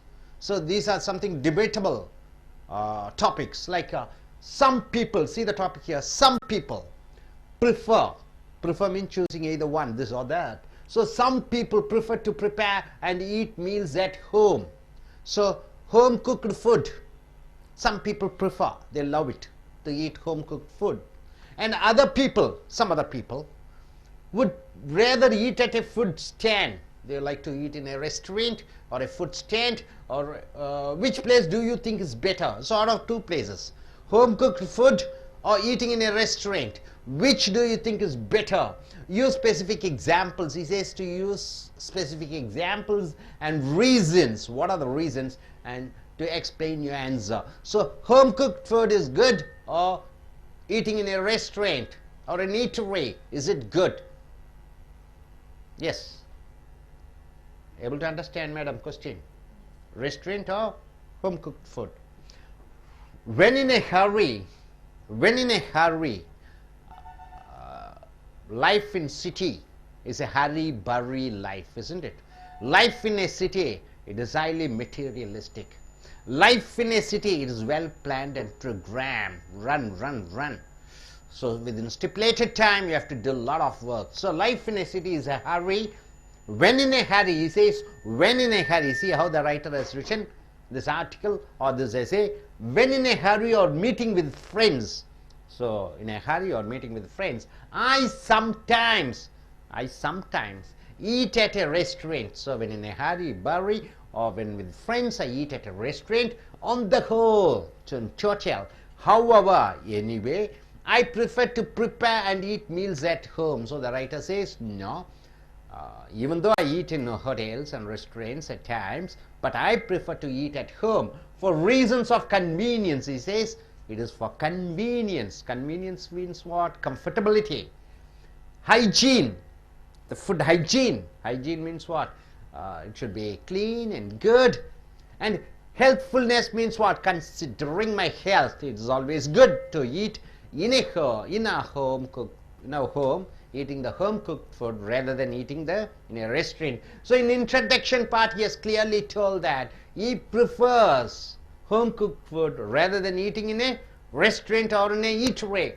So with 3 lines, almost 30 to 35 words, he has told his introduction. And coming here for his explanation, see here, they are asking you to use specific examples, particular examples and reasons to explain your standpoint. What do you stand for? Eating the home cooked food or eating in a restaurant, which is best? So he's asked you to give examples and reasons for your answer. So introduction part, this gentleman has told what? Hurry-burry, when meeting with friends, I eat in a hotel or restaurant, but I prefer eating in home cooked food because of one reason. What is that? It is for health and for hygiene and for convenience. So 3 reasons he says. Then he comes to the main point. There is no need for meals to be elaborate. Elaborate means what? To explain. Some fruits, some canned fish. What do you mean by canned fish? Fish which comes in can is called canned fish. Okay, and a slice of bread. Suffice. What do you mean by suffice? It's enough. So fruit, canned fish, then slice of bread. Suffice. It's enough for a meal. This is enough for a meal. Meal means what? The time you take the food meal. Thus I reduce my time spent at meals. So he reduces. So he doesn't take much of time for taking his meals, and can even do other things. He can do some other things also at the time of eating. You know, the fruit, bread, and with canned fish, he does some other work. What does he do? Such as working at a computer while eating. So while eating, what does he do? He also does some other work. So this is enough. So he doesn't give much importance for food. Now coming here in the 3rd paragraph, what he says, then there is hygiene. So he says the quantity of food, then he comes he says he eats and does the work. Then he comes here to say hygiene, the point of hygiene, to consider on several occasions. So he says, I have become very ill after eating meals. Meeting meals where? At a restaurant or a cafeteria. So at a cafeteria or a restaurant, after eating, he became sick. That's what he says. The food doesn't suit him. One never knows how food at such places has been prepared. He also is wondering and saying how the food is prepared. Over here he is quite confused. It may be prepared. He assumes the food may be prepared under highly unsanitary conditions. What do you mean by sanitary? Pure, clean, unsanitary conditions. So he assumes the food is prepared in unsanitary conditions. That's the reason why he gets ill. So that anyone who eats it becomes sick. So he says anybody who eats the food becomes sick. On the other hand, so one other thing he says, one can prepare food much more carefully at home and can be sure to avoid contamination. What do you mean by that? He says the food prepared in a hotel may be unhygienic, and he says in the other hand means what? The other side. If you see the food which is prepared in home, you can avoid contamination. What do you mean by contamination? Pollution. Contaminations, getting spoiled, contamination. So he says compared to home food and house food. Second point, he comes to the hygienic point. Then finally he comes to the point, finally some food served at restaurants and food stands.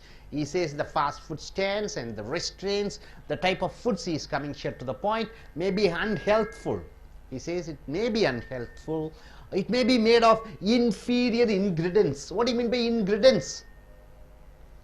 All the inputs which you put to prepare the meals or prepare the food.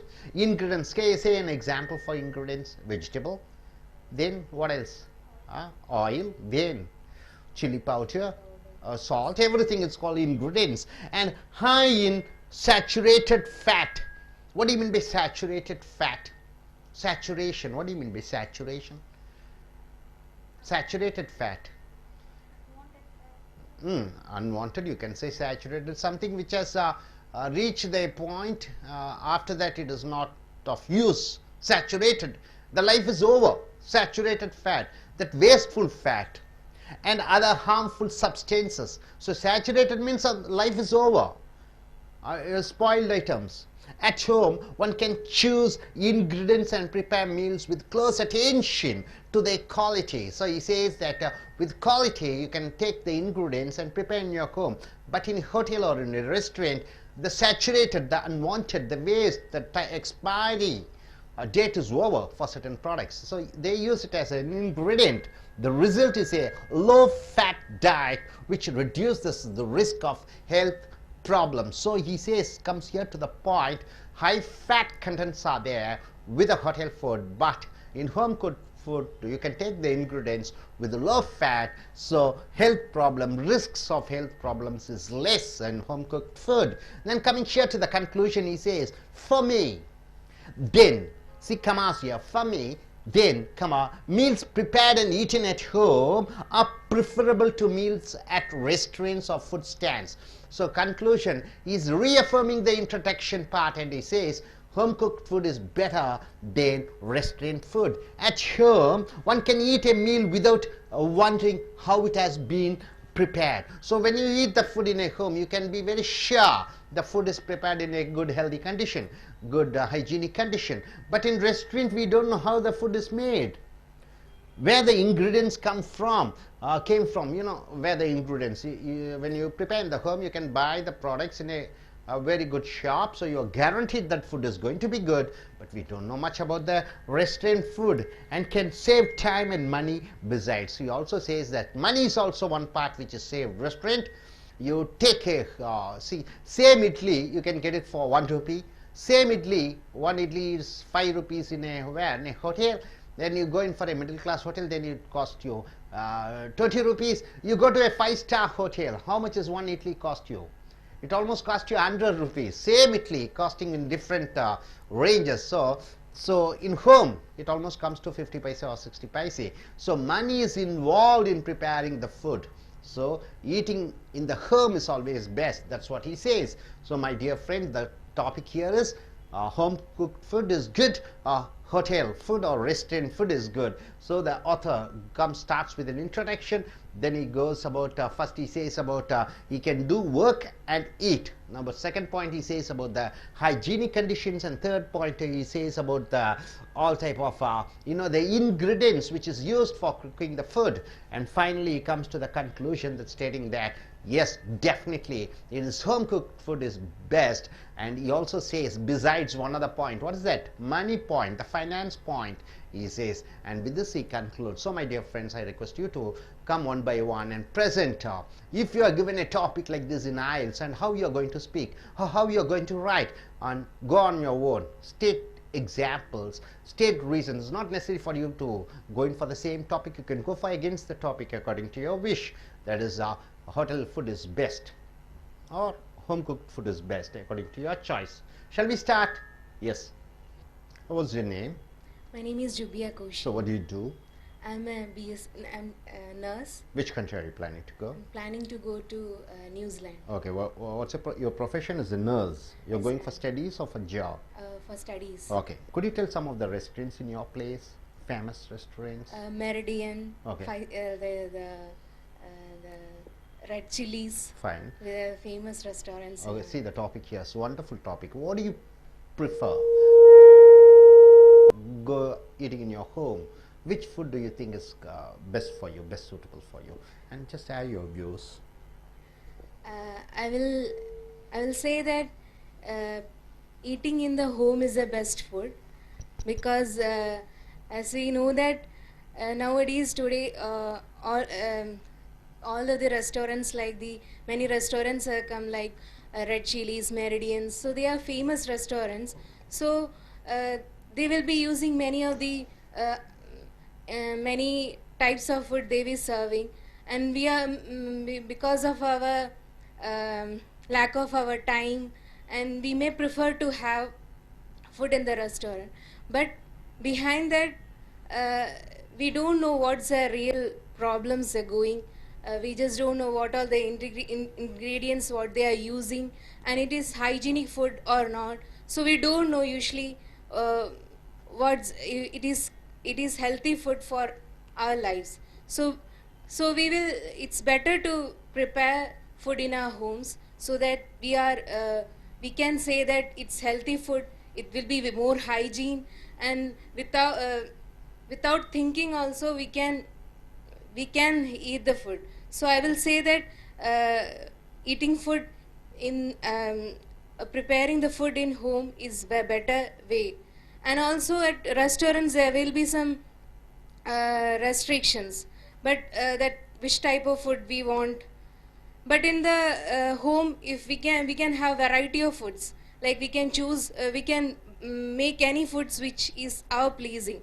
So it's also a way that we can use the food and we can eat the food which is in our convenience. And in restaurants it may be high prices of for all the foods, the prices will be very high. So we feel like buying the variety of foods, it will be difficult for us. So if we will make the food in our home, it will be less price, it will be more convenient for us to eat. So I'll prefer to eat at the home itself. Thank you. Ms. Koshi, feedback regarding comments about your speeches. You know, the space, the flow of words per second should be increased.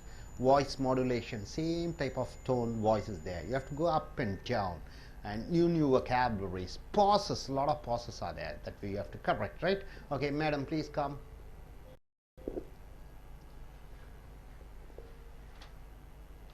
Could you introduce yourself? Okay. I'm Lavanya.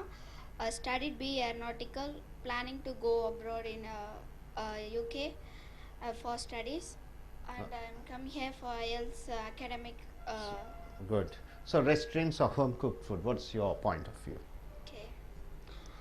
I'm going. going for home food only because, in restaurants we don't know how they cook, how they clean the ingredients, how they prepared, and how they wear the costumes and aprons and everything they are washing or not. They are serve it as without clean, without very dirtily. They will clean, they will approach to us. So in our home means we can preserve, we can cook it, and we can make it whatever we want, we may do it, and we eat anything in our home. But in restaurants and food stands, the so many air pollutions are occurs in our cities nowadays. So the pollutions are in maybe it may be on the foods, so it occurs some cause, it causes some problems, food poisons like this and everything. So in our home means we can clean and wash it, and without pollution we can eat, and we can with our convenience and with a hygienic, we can eat anything in our home. So I preferred only the home food is the best. Thank you.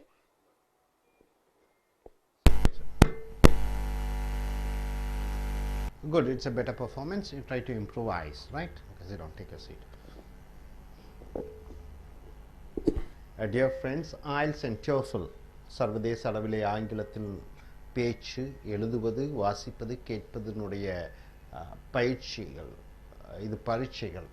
TOEFL, Test on English and Foreign Language, writing எழுதுவது, speaking பேசுவது, இந்த Lingua Forum கட்டுரைகளிலிருந்து Dream Tech publication அச்சகத்தின் மூலமாக video number 55 agree or disagree questions, ஏற்றுக்கொள்வாயா ஏற்றுக்கொள்ள மாட்டாயா, விவாத ஒரு தலைப்பு வருகிறது. உதாரணத்திற்கு some people prefer, சில மனிதர்கள் விரும்புகிறார்கள் to prepare and eat meals at home, வீட்டில் சமைத்த உணவை சாப்பிடுவதற்கு சில மனிதர்கள் விரும்புகிறார்கள். other people, மற்றைய மக்கள் would rather eat at a food stand. food stand என்றால் என்ன? கடைகளிலே, ஹோட்டல்களிலே, உணவு விடுதிகளிலே சாப்பிடுவதை மற்றவர்கள் விரும்புகிறார்கள். சில மனிதர்கள் வீட்டு உணவை சாப்பிட விரும்புகிறார்கள். சில மனிதர்கள் கடைகளிலே, ஹோட்டல்களிலே, விடுதிகளிலே சாப்பிட விரும்புகிறார்கள். which place do you think is better? இதில் எது சிறந்தது என்று நீ நினைக்கிறாய்? யூஸ் ஸ்பெசிஃபிக் எக்ஸாம்பிள்ஸ், குறிப்பிட்ட உதாரணங்களுடன் and reasons, விளக்கங்களுடன் நீ விவரிக்க வேண்டும் உன்னுடைய பதிலில். ஸோ உணவு, வீட்டு உணவு சிறந்ததா, ஹோட்டல் உணவு சிறந்ததா என்பதுதான் தலைப்பு. ஸோ இங்கே டாபிக் பாருங்க, இங்கே எப்படி எழுதியிருக்கிறார்கள் முன்னுரை. when in a hurry, வேகமாக, or meeting with friends, நண்பர்களை சந்திக்கும் பொழுது, I sometimes eat at a restaurant, நான் சில சமயங்களில் உணவு விடுதிகளிலே சாப்பிடுகிறேன், நண்பர்களை பார்க்கும் பொழுதும் அல்லது அவசர வேலையாக இருக்கும் பொழுதும். on the whole, ஒட்டுமொத்தமாக, however, எப்படியாயினும், I prefer to prepare and eat meals at home, எப்படியானும் நான் வீட்டில் சமைத்த உணவைத்தான் விரும்பி சாப்பிடுகிறேன். for reasons of convenience, N சௌகரியத்திற்காக, hygiene, என்னுடைய உடல் நலத்திற்காக, சுத்தத்திற்காக, உடல் நலத்திற்காக. ஸோ இந்த மூன்று தலைப்புகளில் அவள் சொல்கிறார். கன்வீனியன்ஸ், என் அவசர நிலை காரணமாக, ஹைஜீன், உடல் நிலை காரணமாக, சுத்தமாக இருப்பதற்காக, ஹெல்ப்ஃபுல்னஸ், மூன்று காரணத்திற்காக. So there is no need for meals to be elaborate. Meals to be elaborate என்றால் என்ன? குழம்பு, ரசம், தயிர், பாயசம், வடை, வப்பளம் அப்படியாக மிகப்பெரிய சாப்பாடாக இருக்க வேண்டிய அவசியம் இல்லை. சம் ஃப்ரூட், சில பழங்கள், சம் ஃப்ரூட். கேன்ட் ஃபிஷ் என்றால் என்ன? இந்த டப்பாவில் அடைக்கப்பட்ட அந்த மீன்கள். And a slice of bread, ஒரு ரெண்டு துண்டு ரொட்டி. சஃபீஸ்னா போதுமானதாக இருக்கிறது. ஃபார் எ மீல், ஒரு உணவிற்கு இது போதும். thus I reduce my time spent at meals, நான் என்னுடைய நேரத்தை, சாப்பிடுவதற்காக எடுத்துக்கொள்ளக்கூடிய நேரத்தை குறைத்துக் கொள்கிறேன். and can even do other things, மற்ற விஷயங்களும் செய்யலாம். such as working at a computer, அப்போ சாப்பிட்டு கொண்டே நான் கம்ப்யூட்டர்லே வேலையும் செய்யலாம். ஸோ இந்த சாப்பாட்டுக்காக அதிக நேரத்தை நான் எடுத்துக்கொள்ள மாட்டேன். சிறு தொண்டு ரொட்டி, ஒரு மீன், சில பழங்கள், எனக்கு அது போதுமானதாக என்று சொல்கிறார். இது அவருடைய கன்வீனியன்ஸ், சௌகரியத்தை எடுத்து சொல்கிறார், கன்வீனியன்ஸ். அடுத்ததாக then there is hygiene. Hygiene உடல் நலத்தை பற்றி சொல்கிறார். to consider, on several occasions I have become very ill after eating meals. நிறைய தடவை ஹோட்டலில் சாப்பிட்ட உடனே உடல் நலம் குன்றி விட்டது. at a restaurant or a cafeteria. cafeteria அல்லது restaurant என்பது hotel என்று சொல்கிறோம். அப்ப நிறைய தடவை ஹோட்டல்ல சாப்பிடுறதுனால என் உடல் கெட்டுவிட்டது என்று சொல்கிறார். One never knows how food at such places has been prepared. அந்த விடுதிகளிலே, அந்த உணவு விடுதிகளிலே எப்படி உணவு சமைத்திருக்கிறார்கள் என்பது நமக்கு தெரியாது. It may be prepared under highly unsanitary conditions. Unsanitary என்றால் என்ன? Unsanitary. Sanitary என்றால் சுத்தமான, unsanitary என்றால் அசுத்தமான சூழ்நிலைகளிலே அந்த உணவு சமைக்கப்பட்டிருக்கும். So that anyone who eats it becomes sick. யாரெல்லாம் அந்த உணவை சாப்பிடுகிறார்களோ அவர்கள் உடல் கெட்டு விடுகிறது. On the other hand, வேறு வகையில் பார்க்கும் பொழுது one can prepare food much more carefully at home. வீட்டில் இருக்கும் பொழுது ஜாக்கிரதையாக உணவை சமைக்கலாம் and can be sure to avoid contamination. Contamination என்றால் என்ன? நோய் கிருமிகளை எல்லாம் அகற்றி விடலாம். ஸோ உணவு வீட்டில் தயாரித்த உணவு மிகச் சிறந்தது ஹோட்டலிலே சமைத்த உணவை விட என்று சொல்கிறார். Finally, இறுதியாக some food served at restaurants and food stands may be unhealthful. Unhealthful என்றால் ஆரோக்கியமற்றதாக இருக்கும். ஸோ மூன்றாவது டாபிக் வருகிறார், healthfulness, உடல் ஆரோக்கியத்தை பற்றி சொல்கிறார். It may be made of inferior ingredients. Ingredients என்றால் என்ன? சமைப்பதற்கான மூலப்பொருட்களை ingredients என்று சொல்கிறோம். அரிசி, காய்கறிகள் இவைகளை எல்லாம் ingredients என்று சொல்கிறோம். எண்ணெய் and high in saturated fat. Saturated fat என்றால் என்ன? அதிக கொழுப்பு சக்தி வாய்ந்த உணவுகளை ஹோட்டலிலே சமைத்து கொடுக்கிறார்கள், கொழுப்பு நிறைந்த. and other harmful substances. At home, வீட்டிலே one can choose ingredients and prepare meals with close attention to their quality. வீட்டிலே சமைத்த உணவுகளை அந்த சமைப்பதற்காக தேவையான அந்த காய்கறிகள், அந்த மாமிசம், அந்த எண்ணெய், அதையெல்லாம் சுத்தமான உணவிலே சுத்தமான மூலப்பொருட்கள் மூலமாக தயாரிக்கலாம். The result is a low fat diet. இதன் மூலமாக கொழுப்பு சத்து குறைந்த உணவை உட்கொள்ளலாம் and reduces the risk of health problems. அப்போ உடல் ஆரோக்கிய பிரச்சனைகளே அதிக கவனத்தை செலுத்தலாம் வீட்டு சமைத்த உணவில். ஸோ இறுதி உரையாக for me, then எனக்கு பிறகு meals prepared and eaten at home are preferable to meals at restaurants or food stands. அப்போ வீட்டில் சமைத்த உணவு தான் எனக்கு பொருத்தமாக இருக்கிறது உணவு விடுதிகளில் சாப்பிடுவதை விட. At home one can eat a meal without wondering how it has been prepared. வீட்டிலே சமைத்த உணவு நாம் தேவையில்லாத அச்சப்பட தேவையில்லை. எதன் மூலமாக அந்த உணவு சமைக்கப்பட்டிருக்கிறது என்ற பயம் தேவையில்லை. and where the ingredients come from, அந்த மூலப்பொருட்கள் உணவுப் பொருட்கள் எங்கிருந்து வந்திருக்கிறது என்று பயப்பட தேவையில்லை. and can save time and money besides. இதை தவிர பணமும் மிச்சப்படுத்தலாம். ஹோட்டலிலே சாப்பிடக்கூடிய உணவின் விலை மிக அதிகமாக இருக்கிறது. வீட்டில் சமைத்த உணவு பணம் செலவும் சிக்கனமாக இருக்கிறது, உடல் ஆரோக்கியமாகவும் இருக்கிறது, சுத்தமாகவும் இருக்கிறது. ஸோ நான் உணவை வீட்டில் சமைத்த உணவையே சாப்பிட விரும்புகிறேன் என்று இந்த எழுத்தாளர் சொல்கிறார். ஸோ இனி அடுத்து வரக்கூடிய வீடியோக்களில் மற்ற தலைப்புகளில் பார்ப்போம். Thank you very much. Dear friends, welcome to American IELTS and TOEFL Training Center. I.E.L.T.S, International English Level Testing System. TOEFL, Test on English as Foreign Language, Writing and Speaking Skill Development course we are conducting over here. Lingua Forum Essays, Dream Tech Publications. We have come here to the video number 55. Sorry, we have come here to the video number 56. So my dear friends, in IELTS, in writing task, you have to write 250 to 260 words. In speaking task, if they give you a topic, you have to speak for 2 minutes continuously. So these type of questions, agree or disagree questions. It's something like a argument type of questions. Whether do you agree, whether you disagree, this is the topics generally they give you. Mostly the questions will be academic oriented, education oriented, university oriented, college. So most of the questions will be academic oriented. So see here the topic. Some people think that university students should not be required to attend classes. What is university, sir? What is college, sir? What is a school? Could you say me the difference between school, college and an university? School up to 10th standard and 12th standard, okay.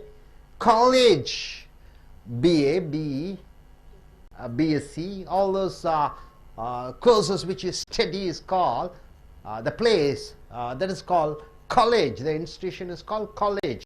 And for further, for PhD, doctorate, or you want to get specialized in one particular course, that is called university. Could you tell me some of the universities in India? You are living in India. Could you say some universities? Anna University, a famous university in Tamil Nadu. Then Rajiv Gandhi University. Can you say a famous university in America? Harvard University. Then in London, can you say some university? Oxford University. So these are the universities where you go and study your further education, your further studies, where you want to get specialized in something. So universities, maybe government universities and private universities. In America, you find thousands of private universities. In India, we find government and private universities. See, SRM University, it is a private university. Amrita University, it is a private university. Anna University, Madras University, Jawaharlal Nehru University, these universities are called government universities. So universities is an institution where it provides you a certification stating that you or he or she, whoever it is, are specialized to conduct something. You are specialized in one thing. You are good in mechanical, you are good in civil, you are good in what is that, electronics or computers. So university is giving a certification that this person is eligible to do certain professions. So with this certificate, you go to the corporate world, you go to the world and you start working. Medical universities, it provides a certificate to practice medicine. Doctors are practicing medicine. Without the certificates, it is not valid. You cannot put straight away, I am an MBBS, Master of Business, Bachelor of Medicine and Bachelor of Science. You cannot use unless the university gives you a certificate, right? So here the topic, be careful, be clear. Some people think that university students should not be required to attend classes. So university generally it is something, specialization, PhDs and everything. You go from here to some other country and join a university. You just go and do research and development, not attending the classes. So is it attending classes or not attending classes is required? This is the topic. Other people think attendance should be required. They have to sit in the class. They have to give attendance. So attending the class is important or not in an university? This is the topic. Which view do you support? Use specific examples and reasons to explain your answer. So you have to give reasons and examples to explain your answer. Have you here read the question very clearly? Are you clear? So university, you should attend the classes or not, so simple. Attendance is required or not. Simply you sit in the library, do some research and go. Or you have to attend the class. Which is best? Okay, now the first paragraph says, what is the writer? What is the comments of this writer? So he starts writing this essay. So mind you, it should be in 250 words. A model essay is given here from Lingua. So introduction part, nearly you have five lines. What's it given? It's difficult. It's difficult to imagine a university where students are not expected to attend classes. So in the first sentence he says, it is difficult to imagine students not attending the class in the university. So he says the students must attend the classes. Expecting attendance and actually requiring it. Expecting attendance. Who's expecting attendance? They are expecting, university is expecting attendance and actually requiring it. Requiring means is compulsion. There should be a compulsion or not. However, are two very different things. See, attending the classes and it is a requirement. Two things are there. You can attend the class or it is a must. May or must. Which is best? When attendance is explicitly required and enforced, suppose if they say University, if you want to get a degree, PhD degree, you must attend. Attendance is a requirement. 80% attendance is a must. If they say like that, there must be something with both the university and its students. So in the first paragraph he clearly says, what does he clearly say? The students must attend the class. Attendance should be required by the students. So it is a must. This is what he has given. Next paragraph he says, a university is a place. A university. Why don't you say an university? Yeah. It starts with university, university, not university, university. So you are using a. And university is a place for learning. Everybody understand that? No doubt about it. University is a place for learning. See, here he has told actually requiring, expecting attendance and actually requiring. This is the one of the main sentence he has said. And here he says, university is a place for learning. Right? No doubt about it. To learn, when you want to learn, one must attend classes, right? University is a place for learning, and to learn one must attend the class. To learn one must attend the class. This is very important. So two things he makes a condition. University is a place for learning. To learn you have to attend the class. If students don't attend classes, he says conditions. If students don't attend the class voluntarily, what do you mean by voluntarily? With their own interest, then they defeat the purpose of enrolling at university. Then there is no use of attending the university. When voluntarily the students, if they don't attend the classes, then there is no purpose of learning. And a university where students attend no classes, university you can go, no need to attend the classes, you get a certificate. What is the use? Hardly deserves to be called a university at all. So it is not a university at all. No need to attend the classes. You can go there, do research, and you get a certificate and come and start working. It is useless. That's what writer says. It is instead an ongoing party. So not attending the classes in a university is like a party going, attending. An institutional babysitter. What do you mean by babysitter? A place where they take care of the children, crush like that, babysitter. Not a center of learning. He says any university where students are not attending, it is like a babysitter, it is like a party, it is like a function, celebration, and it is not a university at all, he says. Then he comes to the third paragraph. If you were an employer, what do you mean by employer? Employees are the workers. Employer is the boss. Boss, managing director, CEO, chief executive officer, proprietor, entrepreneur. If you were an employer, if you are a boss of a company, would you hire? Hire means what? Will you recruit a man, graduate of such a school? Will you employ a man who has come from a university where he has not attended the class? Only he is having certificate B, but he has not attended the class. Will you recruit him? Will you give him a job? The answer is almost certainly no. The answer would be definitely no. A school of this kind would become the laughing stock. So, laughing stock means of both academic and the corporate world. What do you mean by academic and what do you mean by corporate world? Academic is the place where you learn. Corporate is the place where you work. So there is a relationship between the universities and the corporate world. Once you go to university, you get a certificate, only then you can work in the corporate world. Only when you do MBBS in Ramachandra Medical College, you can get a job in Apollo Hospital. Only when you finish the BE from any university, Anna University, you can join in Infosys or Wipro or TCS.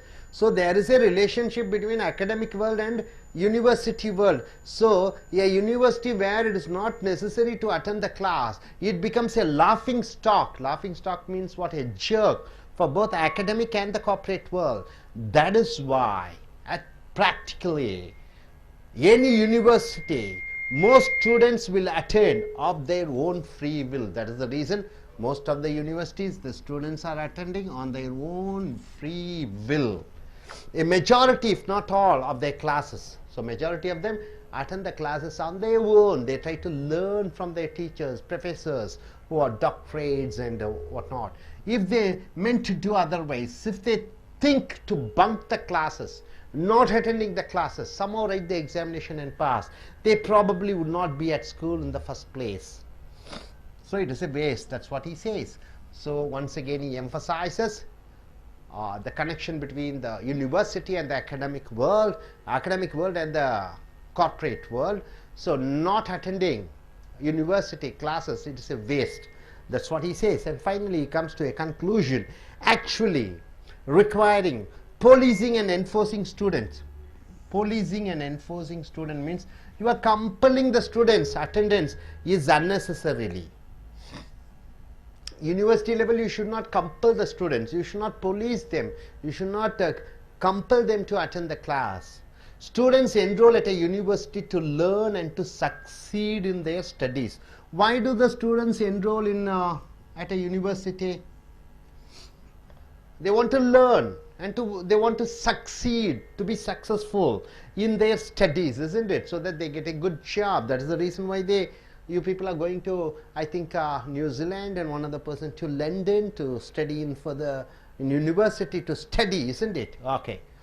As a rule, they will attend classes unless a very good reason prevents them from doing so. They should attend the classes. Suppose if you are sick for 1 month or 2 months, then it is a reasonable reason to not to attend the class.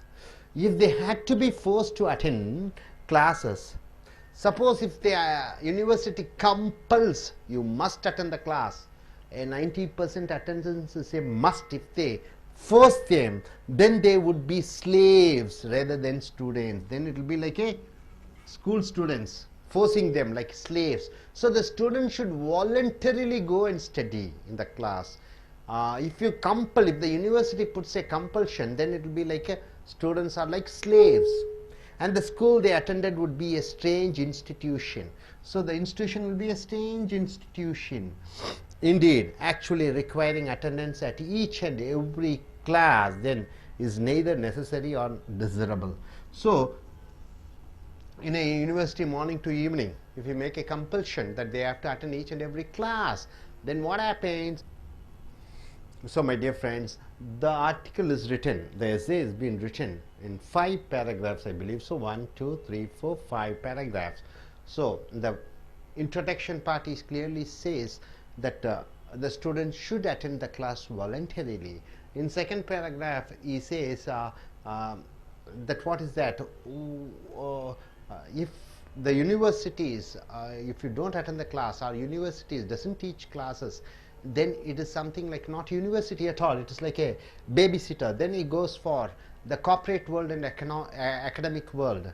Both are interrelated, and corporate world expects the students to learn in the classes in the university. Then finally he also comes to say that the students shouldn't be forced, shouldn't be compelled. The learning process should be voluntarily. The students should come forward. If it is forced, then it will be like slaves in a school. So with this, we shall ask our students to come forward and speak about this topic. Yes, please come. What's your name? My name. Okay, could you introduce yourself and start this topic? What do you understand about this? And when a topic like this is given, how are you going to speak?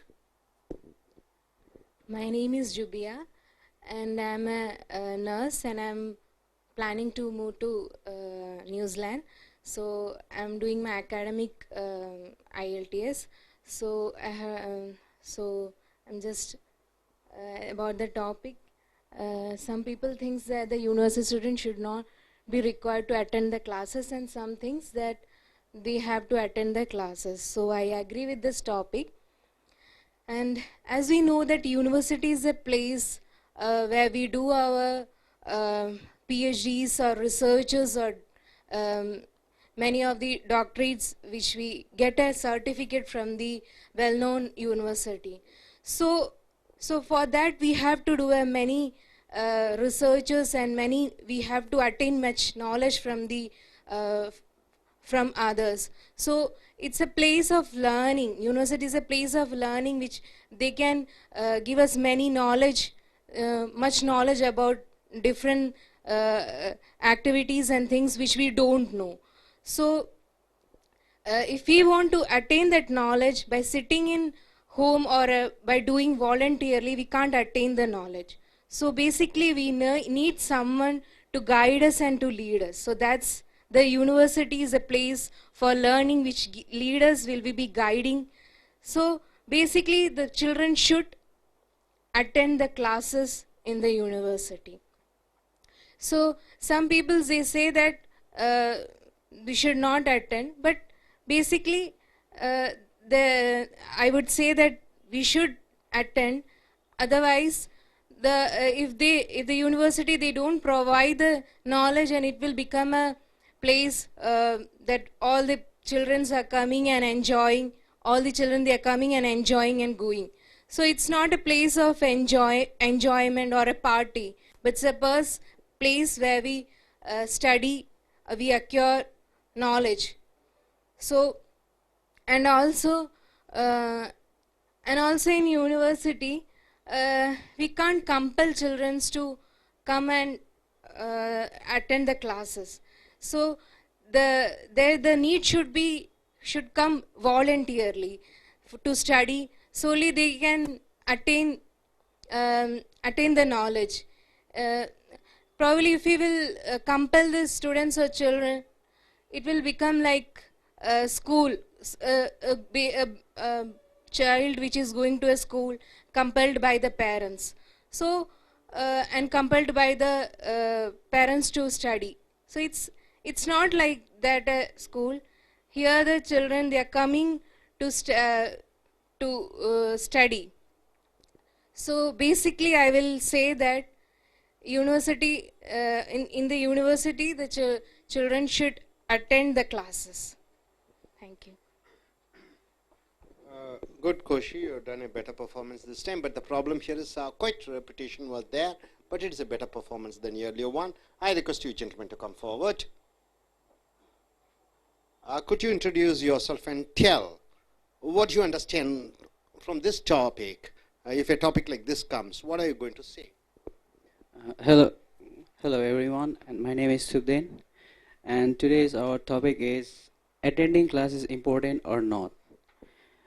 I think attending class is very important because you will learn many things from your teachers, and not only you learn those things, those academic things, you learn many things, other things also, like some of the social things also when you come to the college.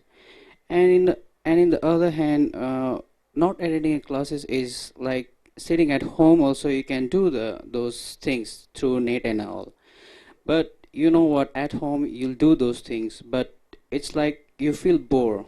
Only maybe 1 or 2 hours you'll go for it, but because of those friends and all. But in class you'll find so many friends and you'll enjoy over there. So I think you don't feel bored over there, so you'll concentrate things over there. So, and when you skip the classes, you'll skip many things, and I think while you're skipping those things, you will lose so many knowledge that you don't understand, and you cannot make it up later. Means whatever that has studied means by those teacher has already gone, so it won't come back, and I don't think he will explain you again. So to come regularly class is very important. And you know, when you skip the classes, you lose many things, and you know you don't understand. You'll get certificates and all from the good colleges, but the thing is you don't get, means you don't learn those things. Whatever you're doing, you'll get, and I think you'll get good percentage also, but it's like you're not satisfied with those percentage. Like I think maybe, and I think when you go for the interview and all, when the company will come and ask you some questions, that time you cannot answer it. Why means some, like you already bunked so many classes and you don't know those things, and you did those graduations, and maybe like cheating or from copying from some other things. So that's why I don't think you will be qualified for the any company will come to your college. So I don't think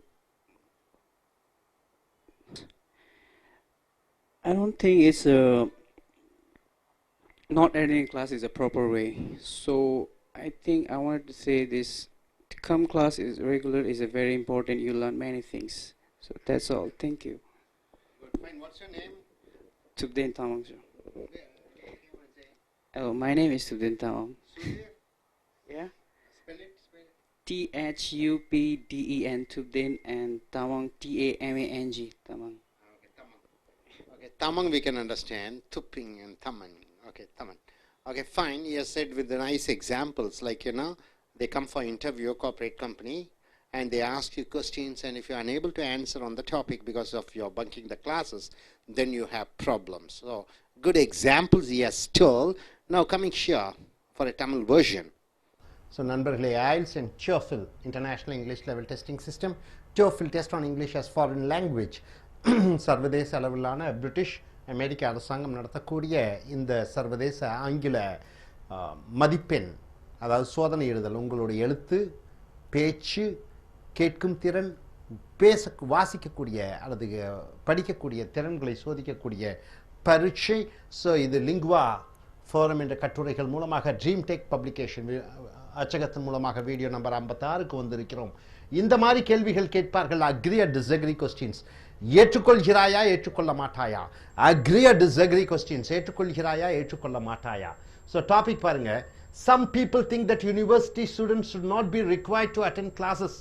universities என்றால் என்ன, college என்றால் என்ன, school என்றால் என்ன? School என்றால் 10th 12th வரைக்கும், college என்றால் BSc BCom MSc எல்லாம் சொல்லுவாங்க. யூனிவர்சிட்டிஸ் என்றால் பல்கலைக்கழகங்கள். அமெரிக்காவிலே தனியார் பல்கலைக்கழகங்கள் நிறையாக இருக்கிறது. இந்தியாவிலே ஆரம்பத்திலே நிறைய அரசாங்க பல்கலைக்கழகங்கள் இருந்தது. இப்பொழுது தனியார் பல்கலைக்கழகங்களும் இருக்கிறது. அரசாங்க பல்கலைக்கழகங்களுக்கு உதாரணமாக அண்ணா யூனிவர்சிட்டி சொல்லலாம், மெட்ராஸ் யூனிவர்சிட்டி சொல்லலாம், ஜவஹர்லால் நேரு யூனிவர்சிட்டி சொல்லலாம். பிரைவேட் யூனிவர்சிட்டி சொல்ல வேண்டும் என்றால் எஸ்ஆர்எம் யூனிவர்சிட்டி, அமிர்தா யூனிவர்சிட்டி எல்லாம் சொல்லலாம். சர்வதேச அளவிலே ஹார்வர்ட் யூனிவர்சிட்டி அமெரிக்காவில் சொல்லலாம். இங்கிலாந்தில் ஆக்ஸ்போர்ட் யூனிவர்சிட்டி என்று சொல்லலாம். ஸோ நண்பர்களே, இந்த யூனிவர்சிட்டி பல்கலைக்கழகத்திற்கு படிக்க செல்லக்கூடிய மாணவர்கள் வகுப்பிற்கு போய் பாடத்தை படிக்க வேண்டுமா கூடாதா? பொதுவாகவே பல்கலைக்கழகத்தில் சேரக்கூடிய மாணவர்கள் ஆராய்ச்சிக்காக சேர்வார்கள். ரிசர்ச், PhD ஸ்காலர்ஸ் இவர்கள்தான் பொதுவாகவே இந்த பல்கலைக்கழகங்களிலே சேர்வார்கள்.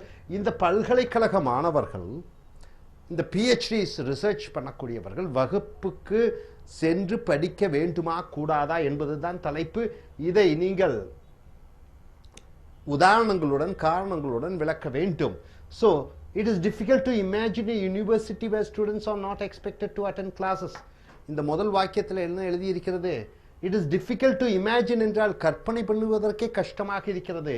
A university, ஒரு பல்கலைக்கழகம் where students are not expected to attend classes, வகுப்பிற்கு மாணவர்கள் வர தேவையில்லை என்று எந்த பல்கலைக்கழகம் சொல்கிறதோ அது நினைத்து கூட பார்ப்பதற்கு கஷ்டமாக இருக்கிறது என்று, கற்பனை பண்ணி பார்ப்பதற்கு கூட கஷ்டமாக இருக்கிறது என்று முதல் வாக்கியத்திலே வருகிறது. அடுத்தது எக்ஸ்பெக்டிங் அட்டெண்டன்ஸ். அட்டெண்டன்ஸ் என்றால் என்ன? பதிவேட்டிலே நீங்கள் மாணவர்கள் வந்திருக்கிறீர்களா இல்லையா என்பது பதிவேட்டிலே பதிவு பண்ணக்கூடியது. அண்ட் ஆக்சுவலி ரிக்வயரிங் இட், அது கண்டிப்பாக தேவை என்பது. ஹவவர், எப்படி எனினும் are two very different things, இரண்டு வேறுபட்ட விஷயங்கள். When attendance is explicitly required, அப்போ பதிவேட்டில், வருகை பதிவேட்டிலே நீங்கள் வந்திருக்கிறீர்கள் என்று பதிவு செய்ய வேண்டியது கண்டிப்பாக தேவை என்று வலுக்கட்டாயப்படுத்தப்படும் பொழுது there must be something with both the university and its students. அப்போ வலுக்கட்டாயப்படுத்துகிறோம். பல்கலைக்கழகத்திலே மாணவர்கள் கண்டிப்பாக வந்து பாடத்தை அவர்கள் கேட்க வேண்டும் என்று கண்டிப்பாக வலியுறுத்தும் பொழுது அங்கே மாணவர்களுக்கும் பல்கலைக்கழகத்துக்கும் ஏதோ ஒரு பிரச்சனை இருக்கிறது என்று அர்த்தம். ஸோ இந்த கட்டுரையிலே முதல் வாக்கியத்திலே மாணவர்கள் பல்கலைக்கழகத்திலே வகுப்புக்கு செல்லாமல் இருப்பது கற்பனை பண்ணி கூட பார்க்க முடியாது என்று சொல்கிறார்கள். அடுத்ததாக வலுக்கட்டாயப்படுத்தி மாணவர்களை வரவழைப்பது என்பது பல்கலைக்கழகத்திற்கும் மாணவர்களுக்கும் ஏதோ ஒரு பிரச்சனை இருக்கிறது என்ற அர்த்தம் என்று இந்த முதல் பத்தியிலே சொல்கிறார் முன்னுரையிலே. அடுத்தது university is a place for learning. பல்கலைக்கழகம் என்பது அங்கே பலதை கற்றுக்கொள்ளக்கூடிய ஒரு இடமாக இருக்கிறது. To learn one must attend the classes. ஒன்றை கற்றுக்கொள்வதற்கு மாணவன் கண்டிப்பாக வகுப்பிலே சென்று படிக்க வேண்டும். If students don't attend classes voluntarily, voluntarily என்றால் என்ன? தாங்களாக விருப்பத்துடன் மாணவன் பல்கலைக்கழகத்துக்கு சென்று படிக்காத பொழுது then they defeat the purpose of enrolling at a university. ஒரு மாணவன் தானாக முன்வந்து பல்கலைக்கழகத்திலே வகுப்பிலே போய் படிக்கவில்லை என்றால் அந்த பல்கலைக்கழகத்தில் சென்று படிப்பதற்கு அர்த்தமே இல்லாமல் போய்விடுகிறது. And a university where the students attend no classes hardly deserves to be called a university at all. Deserves என்றால் என்ன? தகுதி வாய்ந்தது. அப்போ மாணவர்கள் சென்று படிக்காத ஒரு பல்கலைக்கழகம் அது பல்கலைக்கழகம் என்று கூறுவதற்கு கூட லாய்க்கற்றதாக இருக்கிறது. இட் இஸ் இன்ஸ்டெட், அதற்கு பதிலாக an ongoing party, ஒரு விழா, ஒரு விசேஷம், அல்லது an institutional baby sitter. அப்படி என்றால் என்ன? குழந்தைகளை பார்க்கக்கூடிய, குழந்தைகளுக்கு விளையாட்டு காண்பிக்கக்கூடிய ஒரு பள்ளியாக அது இருக்கிறது. பல்கலைக்கழகமே அல்ல, not a centre of learning. அப்போ பல்கலைக்கழகத்திலே மாணவன் சென்று படிக்காதது என்பது அது பல்கலைக்கழகமே அல்ல, ஒரு விழா போன்று அது கருதப்படுகிறது. அடுத்த பத்தியில் என்ன சொல்கிறார்? If you are an employer. Employer என்றால் என்ன? எம்ப்ளாயி என்றால் வேலைக்காரன், எம்ப்ளாயர் என்றால் முதலாளி. ஒரு நிறுவனத்தினுடைய முதலாளியாக நீ இருக்கிறாய். Would you higher? ஹையர்னா என்ன? வேலைக்கு அமர்த்துவாயா? ஏ கிராஜுவேட், ஏ பட்டதாரி of such a school.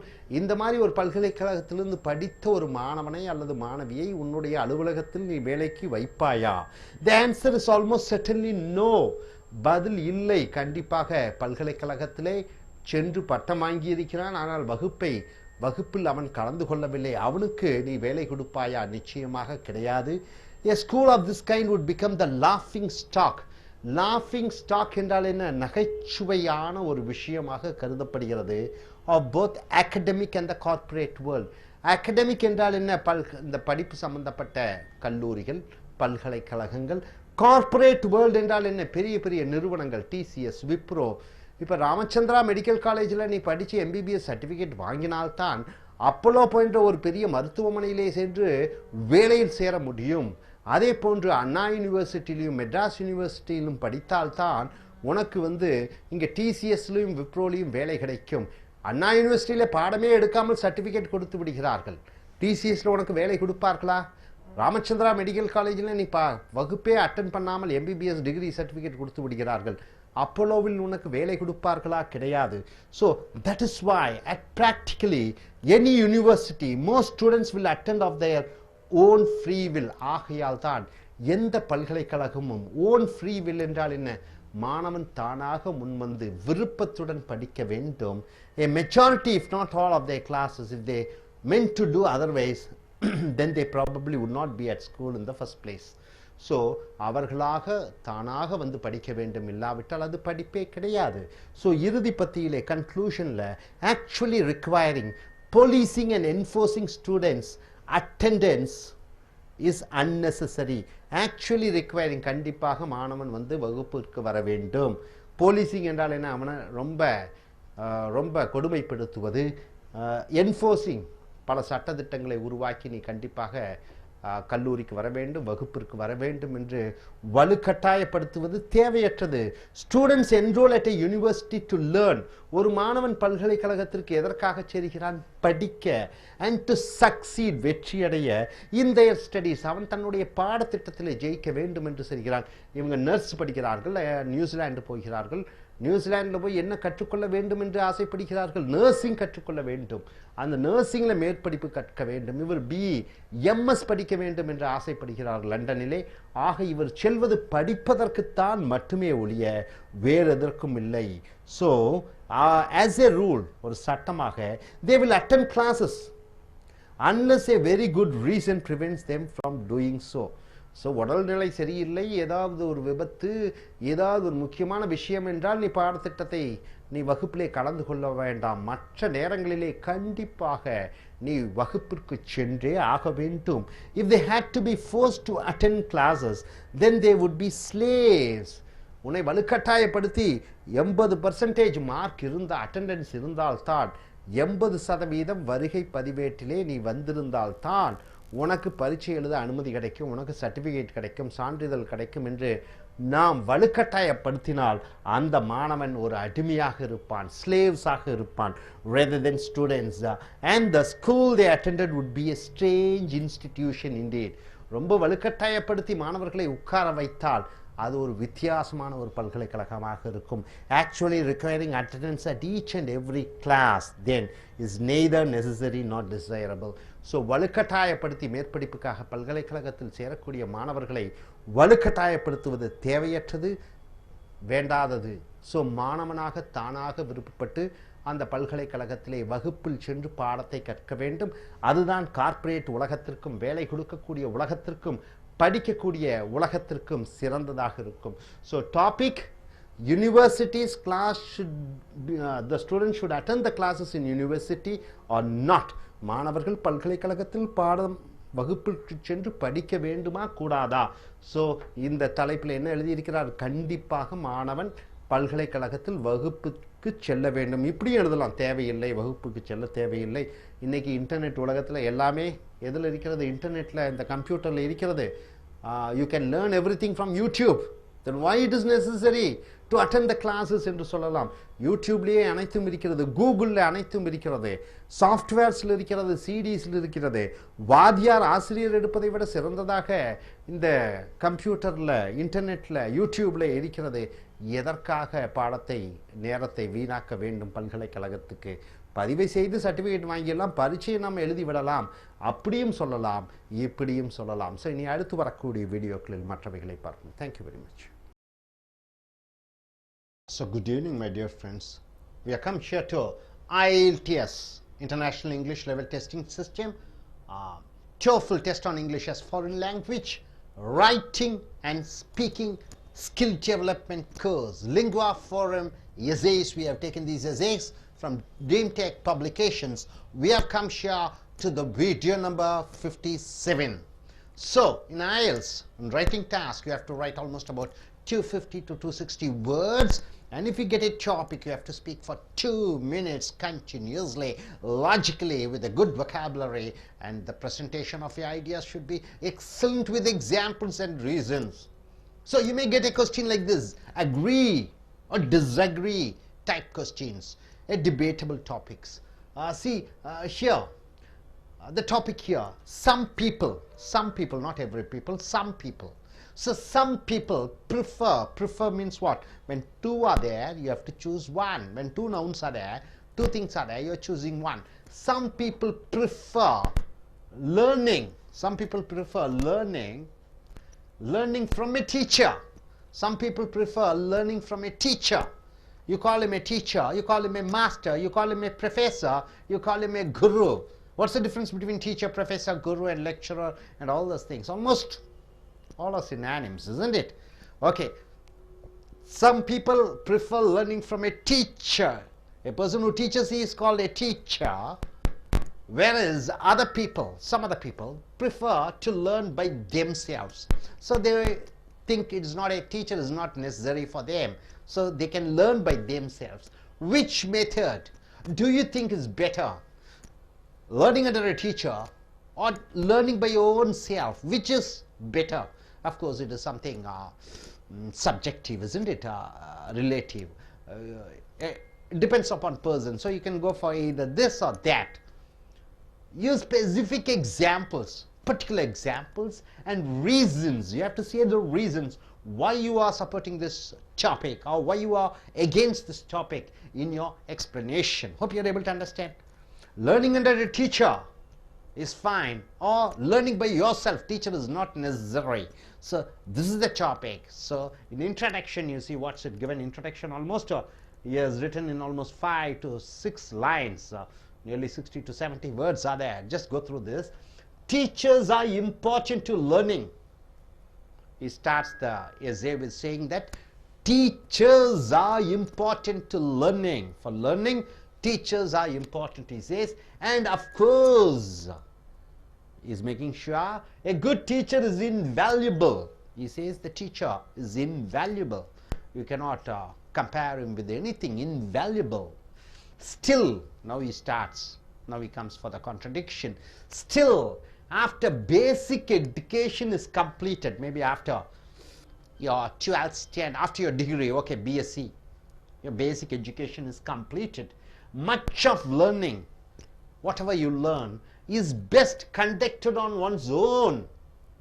So you have to learn by your own, outside a classroom environment. So it should be outside the class environment. So he says basic education should be provided by a teacher. A teacher, a good teacher, is an invaluable asset. So basic education should be learned by the teacher, from the teacher. And once you finish the basic education, other things you have to learn by your own. This is what he says.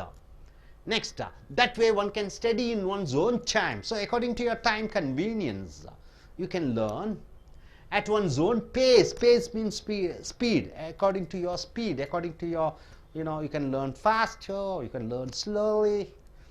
And coming here, and fashion the curriculum. What do you mean by curriculum? The academic syllabus. You can arrange the syllabus. According to that, you can go to suit one's own interest, according to your own interest, right? Okay, coming here. Needs and schedule. Schedule means what? All the programs which you can arrange yourself. Okay.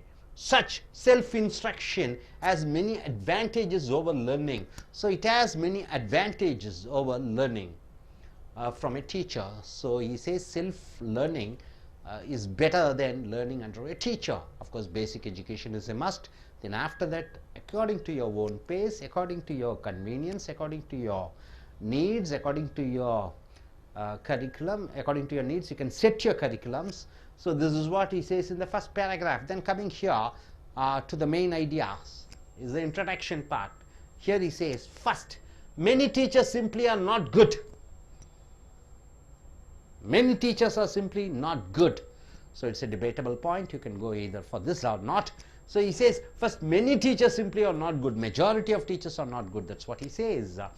They may not know the subject they are teaching. Maths or physics or chemistry or MBA, business administration. The teachers are not good. They are not competent enough for teaching. They may have poor teaching skill and personalities. So teaching is a skill. You may be a good knowledgeable teacher, but when it comes to teaching as a skill, he is a bad teacher.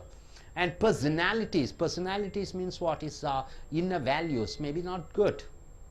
Totally unsuited for teaching. So teaching is something in art. Teaching is something, for a student, everything is a teacher. So a quality of a teacher is something different.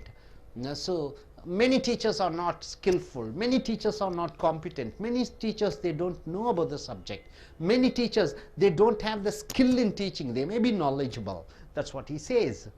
For these reasons, their instruction may have completely the opposite of the result desired. So the teachers, when they teach, it may give opposite reaction. The students may not get involved. The student may not get interested. Then coming here, these so-called teachers may communicate nothing of value to the students. So these type of teachers, the value is nothing. The students are not learning anything much. So he says many teachers, not some teachers. He says the majority of the teachers, that's what he says. And coming here to the third paragraph, he says, also, learning on one's own may allow the learner to create an optimum regime for learning. So a learner who wants to learn something new, he can set up his own time frame. A case in point involved. So he says an example, a case in point. A case in point means what? An example involved Enrico Fermi. Enrico Fermi is a person, okay, the famous Italian physicist. He is a famous Italian physicist. When he started to learn a new language, So this gentleman, Enrico Fermi, he wants to learn a new language, and this gentleman is an Italian physicist.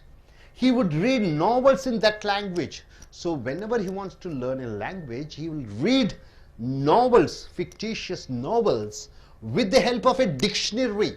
So he takes the help of a dictionary. He learned English. English is an international language, so he, being an Italian, a physicist, he was learning English in part by reading how Arthur Conan Doyle's novels. So by reading Arthur Conan Doyle's novels about Sherlock Holmes. You know about Sherlock Holmes, the novel? So Arthur Conan Doyle's novel about Sherlock Holmes he has read. Then coming here, The Hound of Baskervilles. The Hound of Baskervilles. After reading several books in English this way, Fermi had taught himself the language. So how did Fermi learn this language? By making himself regimentally a time frame he has set up. He went on his own pace. He was reading novels. With the help of dictionary, he was able to master a language. So there isn't a teacher involved here. There wasn't a teacher. It is his own self-instruction. So coming here to the final conclusion, Fermi's approach to self-teaching. Self-teaching, what do you mean by self-teaching? You are teaching yourself. May have been unusual. It is not usual, it is something different. But it worked. But this method worked. Thus it illustrates, it tells. Illustrates means it tells the effectiveness of self-instruction. What do you mean by self-instruction? You are instructing, you are giving instruction. There is no teacher. Teacher instruction is there. Teacher says something you to do the homework and come, you do the homework. Here self-instruction, you are the teacher for your own self. So two persons are involved, you as a teacher, you as a learner. So student and learner both are inside, no outsider is there. So it's a self-instruction. A person capable of learning, a person who is capable of learning, who has the ability to learn and motivated to learn, he is highly motivated. Motivated to learn means what? See, you people are coming here for IELTS. Each one want to go abroad. You have to write this academic or general examination. You want to get a very good score. So, you are motivated because this is the mark which gives you an admission in a foreign university. It gives you a job in a foreign market. So, it is motivated to learn. You are motivated to learn. Probably will perform as well under self-instruction. Self-instruction as under the guidance of a teacher. So, guidance of a teacher means what? See, I am a teacher over here. I teach you IELTS. There are many people who learn by their own self-instruction. So here, who may not be competent to teach. Of course, one of the students has come here. She has joined somewhere. She is of course not satisfied over there teaching. She has come here. So the teacher may not be competent according to her. According to somebody, I may not be competent. So it depends upon the persons and depends upon the understanding the understanding between the teacher and the student. So this is not to say that all instructors are unskilled. So once again he says it doesn't mean that all the teachers are unskilled, nor that visits to a library are completely satisfactory. So he says self-learning is, we cannot say it is 100% perfect, or learning under a teacher is also 100% perfect. So he says substitute for formal education. So going to a library and self-instruction is a substitute for a formal education. He says he's not coming to that point. Some instruction in a classroom. In a classroom some instruction is going on. Setting is desirable. It is very much needed. Classroom teaching is very much needed for certain cases. If not absolute necessary, it is very much necessary for 10th standard, 12th standard, basic, or you want to go in for MS, MBBS. After finishing your MS, you need a teacher to teach you how the operation to be conducted. Or you do your MS in what is that, in computer science, you need a specialized teacher. You cannot learn by your own. So classroom teaching is a must, absolutely necessary, if not absolute necessary, he also says. So much of education, however, can be and perhaps is best conducted on one's own. So after saying all these things, the writer says, what is that? The student should learn by himself, by his own self. So learning by himself is best. That's what he says. So my dear friends, as you see, you have to read the question properly. Some people prefer learning under a teacher. Some people prefer learning by their own self. So what is your point of view? You should say with the reasons and examples. So he says, in the first paragraph, he says about yes, self-learning is best. Then he says with an example like, the teachers are not skillful. Then he says the point of Fermi, Enrico Fermi. His name is Enrico Fermi. He's an Italian physicist. He learned English by reading novels using a dictionary. Then finally he comes to point that it is not that teachers are not skillful. It is not that self-learning is a substitute for formal education. He says that's also necessary, but still self-learning is best, he says. So once again he says in the introduction part, for your basic education it is a must that you have to undergo training under a teacher, maybe up to BA or BE. Then after that it is all your self-interest. That's the most important, self-instruction, self-motivated and self-involvement. So according to that you can set the pace and you can learn. So my dear friends, hope you are able to understand. Now I request one by one to come forward and add your views about this topic. And if you get a topic like this, how you are going to conduct yourself in speaking class. Could you introduce yourself? My name is Jubia. Yes, Jubia. When are you going to write your exams? On the last of October. Which country are you planning to go? I'm planning to go to New Zealand. Okay, you're a professional, a nurse by profession. Yeah, nurse. Okay, you're going to do what's the studies you're going to do? Studies. What studies? Like it's an infection control study. Okay, fine. If you get a topic like this, how you're going to perform? It's told like some people they learn they learn by their own. They does not need a teacher. So I will Agnes this topic. I'll say that for each and every person there should be a teacher to guide them. As you know, there's from when we are a small child, his first teacher is his parents. They teach them that what is good and what is bad. So as he grows up, he moves to the classes, the schools. There he studies about the many things that his teachers guides him, and he and they teach more nicely than their parents. And the teachers, they find out the weaknesses of each students and they provide guidance, and they try to improve in that particular task which the child is weak. So as far as we know that in each and every aspect, if you'll go, teachers they are more skilled, they are knowledgeable, they know they have a skill in particular task. And also that's why they will teach us better than ourselves. If we will try to study by our own efforts, it will be it's to some extent it will be okay, but we will take more time to study for that particular subject. If there is a person to guide us and to teach us in his manner or the manner which we are more comfortable, then we will be studying more quickly, and we will be more eagerly we will be learning. If there is a guider or a person who will teach us the necessary tasks, and also a teacher is very necessary. I will say that if certain examples, like if we take in any aspects, like if a doctor, if they he can't go directly and do the operation or do directly. First he will go to a hospital, he will be guiding uh,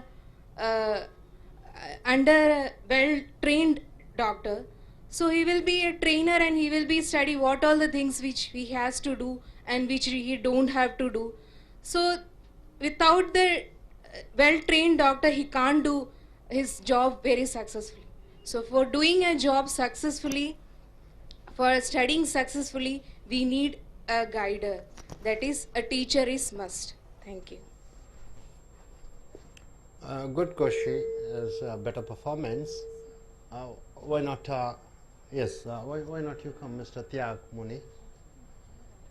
Could you introduce yourself? Yeah, hi, this is Tyag Muni. So when is your exams? My exam is on December 13th. You're going for academic or general? General. Okay, if you get a topic like this, what you're going to present? Some people prefer learning from a teacher, whereas other people prefer to learn by themselves. Learning by a teacher or learning by one's own, there is a significant difference between these two approaches.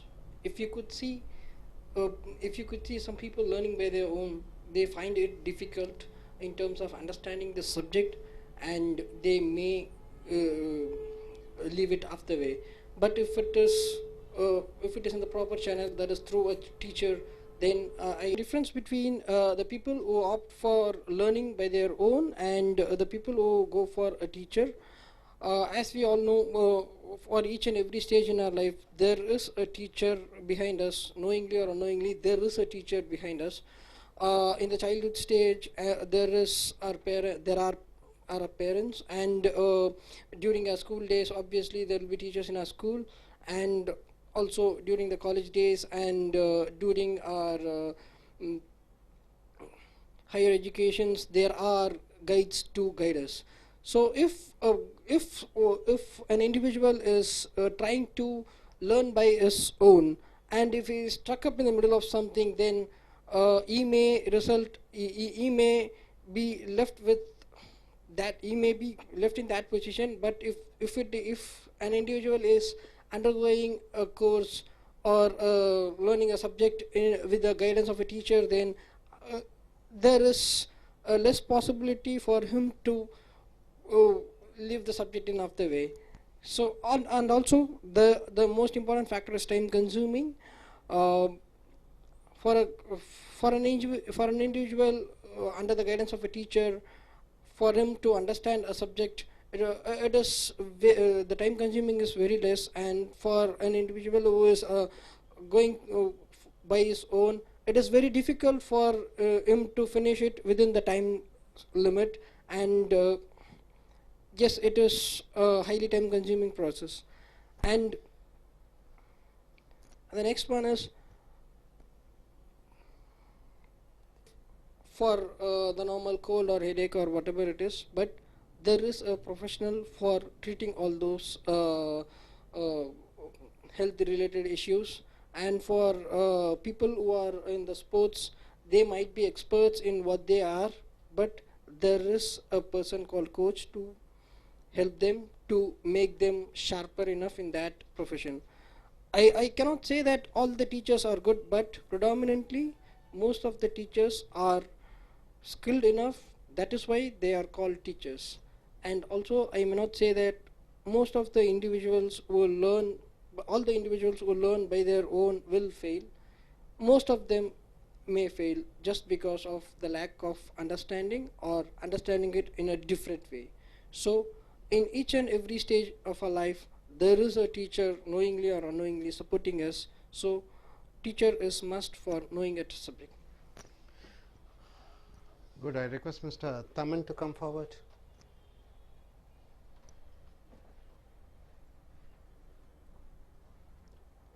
Okay. So which country are you planning to go? Actually, I was planning for Australia. So what examination you are going to do? Academic or general? Academic. Okay. What are you planning to, what studies are you going to do? Actually, I was looking for M.Tech. No, what studies are you going? You're going for studies, isn't it? Yeah. What are the studies you are going to do? Civil engineering. Civil engineering. Yeah. So what do you think about this topic? And if you get a topic like this, how you are going to present yourself? Okay. My name is Tudin Tamang, and today we got the topic is like learning from teacher or by themselves. Which one is better? I think teacher is the most important. I think they are the foundation. Because of them, we learn many things. Like you know, without foundation, the things like without foundation, nothing can be like a very important thing because they are the main foundation. But some other cases, there are some other teachers, they don't know how to guide the students. Meanwhile, you have to take the alternative way. So if the teachers are not good, you have to go through by yourself. We can see over here that Enrico Fermi, the famous Italian physicians, he also is another Englishman, and that English is not his mother language. So what he did means he gone through his own way. So we can see that we can do best ourselves also, but only thing we need is dedication and motivations. I think these are the most important things. So when the teachers are not good over there, you have to go through alternative way. But I'm not saying teachers are not good, but teachers are good, but they are the main foundations. Without them, it's hard to start ourselves also. Thank you very much. Ms. Anu to come forward.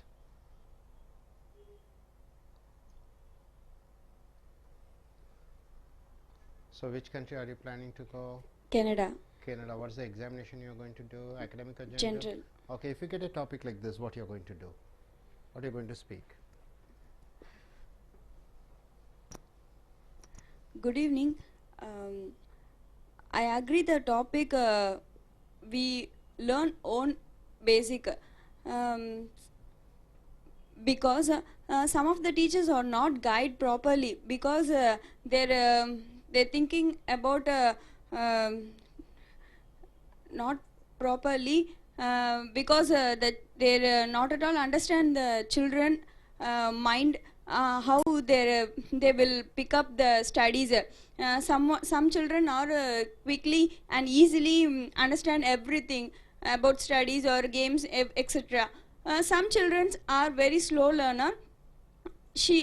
Both he or she or some slow only they will pick up the studies, but teachers are not at all think about the children mind. They're told write this exam or they write this test, you want to prepare this test tomorrow, but they can't able to understand. They will just by heart and wrote the test. It's not it's not good for her studies because after long time they will not have in mind at that present time they will write the test. After some time, some days he forgot everything.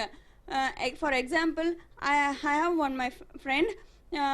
She is very studied very well, but in a 10th public exam they started for a tuition because she want to score high mark.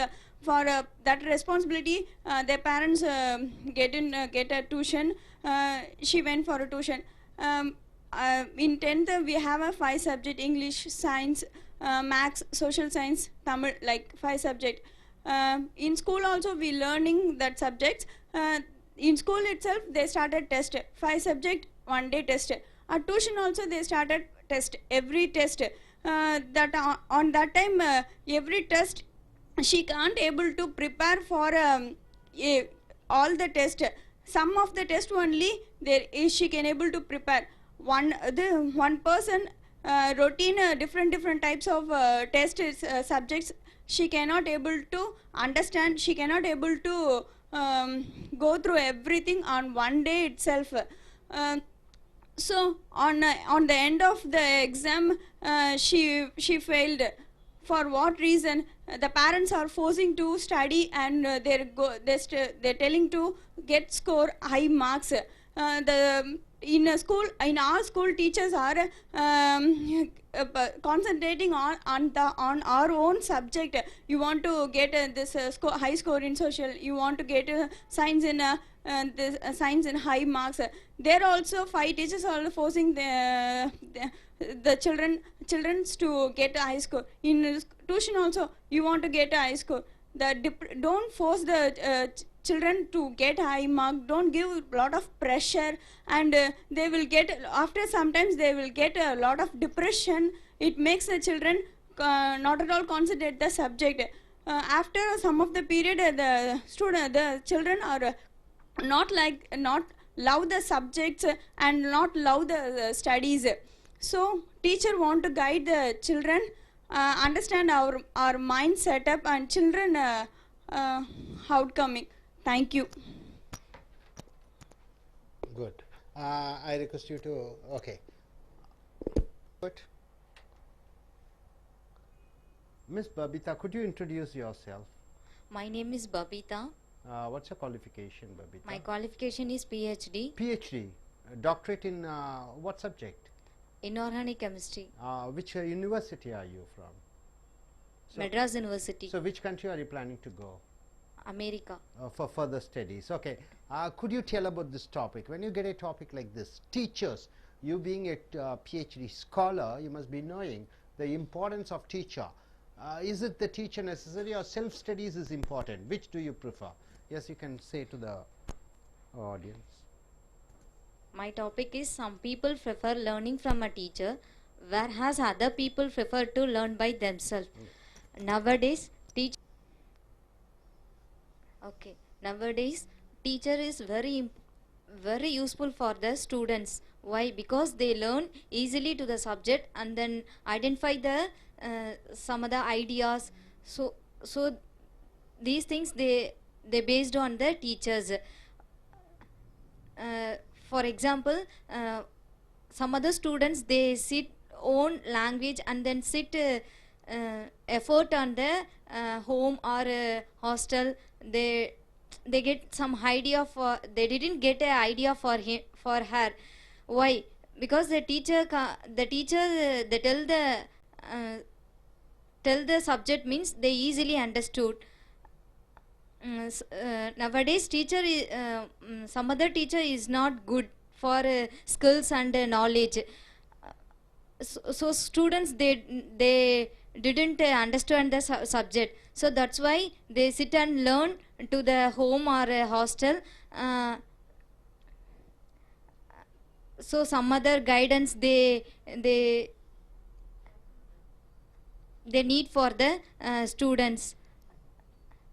So nowadays the teacher is not guide properly. That's why the some other homes are they conduct the home tuitions, and some other they conduct the parents or subject knowledge. So in my point of view, teacher is more important for in nowadays. Done, but slowly you have to gradually increase. So you have learnt all the subjects in your mother tongue, Tamil, isn't it? Tamil medium. So it takes some time. As you keep on practicing, you will develop your English communication. Yes, sir. Okay. Dear friends, we have come here for IELTS and TOEFL. Writing and speaking, எழுதுவது பேசுவது இந்த பயிற்சிகள். இது lingua Forum என்ற கட்டுரை தொகுப்பிலிருந்து dream Tech அச்சகத்தின் மூலமாக வீடியோ நம்பர் 57, தலைப்பு 57க்கு வந்திருக்கிறோம். IELTS international English level testing system. சர்வதேச அளவிலே ஆங்கிலத்திலே நீ என்ன புலமை பெற்றிருக்கிறாய்? 191 நாடுகள், 94 நாடுகள் இருக்கிறது. உலக அளவிலே ஆங்கில தரத்திலே எந்த மதிப்பெண் பெறுகிறாய் என்று நடத்தக்கூடிய பிரிட்டிஷ் ஓரியன்டட் பரீட்சை, TOEFL அமெரிக்கன் ஓரியன்டட் பரீட்சை, அங்கே எழுத்து பயிற்சியும் பேச்சு பயிற்சியும் வாசிக்கக்கூடிய பயிற்சியும் கேட்கக்கூடிய பயிற்சிகளையும் நடத்துவார்கள். அதில் மதிப்பெண்கள் வழங்குவார்கள். ஸோ ஐஎல்ட்ஸ் எழுதுவதில் பார்த்தீங்கன்னா 250 வேர்ட்ஸ், 250 வார்த்தைகள் நீங்கள் ஒரு கட்டுரை எழுத வேண்டும், அல்லது 2 நிமிடங்கள் தொடர்ச்சியாக நீங்கள் பேச வேண்டும். ஸோ இந்த மாதிரி அக்ரி ஆர் டிஸ்அக்ரி கொஸ்டின், ஏற்றுக்கொள்கிறாயா ஏற்றுக்கொள்ள மாட்டாயா என்று சொல்லி ஒரு தலைப்பை கொடுப்பார்கள். அந்த தலைப்பின் சார்பாக நீங்கள் பேசலாம், அந்த தலைப்பின் எதிராக நீங்கள் பேசலாம். ஆனால் ஆதரவாக பேசும் பொழுதும் எதிராக பேசும் பொழுதும் உதாரணங்களை நீங்கள் வழங்க வேண்டும், அதனுடைய காரணங்களை நீங்கள் வழங்க வேண்டும். ஏன் அந்த தலைப்பின் சார்பாக நீங்கள் பேசுகிறீர்கள், ஏன் அந்த தலைப்பின் எதிராக நீங்கள் போகிறீர்கள் என்று சொல்ல வேண்டும். இங்க தலைப்பில் பார்த்தீர்கள் என்றால் சம் பீப்புள்னா சில மக்கள், அநேக மக்கள் இல்லை, சில மக்கள். சம் பீப்புள் ப்ரிஃபர் என்றால் என்ன? இப்போ ரெண்டெண்ணம் இருக்கிறது, காஃபி டீ இருக்கிறது, ரெண்டுல ஏதோ ஒன்று என்று வரும்பொழுது ப்ரிஃபர் என்ற வார்த்தையை பயன்படுத்துகிறாய். சம் பீப்புள் ப்ரிஃபர், சில மக்கள் விரும்புகிறார்கள். லேர்னிங் ஃப்ரம் எ டீச்சர், ஆசிரியரிடமிருந்து கற்றுக்கொண்டால் தான் கற்றுக்கொள்ள முடியும் என்று ஒரு சிலர் நம்புகிறார்கள். வேரஸ், ஆனால் அதர் பீப்புள், பல அதிக மக்கள், மற்ற மக்கள் prefer to learn by themself, தாங்களே கற்றுக்கொள்ள வேண்டும் என்று நினைக்கிறார்கள். ஸோ பள்ளி படிப்பு குறைந்த காலம், கல்லூரி படிப்பு குறைந்த காலம், அதற்கு அடுத்ததாக வாழ்க்கையிலே கற்றுக்கொள்ள வேண்டியது ஏகப்பட்டது இருக்கிறது, அது தனியாகத்தான் கற்றுக்கொள்ள முடியும் என்று சொல்கிறார்கள். விச் மெத்தட், எந்த வழிமுறை, do you think is better? ஆசிரியரிடம் கற்றுக்கொள்வது சிறந்ததா, இல்லை தானாக வாழ்க்கையிலே படிப்பது, வாழ்க்கை படிப்பு நாமவே அறிந்து கொள்வது முக்கியமா? எது சிறந்தது? யூஸ் ஸ்பெசிபிக் எக்ஸாம்பிள்ஸ், குறிப்பிட்ட உதாரணங்களை வழங்க வேண்டும். அண்ட் ரீசன்ஸ், காரணங்களை வழங்க வேண்டும். இன் யுவர் எக்ஸ்பிளனேஷன், நீங்கள் விளக்கக்கூடிய விளக்கங்களுக்கு இந்த காரணங்களையும் உதாரணங்களையும் வழங்க வேண்டும். என்ன? ஆசிரியரிடம் பாடம் கற்பது நல்லதா, அல்லது நீயாக சொந்தமாக கற்பது நல்லதா? ஸோ இந்த முதல் பத்தியில பாருங்க, எப்பொழுதும் முன்னுரை என்று இருக்க வேண்டும். அந்த முன்னுரையில கிளியரா நீங்க சொல்ல வேண்டும் எதன் சார்பாக நீங்கள் இருக்கிறீர்கள் என்று. Teachers are important to learning. முதல் வாக்கியத்திலே பாருங்க, ஆசிரியர்கள் தான் மிக முக்கியமானவர்களாக கருதப்படுகிறார்கள் கற்பதற்கு. And half course a good teacher is invaluable. அப்போ ஒரு நல்ல ஆசிரியர் என்பவன் மதிப்பு எடை போட முடியாத, மதிப்பற்ற, விலை அதிகமுடைய ஒரு மிகுந்த உயர்ந்த மனிதன் என்று சொல்கிறார்கள். ஸ்டில், இருந்தும், இப்பொழுதுதான் ஆரம்பிக்கிறார். After basic education is completed. Basic education என்றால் என்னன்னு நீங்கள் பார்க்கும் பொழுது 10th அல்லது 12th அல்லது பிஇ, இதெல்லாம் பேசிக் எஜுகேஷன். இது முடித்தவுடன் is completed. Much of learning is best conducted on one's own. அதற்கு மேலாக படிக்கக்கூடிய நிறைய படிப்புகளை நாம சொந்த முயற்சி எடுத்து படித்துக் கொள்ள வேண்டும். Outside A class room environment, அப்ப வகுப்பறை சூழ்நிலைக்கு வெளியே நாம் கற்றுக்கொள்ள வேண்டும் சொந்தமாக. That way one can study in one's own time. இப்படியாக ஒருவன் அவனுக்குள்ள நேரத்திற்கு தகுந்தபடி படிக்க முடியும். At one's own pace, அவன் தனக்குரிய வேகத்துடன் படிக்க முடியும். That way one can study and fashion the curriculum. Curriculum என்றால் என்ன? பாடத்திட்டம், என்னென்ன படிக்க வேண்டும், அதை அவனுடைய வேகத்திலே அவன் கற்றுக்கொள்ள முடியும். To suit one's own interest, ஒருத்தனுடைய ஆர்வம், ஒருத்தனுடைய நீட், தேவைகள், ஒருத்தனுடைய ஸ்கெட்யூல், அவனுடைய அமைப்பு. அப்ப டைம் டேபிள் என்று சொல்கிறோம். அப்ப பேசிக் படிப்பு, அதற்கு அடிப்படை கல்வியை கண்டிப்பாக ஆசிரியர் மூலமாக கற்றுக்கொள்ள வேண்டும். அதற்கு மேலாக படிக்கக்கூடியது ஒருவன் அவனுடைய தேவைக்கு தகுந்தபடி, அவனுடைய சூழ்நிலைக்கு தகுந்தபடி, அவனுடைய வேகத்துக்கு தகுந்தபடி, அவனுடைய அட்டவணைக்கு தகுந்தபடி அவனாகவே படிக்க வேண்டும் என்று சொல்கிறார். Such self instruction. Self instruction என்றால் என்ன? தானாகவே வலியுறுத்தி படிப்பது. இன்ஸ்ட்ரக்ஷன்னா, இன்ஸ்ட்ரக்டர்னா டீச்சர், ஆசிரியர் தான் இன்ஸ்ட்ரக்ட் பண்ணுவார். இங்க செல்ஃப் இன்ஸ்ட்ரக்ஷன் என்று சொல்லும் பொழுது தானாகவே தனக்கே ஒரு என்ன செய்ய வேண்டும் என்று சொல்வது. has many advantages over learning from a teacher. So இது தானாகவே முன்வந்து படிப்பது ஆசிரியரிடம் படிப்பதை விட சிறந்தது என்று சொல்கிறார். ஸோ இந்த தலைப்பில் என்ன சொல்கிறார் முன்னுரையில்? நாமவே படிக்க வேண்டும், ஆசிரியரிடம் படிப்பது ஒன்றும் பெரிய விஷயம் கிடையாது என்று சொல்கிறார். First, many teachers simply are not good. ஆசிரியர்கள், சில ஆசிரியர்கள் நன்றாக இல்லை என்று சொல்கிறார். they may not know the subject they are teaching. அவர்கள் எடுக்கக்கூடிய பாடத்தை பற்றி அவர்கள் அறியாதவர்களாக இருக்கிறார்கள். they may have poor teaching skill. பாடம் எடுக்கக்கூடிய திறன் குறைவாக இருக்கிறது. and personality is totally unsuited for teaching. அவர்களுடைய அந்த பர்சனாலிட்டி, அந்த ஆசிரியர் வேலைக்கே தகுதியற்றவர்களாக இருக்கிறார்கள். for these reasons, இந்த காரணத்தினால் their instruction may have completely the opposite of the result decide. அப்ப பாடம் கற்றுக்கொள்ள கொடுக்க வேண்டும் என்று நினைக்கிறார்கள், மாணவர்கள் கற்றுக்கொள்ள முடியவில்லை. ஏனென்றால் அவர்களுக்கு அந்த ஆசிரியர் சொல்லிக் கொடுக்கக்கூடிய திறன்கள் இல்லாமல் இருக்கிறது. These so-called teachers may communicate nothing of value to the students. இந்த மாதிரி ஆசிரியர்கள் மாணவர்களுக்கு ஒன்றும் சொல்லிக் கொடுக்க முடியாத நிலை ஏற்படுகிறது. அடுத்த பேராகிராஃப் பாருங்க. Also learning on one's own way allow the learner to create an optimum regime for learning. ஒருவன் தானாக கற்றுக்கொள்ளும் பொழுது அவனுக்கு தனியாக அந்த அம்ச முறையிலே படிப்பான். A case in point, உதாரணமாக Enrico Fermi, the famous Italian physicist. Enrico Fermi என்ற மிகப்பெரிய ஒரு மருத்துவர், when he started to learn a new language, புதிய மொழி கற்றுக்கொள்ளும் பொழுது, he would read novels in that language with the help of a dictionary. புதிய மொழி கற்றுக்கொள்ளும் போது நாவல்கள் நிறையாக படிப்பார், கூட அகராதியை வைத்துக் கொள்வார். He learned English in part by reading Arthur Conan Doyle's novel about Sherlock Holmes. Sherlock Holmes என்பதை பற்றி அவர் ஒரு நாவலை படித்தார். So the Hound of Baskervilles, after reading several books in English, this way Fermi had taught himself the language. பல மொழி நாவல்களை படிப்பதன் மூலமாக பல மொழிகளை அவர் கற்றுக்கொண்டார். So ஆங்கிலத்தை கற்றுக்கொண்டார். அடுத்தது Fermi's approach to self-teaching may have been unusual. Fermi கற்றுக்கொள்வது வித்தியாசமாக இருக்கலாம், but it worked. ஆனால் அது வேலை செய்தது. Thus it illustrates, அது சொல்கிறது, the effectiveness of self-instruction. நமக்கு நாமே கட்டளையிட்டு படித்துக் கொள்வது. A person capable of learning and motivated to learn probably will perform as well under self-instruction as under the guidance of a teacher. ஒருவன் தானாகவே முன்னேற வேண்டும், தானாகவே கற்றுக்கொள்ள வேண்டும் என்று நினைக்கக்கூடியவன் சுயமாக தானாகவே கற்றுக்கொள்வான். அவனுக்கு ஆசிரியர் தேவையில்லை. Who may not be competent to teach. This is not to say that all instructors are unskilled. இதனால் அனைத்து ஆசிரியர்களும் திறமையற்றவர்கள் என்று சொல்வதில்லை. Nor that in visits to a library are a completely satisfactory substitute for formal education. ஒரு நூலகத்துக்கு சென்று படிப்பது ஆசிரியரிடம் கற்பதை விட சிறந்தது என்று சொல்ல முடியாது.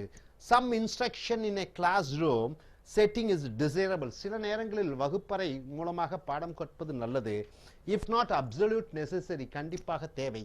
Much of education, however, can be and perhaps is best conducted on one's own. So நிறைய கல்விகள் தானாகவே கற்றுக்கொள்ள வேண்டும். So ஆசிரியரிடம் பாடம் கற்பிப்பது நல்லதா, கற்றுக்கொள்வது நல்லதா, சுயமாகவே நாமாக கற்றுக்கொள்வது நல்லதா? ஸோ நீங்கள் இப்படியும் சொல்லலாம், ஆசிரியர்கள் தான் சிறந்தவர்கள் என்று. இல்லை, ஆசிரியர்கள் தேவையில்லை, நாமாக சுயமாக கற்றுக்கொள்ள வேண்டும், அதுதான் சிறந்தது என்று சொல்லலாம். ஸோ உதாரணங்கள் சொல்லிக் கொண்டிருக்கிறார்கள். ஸோ இந்த எழுத்தாளர் என்ன சொல்கிறார்? அடிப்படை கல்விக்கு ஆசிரியர் தேவை, அதற்கு மேல் நாமாக சுயமாக கற்றுக்கொள்ள வேண்டும். ஏனென்றால் ஆசிரியர்கள் திறமையானவர்களாக இல்லை. ஆசிரியர்கள் நாமாக படிக்கும் பொழுது நம்ம வேகத்திற்கு தகுந்தபடி படிக்கலாம் என்று சொல்கிறார். ஸோ இனி அடுத்து வரக்கூடிய வீடியோக்கள் மற்ற Dear friends, welcome to AS American IELTS and TOEFL training. IELTS and TOEFL writing and speaking skill development. We have taken the essays from Lingua Forum, Dream Tech Publications, video number 58. So IELTS and TOEFL, in IELTS you have to write almost around 250 words. And for speaking 2 minutes, continuously you have to speak on the topic. So we have a question like this, agree or disagree question type. The topic you just see the topic very carefully. Some people, not every people, some people say we humans means what? Humanity as a whole, all the human beings are harming the earth.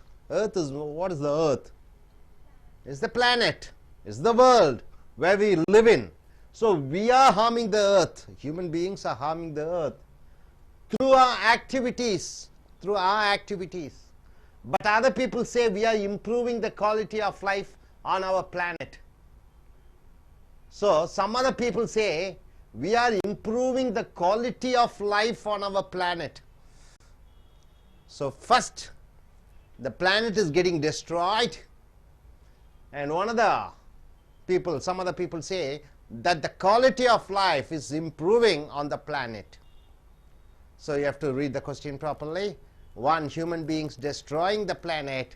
No, planets are the world is better because of human activities. Which opinion do you agree with? So what is your opinion. Use specific examples and reasons to support your opinion. What is your opinion? Do you think the planet, human beings are destroying the planet, or human beings are improving the planet? Definitely, sir, the human beings are harming the environment. Harming. Okay. Harming. Okay. What is your point of view? Human beings are improving. Beings are definitely Destroying the earth. In what ways? by throwing the plastic papers and Okay, throwing the plastic papers. Okay. plastic covers, polythene covers. What is your opinion? Is there human beings are destroying the planet? So everybody mostly say that yes, human beings are destroying the planet, but you can also say human beings are improving the life or the quality of the planet. See, the volcanoes are there bursting with the all oil and all the gas and fire, right? So you find earthquake, you find tsunamis, you find flood, lot many things are there. So as a human being, what is he doing? Is he trying to live with the nature, or he is trying to create something different? To take oil, he is operating inside, drilling the land to get the oil. Thousands of kilometers it goes to get water.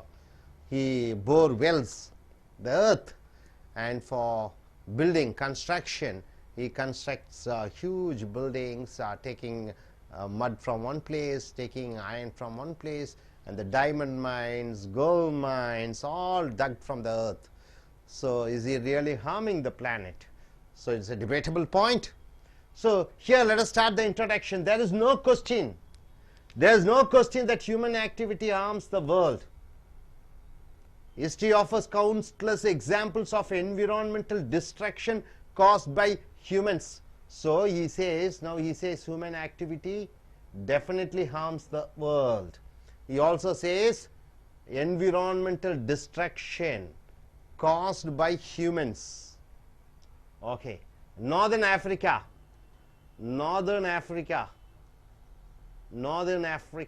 once had extensive forests. Africa is famous for what?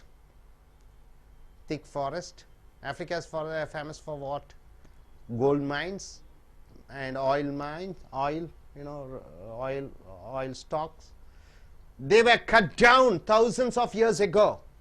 Thousands of years ago they were cutting the trees, and forests have been taken away and left the formerly wooded lands to be invaded by the desert. So North Africa, desert, forest has changed into deserts. Wooded lands has been changed to desert. Because of whom?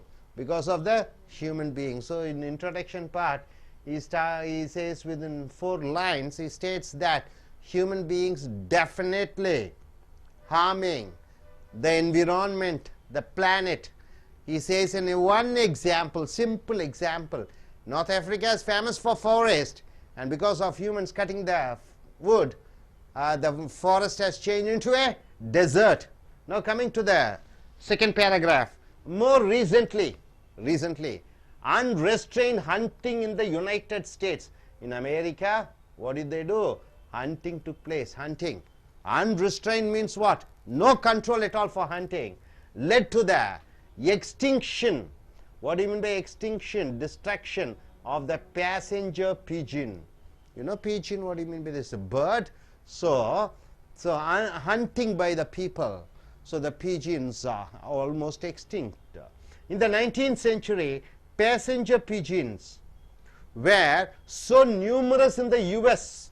Lot of birds were there in US that huge flocks of the birds actually darken the skies. So a lot of pigeons were there. When you look up at the sky, it will be full of pigeon birds. It will be so dark because all these birds will cover the sky. That amount of birds were there. By the early 20th century, however, hunting had made the passenger pigeon extinct. So because of hunting, what happened? The passenger pigeons, it has been destroyed, extinct, completely out. The bird survives only in the form of stuffed, mounted specimens. What is that? Only in zoo you can find. Not in zoo. It is something like what is that? Museums you can find. It is stuffed, the bird, and they say this is the American pigeon or the passenger pigeon. It has been extinct because of hunting by the human beings. The entire bird has gone out. So only in museums we can find many marine mammals. What do you mean by mammals? Something which gives the milk and feeds the young ones. Human being is a mammal. So many marine mammals. What do you mean by marine mammals? Sea mammals. Sea. Marine is sea oriented. So sea mammals were hunted almost to extinction. What are they? You can say whales. You know, the whales have been destroyed. Japanese and various Australians, they try to kill and take the whales. So almost it is in the extinction in the 19th and 20th century, and were saved only by yearly cases of environmental activism. So they are considered to be endangered species. That brought about laws. So there is a law that you cannot kill a whale, you cannot hunt a whale, and international agreements have been made to protect the animal. So here in the first paragraph, so in the first introduction he says an example with North Africa, then second paragraph he says with the passenger pigeon.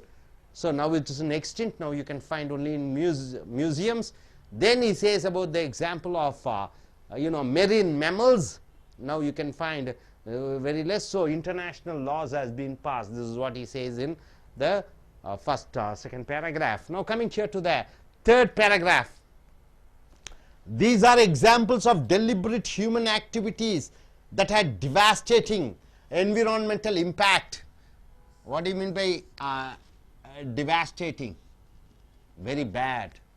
So these are some of the activities which made very bad environmental impact. What do you mean by impact? The result, environmental result. Humans also may cause such harm inadvertently. A classic case of unintended harm to the environmental occurred in the USA. During the 1960s, you see 1960s, what happened? Industries, what is the industries? Textile industry, car industry, then what else? Industries, various industries are there. These industries released metallic mercury. They released metallic mercury into rivers. You know, from ancient days till now, rivers are the only source of supply of water, or people use the river water for drinking purpose. You cannot drink sea water. Sea water is salty, so only river water is used for drinking. But these industries, what do? They release the metallic mercury into river, thinking the toxic heavy metal would simply sink to the bottom and be isolated there. So these industries, they thought, okay, let us release this mercury. It will go and get dissolved and go down into the river and it will be settled, so there won't be any harm. Bacteria, but what happened? Bacteria, however, turned the metallic mercury. So the bacteria in the water turned the metallic mercury in an organic form. So it has become a form, organic form. So it is called methyl mercury. It is called methyl mercury, which accumulated in fish. So it has been, the mercury, the industries tried to release it. They thought it will go and settle in the bottom. But because of certain, bacteria changed this mercury into methyl mercury, which accumulated where the fish started eating, and which accumulated in fish and could harm humans when the fish were eaten. So when human beings take the fish, what happened? He consumes the metallic or the mercury, the methyl bacteria. So he takes the methyl mercury, which is taken by the fish, and when humans eat that fish, human beings are getting affected because of that. So coming here to the final paragraph or a conclusion, Of course, not all human activity is harmful. You cannot say all the human activities are harmful. Nowadays, human beings are trying to plant as many trees as possible. 1 lakh, 1 crore, 2 crore, they are doing that. And humans protect and even improve the environmental in many ways. See, he says the human beings also improve the environmental in many ways. So what are the positive side he does? How does he do? Artificial reefs. Artificial reefs, for example, provide new fishing grounds. So what do you mean by artificial reefs? Reef is something artificially made where the fish come and stays there, lay eggs. It feels so home for resting. So artificial reefs are made to provide new fishing grounds when humans plant forests. So when humans plant forests, they provide habitants for numerous species. So when he starts making a dry land to a forest area, when he diverts the river which is going to the sea, and he makes the river to flow in the area where there is no water facility available, that land becomes agricultural land, that land becomes a forest land. So once he made a forest, thick forest, because of diverting waters, people know much irrigation activities goes on. As the trees, a lot of trees are there, many birds come there. So it increases the habitants of numerous species. Activities such as dredging make river safer and more navigable.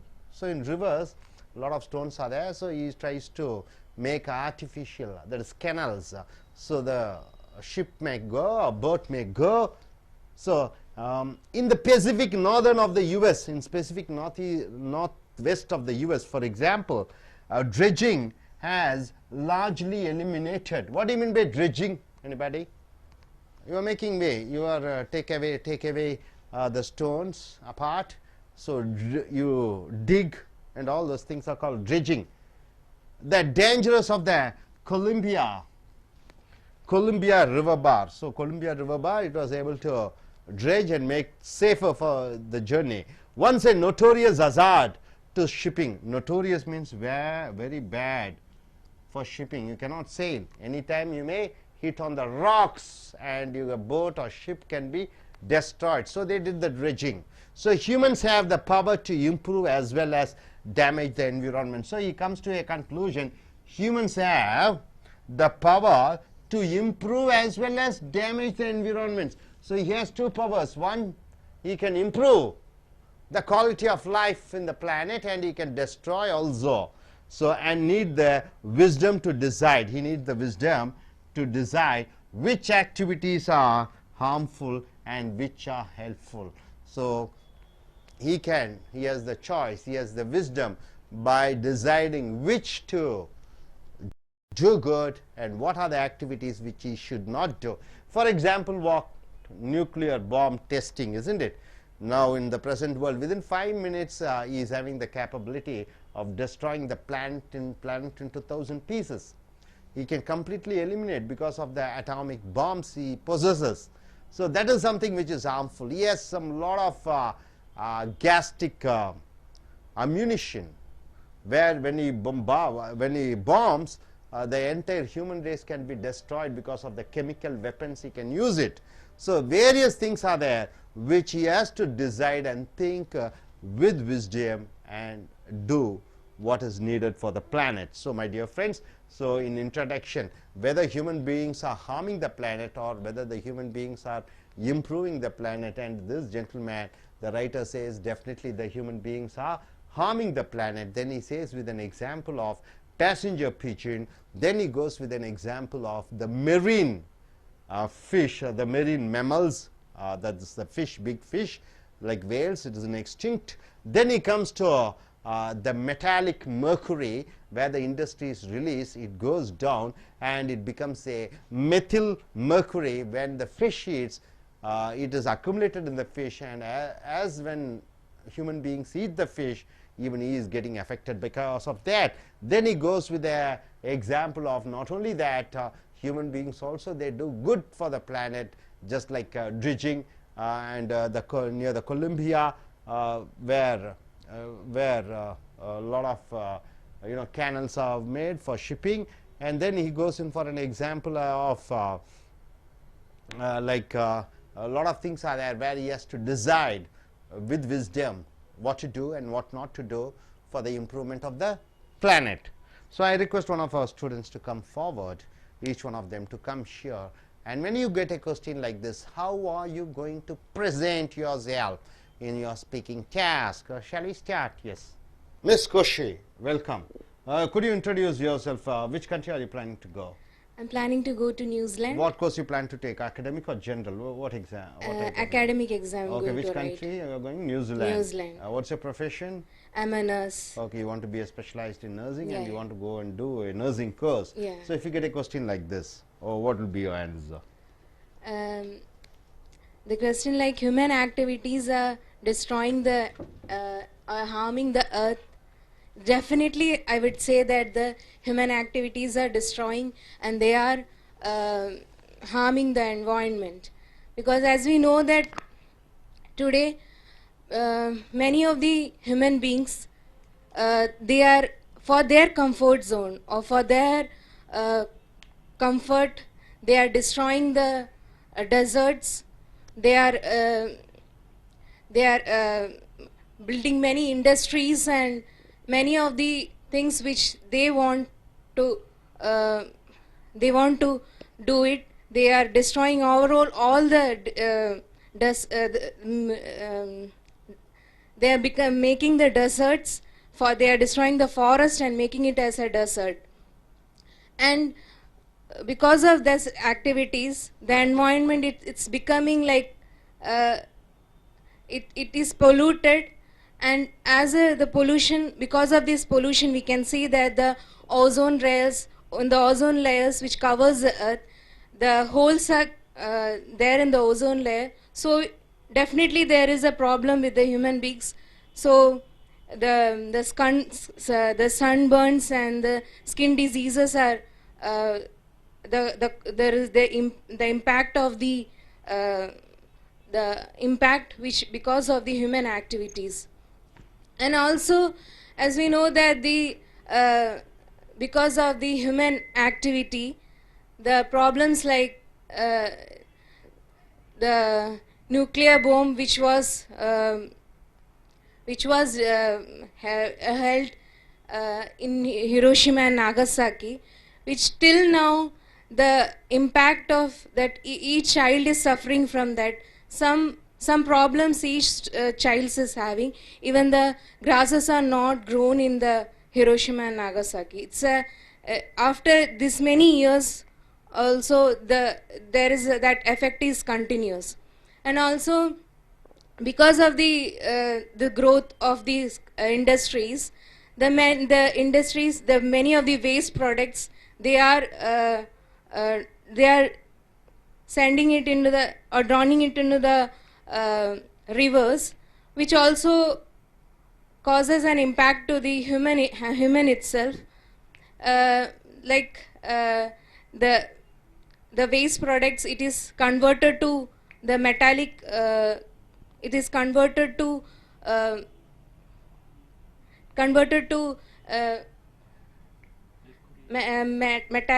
organic, that is the metallic mercury is converted to the organic, and it directly the fishes they eat, and we know that because we eat the fish, and it will cause the problem to us. So it's like we are itself causing the problems for ourselves. And also the natural calamities like the earthquakes, the tsunami, and the many of the activities and the volcano eruptions, all this occurs because of our activity. We are digging the earth, and we are digging the ground, and we are destroying ourselves. So it's like the human, definitely I will say that the human activity is causing the harmful environment. Thank you. Okay, Koshi, fine, but why a lot of the flow is not coming continuously? All right, it should be in a flow, running flow.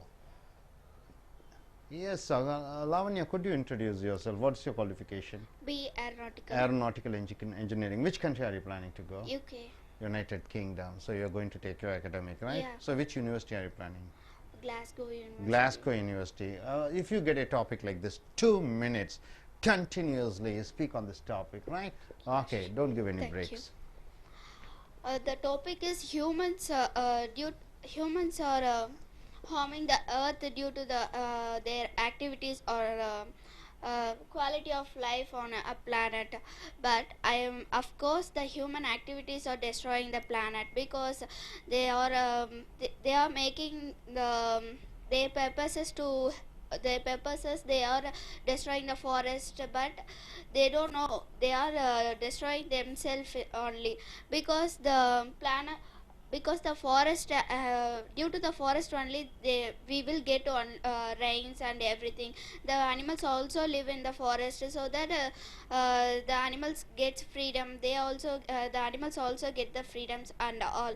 And one more thing is the nowadays human beings are burning the polythene papers, polythene covers and everything due to the due to the burning vapors. It causes the ozone layer. It causes the pollutions and everything. Due to the human activities, the ozone layer gets the hole, and also the acid rain. The acid rain is causes because of the burning the polythene papers and polythene covers. The sun causes some acids while the rain is coming during the day. So the acid rain causes the humans, but the humans doesn't know because of burning the papers only we got the cancers, and because of the acid rains caused the skin cancers like that.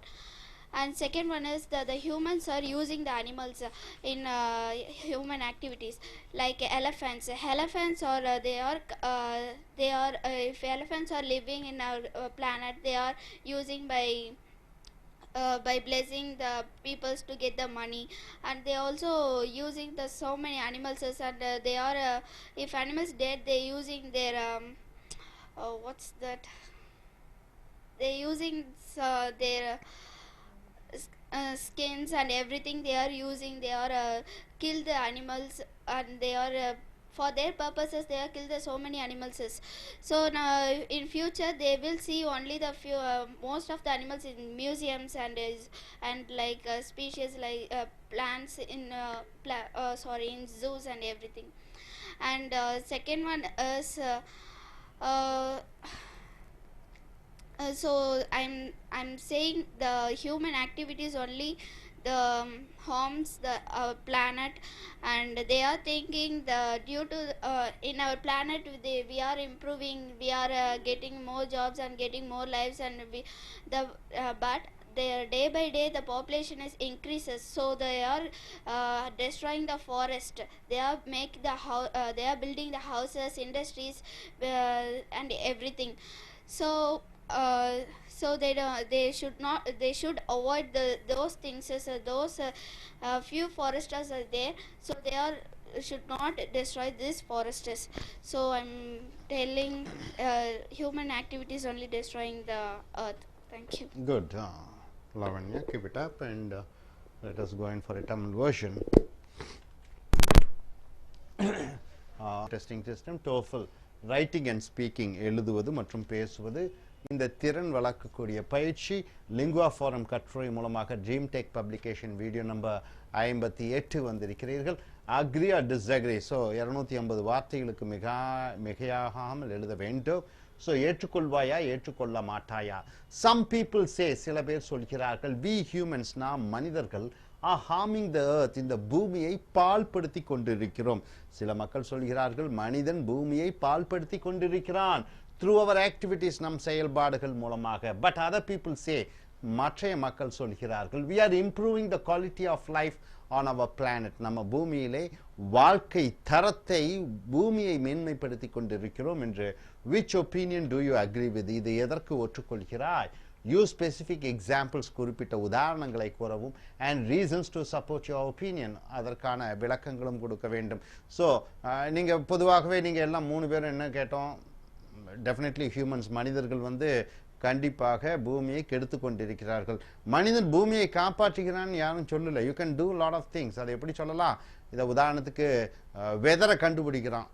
Weather எப்படி கண்டுபிடிக்கிறான், எந்த நேரத்தில் புயல் வரும், எந்த நேரத்தில் tsunami வரும், எந்த நேரத்தில் எர்த்குவேக் வரும் என்று அவனால் கண்டுபிடிக்க முடிகிறது. ஸோ அதன் மூலமாக முன் பாதுகாப்பு செய்து கொண்டு இந்த பூமியை காப்பாற்றுகிறான். So he saves. மேலும் இந்த ஜூ மூலமாக இந்த பல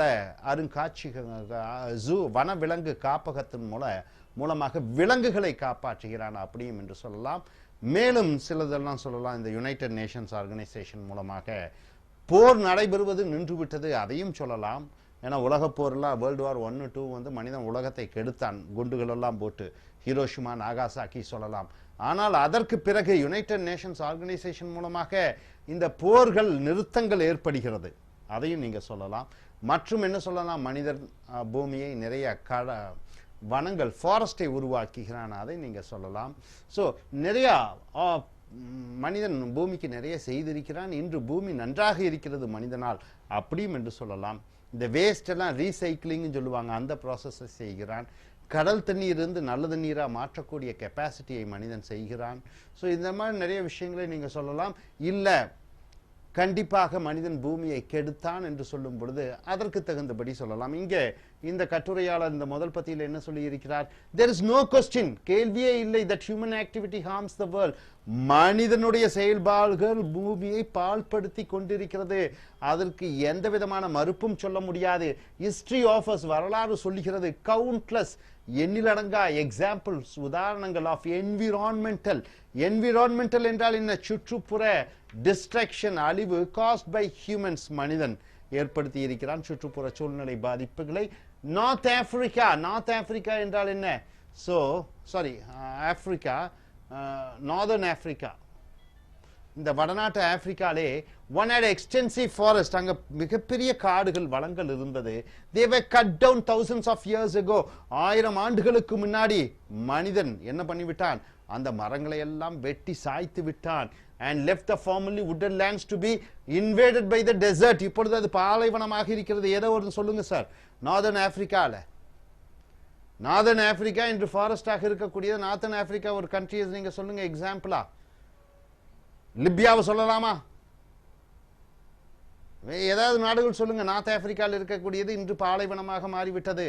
ஸோ இந்த மரங்களை எல்லாம் கட்டி வெட்டி என்ன பண்ணிவிட்டான், அது பாலைவனங்களாக மாறிவிட்டது. ஸோ அடுத்த பேராகிராஃபில் பாருங்க, அப்போ இவர் என்ன சொன்னார், மனிதன் கண்டிப்பாக பூமியை பாழ்படுத்தி விட்டான். அடுத்த பேராகிராஃபில் மோர் ரீசன்ட்லி தற்சமயமாக unrestrained hunting in the United States. Unrestrained என்றால் என்ன, என்ன மீனிங் அன்ரிஸ்ட்ரெயின்ட், கட்டுப்பாடு இல்லாத ஹண்டிங் வேட்டையாடுதல் இந்த யுனைடெட் ஸ்டேட்ஸ் அமெரிக்காவிலே லெட் த எக்ஸ்டிங்ஷன் என்றால் என்ன, எக்ஸ்டிங்ஷன் அழிவு ஆஃப் த பேசஞ்சர் பிஜின். பிஜின் என்றால் என்ன, புறா, பெரிய புறா. சின்ன புறாவை நீங்க என்ன சொல்லுவீங்க, டோம்பீங்க. பெரிய புறாவை பிஜினும்பீங்க, passenger பிஜின். In the 19th century, passenger pigeon were so numerous in the US that huge flocks என்றால் என்ன, பறவைகளின் கூட்டத்தை ஃப்ளாக்ஸ் என்று சொல்வீர்கள்.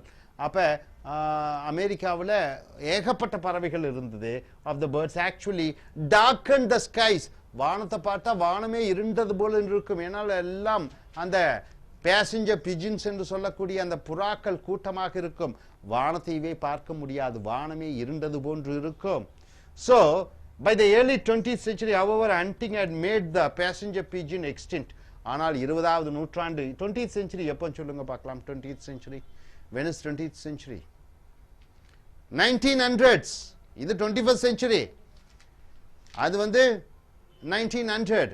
ஸோ இந்த 20வது நூற்றாண்டிலே இந்த பேசஞ்சர் புறாக்கள் அனைத்தையும் கொண்டுபிடித்தார்கள். The bird survives only in the form of stuffed mounted specimens. Stuffed என்றால் என்ன, திணிக்கப்பட்ட.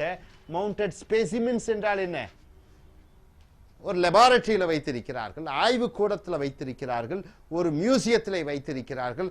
அந்த தோல் மட்டும் இருக்கிறது. இந்த பிஜான், பேசஞ்சர் பிஜானுடைய பேசஞ்சர் என்ற என்ன, பேசஞ்சர்னா தமிழ் என்ன? பேசஞ்சர்னா ஒரு இடத்துல இருந்து இன்னொரு இடத்துக்கு போறவங்கள பேசஞ்சர்ஸ், ரைட்டா? பிஜின் என்றால் என்ன? இந்த புறாக்கள் இங்கிருந்து அங்கே செல்லும். அது வந்து இன்றைக்கு அருங்காட்சியகத்தில் தான் பார்க்க முடிகிறது. மெனி மெரின் மேமல்ஸ், மெரின் என்றால் என்ன? கடல் சம்பந்தப்பட்ட. மேமல்ஸ் என்றால் என்ன? பாலூட்டிகள். அப்ப நிறைய பாலூட்டி வகை மீன்கள், பெரிய மீன்கள் were hunted almost to extinction. அவை அநேகமாக அழிக்கப்பட்டு விட்டது. இந்த 19th and 20th century, இந்த 19 மற்றும் 20வது நூற்றாண்டு காலத்திலே அவைகள் அழிக்கப்பட்டிருக்கிறது. And were saved only by early cases of environmental activism. So இந்த திமிங்கலங்கள் அவைகளையெல்லாம் கொண்டு குவித்திருக்கிறார்கள்.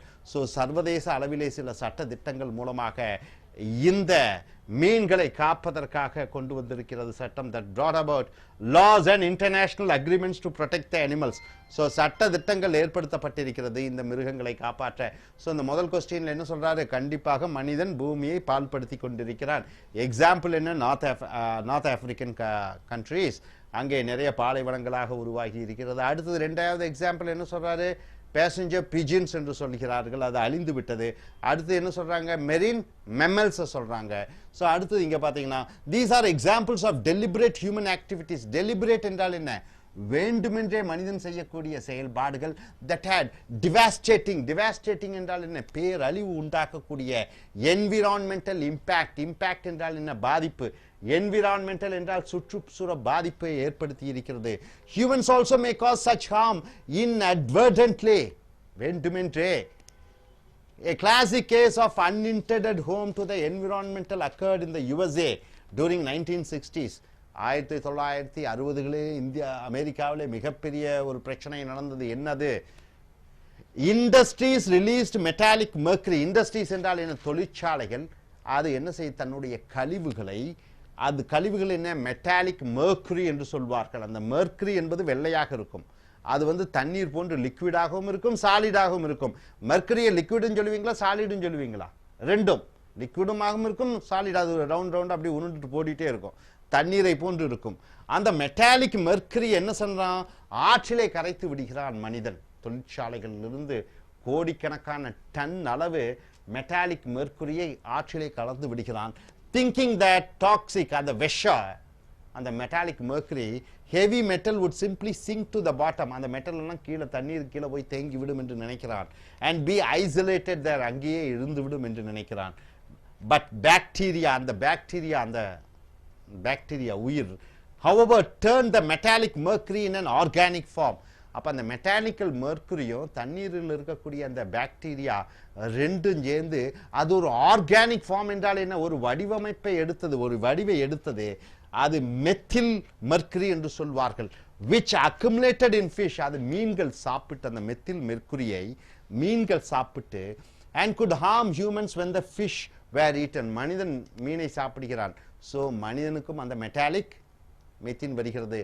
ஆகையால் தான் உனக்கு 1000 டிசீஸ் வருகிறது உடம்புல. சின்ன வயசுலயே பிபி, சுகர், அப்புறம் என்ன சொல்லுவாங்க, எல்லா விதமான ப்ரெஷர், இதெல்லாம் ஏன் வருகிறது என்றால் அந்த நாம் சாப்பிடக்கூடிய உணவுகளே டாக்ஸிக், விஷம் கலந்து விடுகிறது.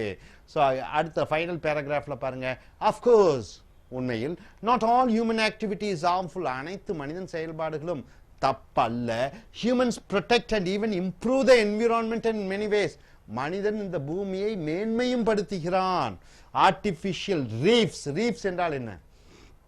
மீன்கள் எல்லாம் வந்து தங்கி இருந்து செல்லக்கூடிய அந்த செடி கொடிகள். For example provide new fishing grounds, அங்கே மீன்களை நிறைய பிடிக்கலாம். வென் ஹியூமன்ஸ் பிளான்ட் ஃபாரஸ்ட், மனிதன் வளங்களை ஏற்படுத்துகிறான். நிறைய மரங்களை நட்டு, கோடிக்கணக்கான மரங்களை நட்டு அதை பெரிய வளங்களாக மாற்றுகிறான். they provide habitat for numerous species, அதன் மூலமாக பல ஆயிரக்கணக்கான பறவைகள், பாம்புகள், விலங்குகள் வாழக்கூடிய இடமாக மாற்றிவிடுகிறான். activities such as dredging என்றால் என்ன? மலைகளை எல்லாம், பாறைகளை எல்லாம் பிளப்பது. ஸோ மேக் ரிவர் சேஃபர், ஆகையால் ஆறுல மனிதன் செல்லும் பொழுது ரொம்ப பாதுகாப்பாக இருக்கும். கப்பல்கள் பாதுகாப்பாக செல்லும், படகுகள் பாதுகாப்பாக செல்லும். அண்ட் மோர் நேவிகபிள் என்றால் என்ன? பயணம் செய்ய முடியும் தண்ணீரிலே. In the Pacific Northwest of the US, for example, dredging has largely eliminated the dangers of the Columbia River bar. அப்போ ரிவர் பார்னு என்ன, அந்த ஆற்றிலே நிறைய பாறைகள் இருக்கும். அந்த கொலம்பியா இந்த dredging பாறைகளை உடைத்து பாதை செய்வதன் மூலமாக படகுகள் எல்லாம் அமைதியாக செல்கிறது, எந்த பிரச்சனையும் இல்லாமல். Once a notorious hazard to shipping, notorious என்றால் என்ன, மோசமான, hazard என்றால் என்ன, கெட்ட விளைவுகளை உண்டாக்கக்கூடிய. Humans have the power to improve as well as damage the environment. So மனிதன் ஒருவனுக்குத்தான் இருக்கிறது இந்த சுற்றுப்புற சூழ்நிலையை மேன்மைப்படுத்துவதும் பால் அடிப்பதற்கும். And need the wisdom என்றால் என்ன, ஞானம், அறிவு வேண்டும். To decide, நினைக்க, which activities are harmful and which are helpful. அப்ப எந்த செயல்பாடுகள் இந்த பூமிக்கு நல்லது, எது தீயது என்பது மனிதனுடைய அறிவுக்கு உட்பட்டது. அவன் தன்னுடைய ஞானத்தை பயன்படுத்த வேண்டும். ஸோ நண்பர்களே, அருமையான டாபிக். இந்த மாதிரி கேள்விகள் தான் IELTSல வரும். பொதுவாகவே என்விரான்மெண்ட், அகடமிக், இந்த ரெண்டு சைட்லேருந்து தான் 80% ஆஃப் அவர் கொஸ்டின்ஸ் வரும். ஸோ இது மிக மிக முக்கியமான ஒரு டாபிக். இதை உங்கள் ஸ்பீக்கிங் டாஸ்கில் நன்றாக பயன்படுத்தி கொள்ளுங்கள். ரைட்டிங் டாஸ்க்லேயும் இது வரலாம் இந்த கேள்விகள். Thank you very much. Welcome to IELTS and TOEFL reading and speaking speaking and writing task. So we have come here. We have taken the essays from Lingua Forum, DreamTech Publications, video number 59. International English Level Testing System and TOEFL test on English as foreign language. It is international examinations on reading, writing and listening and speaking. So if you get a topic like this, in your writing task you have to write almost 250 words, and in speaking 2 minutes you have to continuously speak. Based on these topics they will be asking questions also. You should be well versed in speaking. So coming here, these type of questions, agree or disagree questions. A topic like this, what is the topic? Would you rather spend your whole life in one place? Would you rather spend your whole life in one place, or move now and then to find a better job, a better home, a better community? Use specific examples and reasons to support your opinion. Read the question very carefully. Would you rather spend your whole life in one place? Say, I am born and brought up in Chennai. You are born and brought up in Kerala, Trivandrum.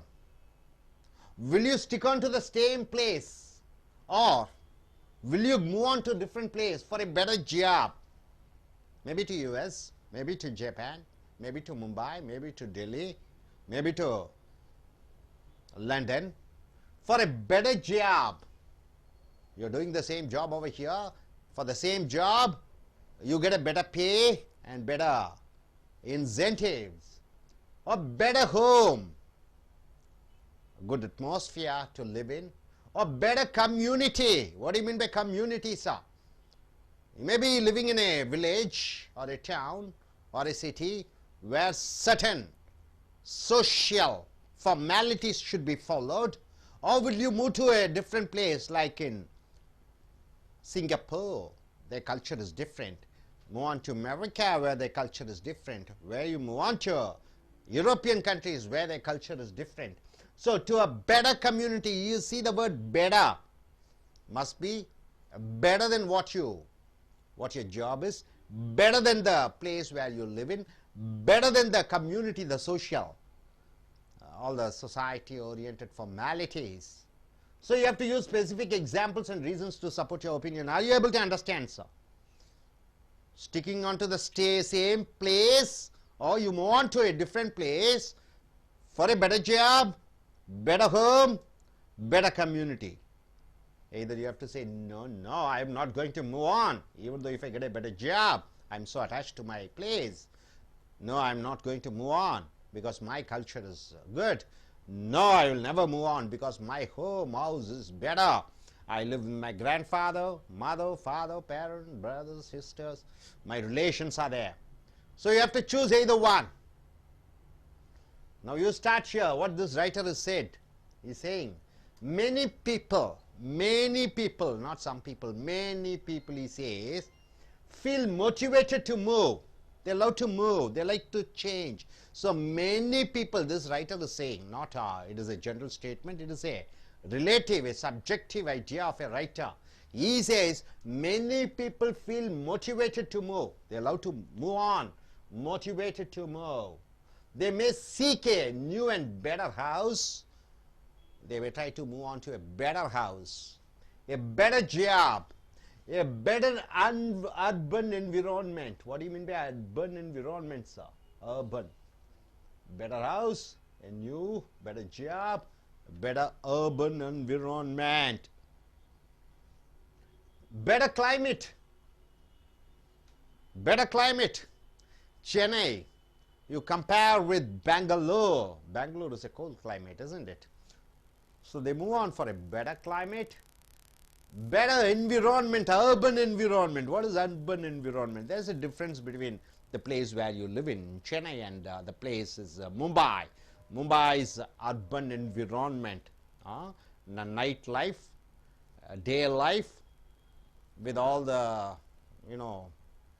urban city, what it gives to you. Better house. In a place like your place, you live in an individual house. There you live in an apartment. Or geographical location.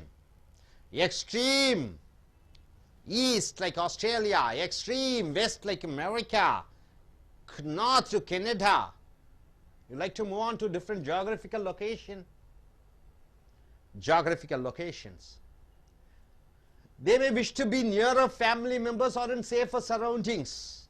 What do you mean by that? Some people, they prefer to be near to their family members. Safer surroundings. The surrounding should be safe. That's what they choose. The reasons for moving are countless. He says the reasons for moving from one place to other place is countless. What do you mean by countless? Number of reasons are there. He says reasons are countless. Numbers of reasons are there. And even if one doesn't move to take advantage of some opportunity. What is opportunity, sir? Software is highly demanded in America. So people move on to America. Space and research. Scientists are very much demanded by NASA. So people move on to US. So it is for some wonderful advantage of some opportunities. Here you may earn in lakhs, there you may earn in millions. Millions means what? 10 lakhs.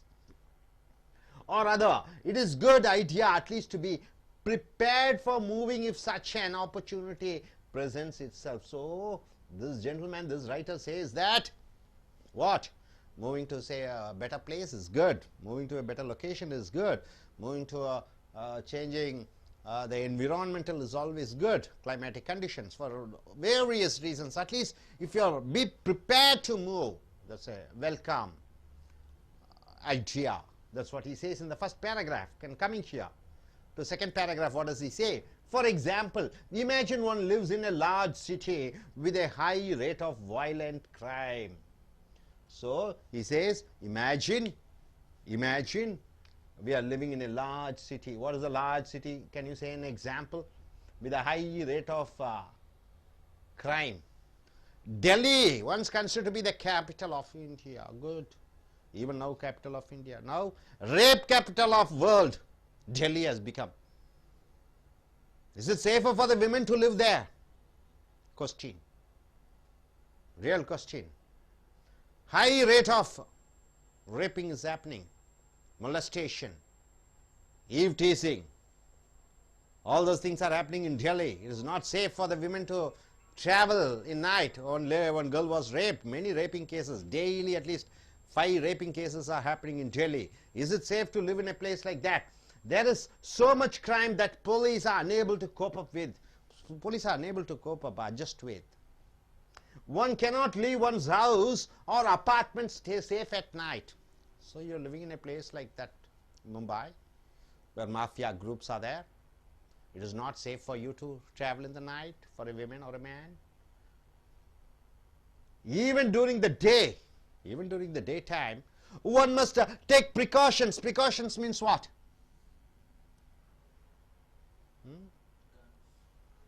all the safety measures, defense measures against attack and robbery. Anytime attack may happen, anytime robbery may happen. In Mumbai, they say only for Mumbai walas they can stay here, others get out. So they start bidding. North Indians, Uttar Pradesh people from South India go, they don't allow you to start business. So is such a place to live safely? The situation seems likely to get even worse. In future is going to be even worse. So he says, when crime is there, is it safe for you to live in a place? Is it good for you to stay in the same place? Then he says, is there any reason to remain to such an environment? When safer, more attractive cities, there are more attractive cities are there with more and better job opportunities are available. In Australia, what happened? Indians are beaten up. It is not safe for them. The native Australians are beating them. They're discriminating because of color. So is it safe for them to live over there in Australia? There's country like Canada. There are country like Sweden, Switzerland, where people are quite safe. The climate is good. So the answer almost certainly is no. Is it right to stay in the same place where the crime rate is high, where there is not job opportunities, where you are discriminated? Is it right to stay? The answer is no. It is advisable to relocate. Relocate means what? Change the place. Even if so doing means selling one's home for less than one paid for. See, I purchased a house for 2 crore rupee, but a lot of problems are there. I am not able to safely live in that place. So even if I get 1 crore, let me sell the house and go away. Staying in such a city is like remaining abode, not abroad. Abroad means what? Abroad, foreign country. Abode means what? A sinking ship. A ship is there, it is sinking, slowly going down. Sooner or later it will be submerged, it will be inside the water. So abode means it is like staying in a ship which is sinking. Even if one has a certain attachment to it, even though you are attached to that particular place, even though you are attached to that home, the future is so unpromising. In future there is no scope living there. Then there is no reason to stay. You live in a place, there is no growth for you. You live in a place, there is no security for you. You live in a place, there is no climatic condition is not good. Then what do you do? What you do? Even if your house sells it for low rate, sell it and get away and move on to a safer place. That's what the writer says, and finally he comes to a conclusion stating that not every case is this severe. Not everything is so severe. Of course, every such decision, so clear cut, everything is very clear cut. Sometimes it is difficult to decide whether to stay or leave. Whether to stay or leave. This is a difficult question. Sometimes we cannot make a decision so fast. Circumstances make leaving imperative. Circumstances. What are the circumstances?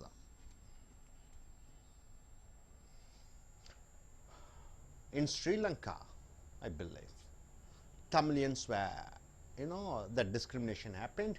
People were tortured. Majority hitting the minority people. It's happening even in India.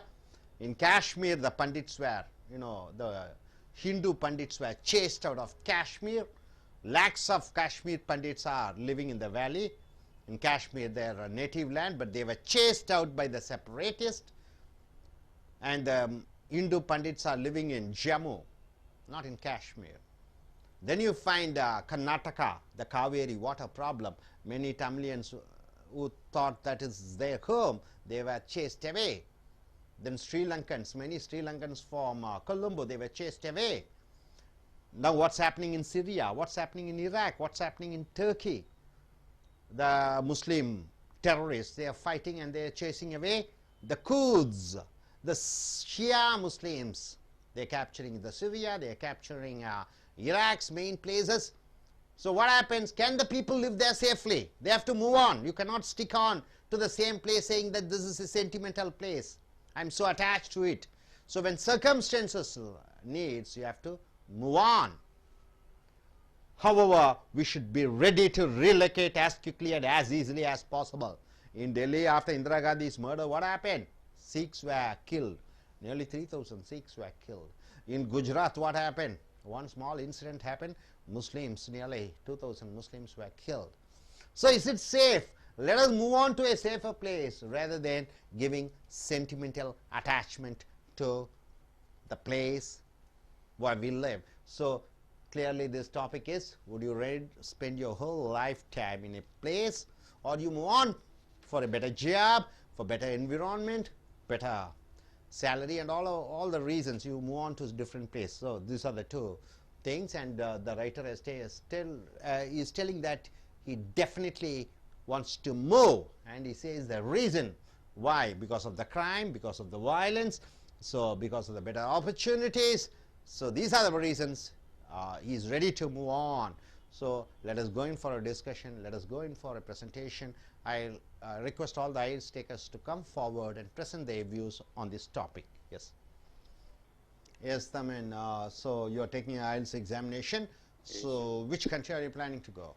I was planning for Australia. Very fine. Regarding this topic, you're planning to Australia. Yeah. So you're sticking on to this topic, isn't it? Yeah, I think Something so. it comes to you. IELTS takers always want to move to different countries. Okay, then you can. I know what you're going to speak about. Yes, try to speak what you want to say. So, as per this question, spending life in a one place is better or not? Look, say there are some people, they love to stay in their own place. They wanted to look after their family and their properties and all. But there are some other peoples are also there. They don't want it to. They wanted something more. They wanted to learn. They wanted to see. They wanted to see the different cultures and the different things. But say, like of some circumstances, like crimes, like those raping things, make people to push to some other places, to new places. So I think spending in a one place is, in my opinion, is not a good opinion. I think people, if they wanted to know, or if they really wanted to know this world, I think they should move out. They should know about the other peoples. They should learn many things like the other cultures. I think so. Thank you. Very good.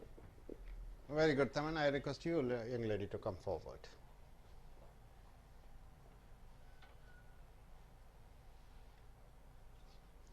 So when are you writing your exams? In the end of the October. Okay, you're moving from Kerala to New Zealand. You know something about New Zealand?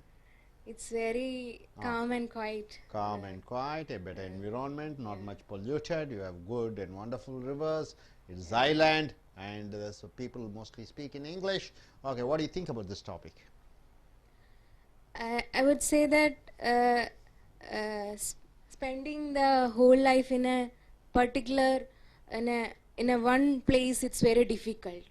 As we know that today many people, they are migrating from one place to another place. They need some particular things should be done. That is, if we for getting a good opportunity, for getting a good job opportunity, we have to migrate from one place to another. When we can't stick in a certain place and we say, or our hometown. For example, if our hometown is in a rural area and if we'll stick there and we'll say that I don't want a good opportunity or job opportunity, I will be sticking here with the little amount of salary, then it's basically, it's like we can't meet our and our children, our parents' needs. So we can't say like that. So as our technology is going on and we are advancing, so if we will look after we need money to live. So for making money, we have to go other places, different places, and we have to get good job. So I would say that for getting a good job, we will migrate from one place to another. For example, if we say that in India, we will see the nurses are paid very less. If they move to abroad, they are paid very high. So basically, we can see that most of the nurses they are migrating to the foreign countries, and for mainly the purpose of meeting their needs. So our basic life's basic need is that meeting our needs. So to meet our needs, we have to move from one place to another. So I will stick with the topic, and I will say that moving from one place to another is definitely good for our family and for everything. Moving from one places to another, it's very good.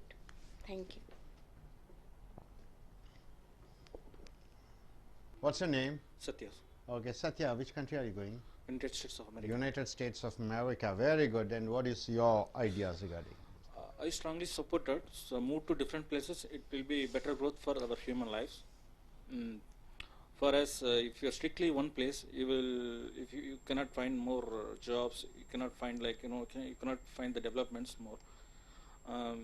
If you are in the one place, some of the companies are paying very less. So if, for example, the software companies are like TCS and Cognizant, many companies over there in Chennai. So many software engineers paying like thousands and lakhs wise. But if they got the job in America, so if they emigrated to America, so they got like millions salary per month. So that is the reason, because nowadays all the person's requirements is more.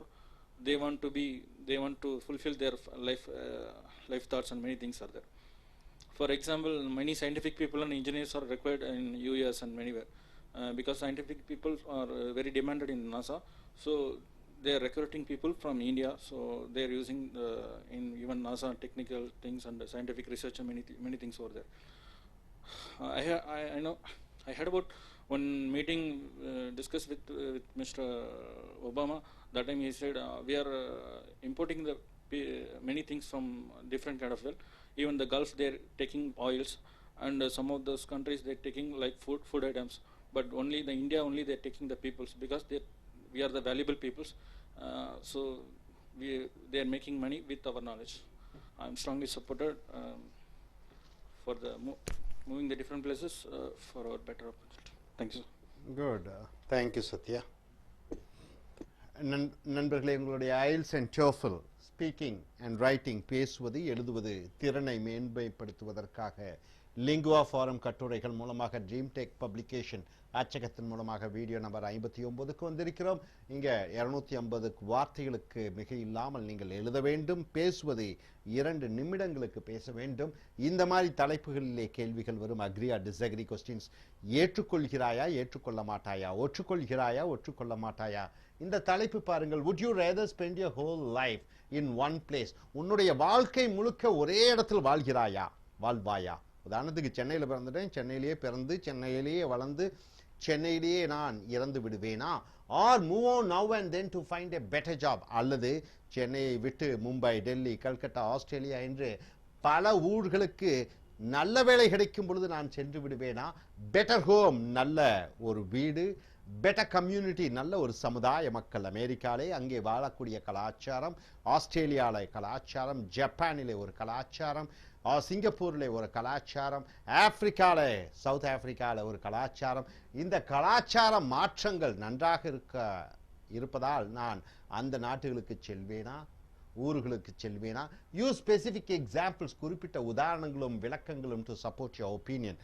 அப்போ நீ ஒரு இடத்துல பிறந்து வளர்ந்திருக்கிறாய், அங்கேயே இருப்பாயா? அல்லது உன்னுடைய வாழ்க்கை நன்றாக இருப்பதற்காக புதிய வேலை வாய்ப்புகள், நல்ல வேலை வாய்ப்புகள், நல்ல சூழ்நிலைகள், நல்ல சமுதாய மக்கள், நல்ல லைஃப் ஸ்டைல், இதற்காக நீ மற்ற ஊர்களுக்கு செல்வாயா? தலைப்பு ஒன்று. நீங்கள் சொல்லலாம், இல்லை நான் பிறந்த ஊரிலேயே இருப்பேன், பிறந்த இந்தியாவிலேயே இருப்பேன். இல்லை, நான் வேறு நாடுகளுக்கு செல்வேன் சிறந்த வேலை வாய்ப்புகளுக்காக. ஸோ 2 தலைப்பில் நீங்கள் பேசலாம். ஸோ இங்கே many people feel motivated to move. motivated என்றால் என்ன? நிறைய மக்கள், அநேக மக்கள் motivated என்றால் என்ன? உற்சாகம் அடைகிறார்கள், புத்துணர்ச்சி அடைகிறார்கள் வெளியூர்களுக்கு செல்ல. they may seek a new and better house, புதிய புதிய வீடுகள், நியூ ஜாப், புதிய வேலை, அர்பன் என்விரான்மெண்ட். அர்பன் என்றால் நகர்ப்புற, என்விரான்மெண்ட்னா சுற்றுப்புற சூழ்நிலை. நகர்ப்புற சுற்றுப்புற சூழ்நிலைகள் நன்றாக இருக்கிறத காரணத்திற்காக அவர்கள் வெளியூர் வருகிறார்கள். கிளைமேட் ரொம்ப சூடாக இருக்கிறது, அங்கு குளிர்ச்சியாக இருக்கிறது, குளிர்ச்சியாக இருக்கிறது, சூடாக இருக்கிறது. இந்த கிளைமேட் மாற்றத்திற்காக செல்கிறார்கள். ஜியோகிராபிக்கல் லொகேஷன், அப்ப இடம், இந்த பூமியிலே ஒரு பக்கத்தில் இருக்கிறாய், இன்னொரு பக்கத்திற்கு செல்ல வேண்டும் என்று ஆசைப்படுகிறாய். ஸோ இதற்காக மாறுகிறார்களா? இதற்காக மாறுகிறார்கள் அநேக மக்கள் என்று சொல்கிறார். they may wish to be nearer family members or in safer surroundings. இவர்கள் எதற்காக நாடு விட்டு நாடு அல்லது ஊரு விட்டு ஊர் செல்கிறார்கள் என்றால் தங்களுடைய சொந்த பந்தங்கள் இருக்கக்கூடிய இடங்களிலே சென்று இருப்பதற்கும் ஒரு பாதுகாப்பான இடத்திற்காகவும் அவர்கள் செல்கிறார்கள். the reasons for moving are countless. ஒரு மனிதன் ஒரு இடத்திலிருந்து இன்னொரு ஊருக்கு போகிறான்னா பல காரணங்கள் இருக்கலாம். and even if one doesn't move take advantage of some opportunity or other, even ஒரு ஊரிலிருந்து இன்னொரு ஊருக்கு செல்லாவிட்டாலும் கூட அதற்காக தன்னை தயார்படுத்தி கொண்டிருக்கிறான். it is good idea at least to be prepared for moving if such an opportunity presents itself. so அநேக மனிதர்கள் தங்களை தயார்படுத்திக் கொள்கிறார்கள். நாளைக்கு வெளிநாடுகளுக்கு செல்லக்கூடிய வாய்ப்புகள் கிடைக்கும் பொழுது அவர்கள் அதை பயன்படுத்திக் கொள்கிறார்கள். so அடுத்த பேராகிராஃப் பாருங்க. for example, உதாரணத்திற்கு imagine one lives in a large city with a high rate of violent crime. ஒருவன் ஒரு ஊரில் இருக்கிறான், அதிக அளவிலே கொலைகள் நடக்கிறது, கொள்ளைகள் நடக்கிறது, பெண்கள் நிம்மதியாக இருக்க முடியவில்லை. there is so much crime that police are unable to cope up with it. போலீஸ்காரர்கள் சமாளிக்க முடியவில்லை, அந்த அளவு கொலை குற்றம் நடந்து கொண்டிருக்கிறது ஒரு ஊரிலே, நகரத்திலே. தாதாக்கள், குண்டர்களும் ரவுடிகளும் ஆண்டு கொண்டிருக்கிறார்கள். மும்பையை போன்ற ஊரிலேயும் டெல்லி போன்ற நகரங்களும் பெருநகரங்களில் பெண்களுக்கு பாதுகாப்பு இல்லை என்று தற்சமயம் அந்த தகவல்கள் சொல்கிறது. one cannot leave one's house or apartment safe at night. ஒருத்தன் தன்னுடைய வீட்டிலிருந்து இரவிலே வெளியே பத்திரமாக போய் வர முடியாது. even during the day one must take precautions. precautionsனா எச்சரிக்கை எடுத்துக்கொள்ள வேண்டும். against attack and robbery. தாக்குதலில் ஈடுபடுவார்கள் ரவுடிகள், ராபரி திருட்டு போய்விடும். அதனால் பகல்லே கூட தங்களை பாதுகாத்துக் கொள்கிறார்கள். the situation seems likely to get even worse. இன்னும் நாளாக நிலைமை மோசமாகி கொண்டே இருக்கும். ஸோ இந்த மாதிரி சூழ்நிலையில ஒரு மனிதன் அந்த ஊரை விட்டு வேறு ஊருக்கு செல்ல மாட்டானா? Is there any reason to remain to such an environment? எதற்காக அவன் அதே ஊரில் அந்த பிரச்சனைக்குரிய ஊரிலே இருக்க வேண்டும்? when safer, more attractive cities, பல நல்ல பாதுகாப்பான கவர்ச்சிகரமான நல்ல வளமுடைய நகரங்கள் இருக்கும் பொழுது with more and better job opportunities, நல்ல வேலை வாய்ப்புகள் இருக்கிறது. அமெரிக்காவில் சென்று விட்டால் சாஃப்ட்வேர் இன்ஜினியருக்கு மாதம் 10 லட்சம் ரூபாய் சம்பாதிக்கிறார்கள், இங்கே 50,000 ரூபாய் சம்பாதிக்கிறார்கள். அங்கே செல்வானா இங்கேயே இருப்பாரா? Are available? the answer almost certainly is no. ஆக இவன் கண்டிப்பாக வெளிநாடு செல்வான். it is advisable to relocate. relocate என்றால் என்ன? ஒரு ஊரிலிருந்து இன்னொரு ஊருக்கு செல்வது நல்லது. even if so doing means selling one's home for less than one paid for. ஊர் விட்டு ஊர் போகும் பொழுது 2 கோடி ரூபாய்க்கு வாங்கின சொத்தை 1 கோடி ரூபாய்க்கு விற்றாலும் பரவாயில்லை. ஆனால் அங்கே பாதுகாப்பற்ற இடத்திலே இருப்பதை விட வெளிநாடு செல்வது நல்லது. உதாரணத்துக்கு ஸ்ரீலங்காவிலே, கொழும்புலே அல்லது ஜாஃப்னாலே தமிழர்கள் வாழ்ந்து கொண்டிருக்கிறார்கள். பிரச்சனை என்று வந்தவுடன் அவர்கள் இருக்கக்கூடிய சொத்துக்களை எல்லாம் அரை விலை கால் விலை என்று விற்றுவிட்டு லண்டனும் அமெரிக்காவும் ஆஸ்திரேலியாவுக்கும் சென்று விட்டார்கள். Even one has a certain attachment to it. அவர்களுக்கு அந்த நிலத்தின் மேல், அந்த பூமியின் மேல் அவர்களுக்கு ஒரு ஈர்ப்பு இருந்தாலும் கூட the future is so unpromising. எதிர்காலம் நிச்சயமற்ற தன்மையாக இருக்கிறது. there is no reason to say.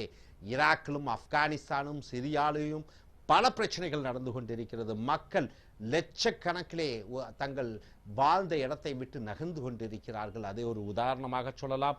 So முடிவுரையாக, not every case is this severe. அனைத்தும் இவ்வளவு தீவிரமானது இல்லை.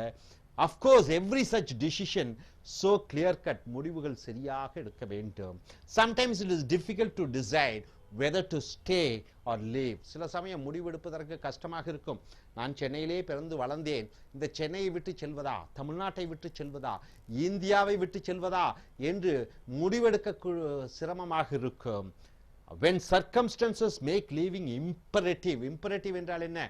கண்டிப்பாக சூழ்நிலைகள் கண்டிப்பாக போயே ஆக வேண்டும் என்று சூழ்நிலை வரும் பொழுதே, however one should be ready to relocate. relocate னா ஊரை விட்டு ஊர் செல்வதற்கு தயாராக இருக்க வேண்டும். relocate as quickly as and as easily as possible. so ரொம்ப வேகமாக ஊரை விட்டு காலி செய்து போயாக வேண்டும்.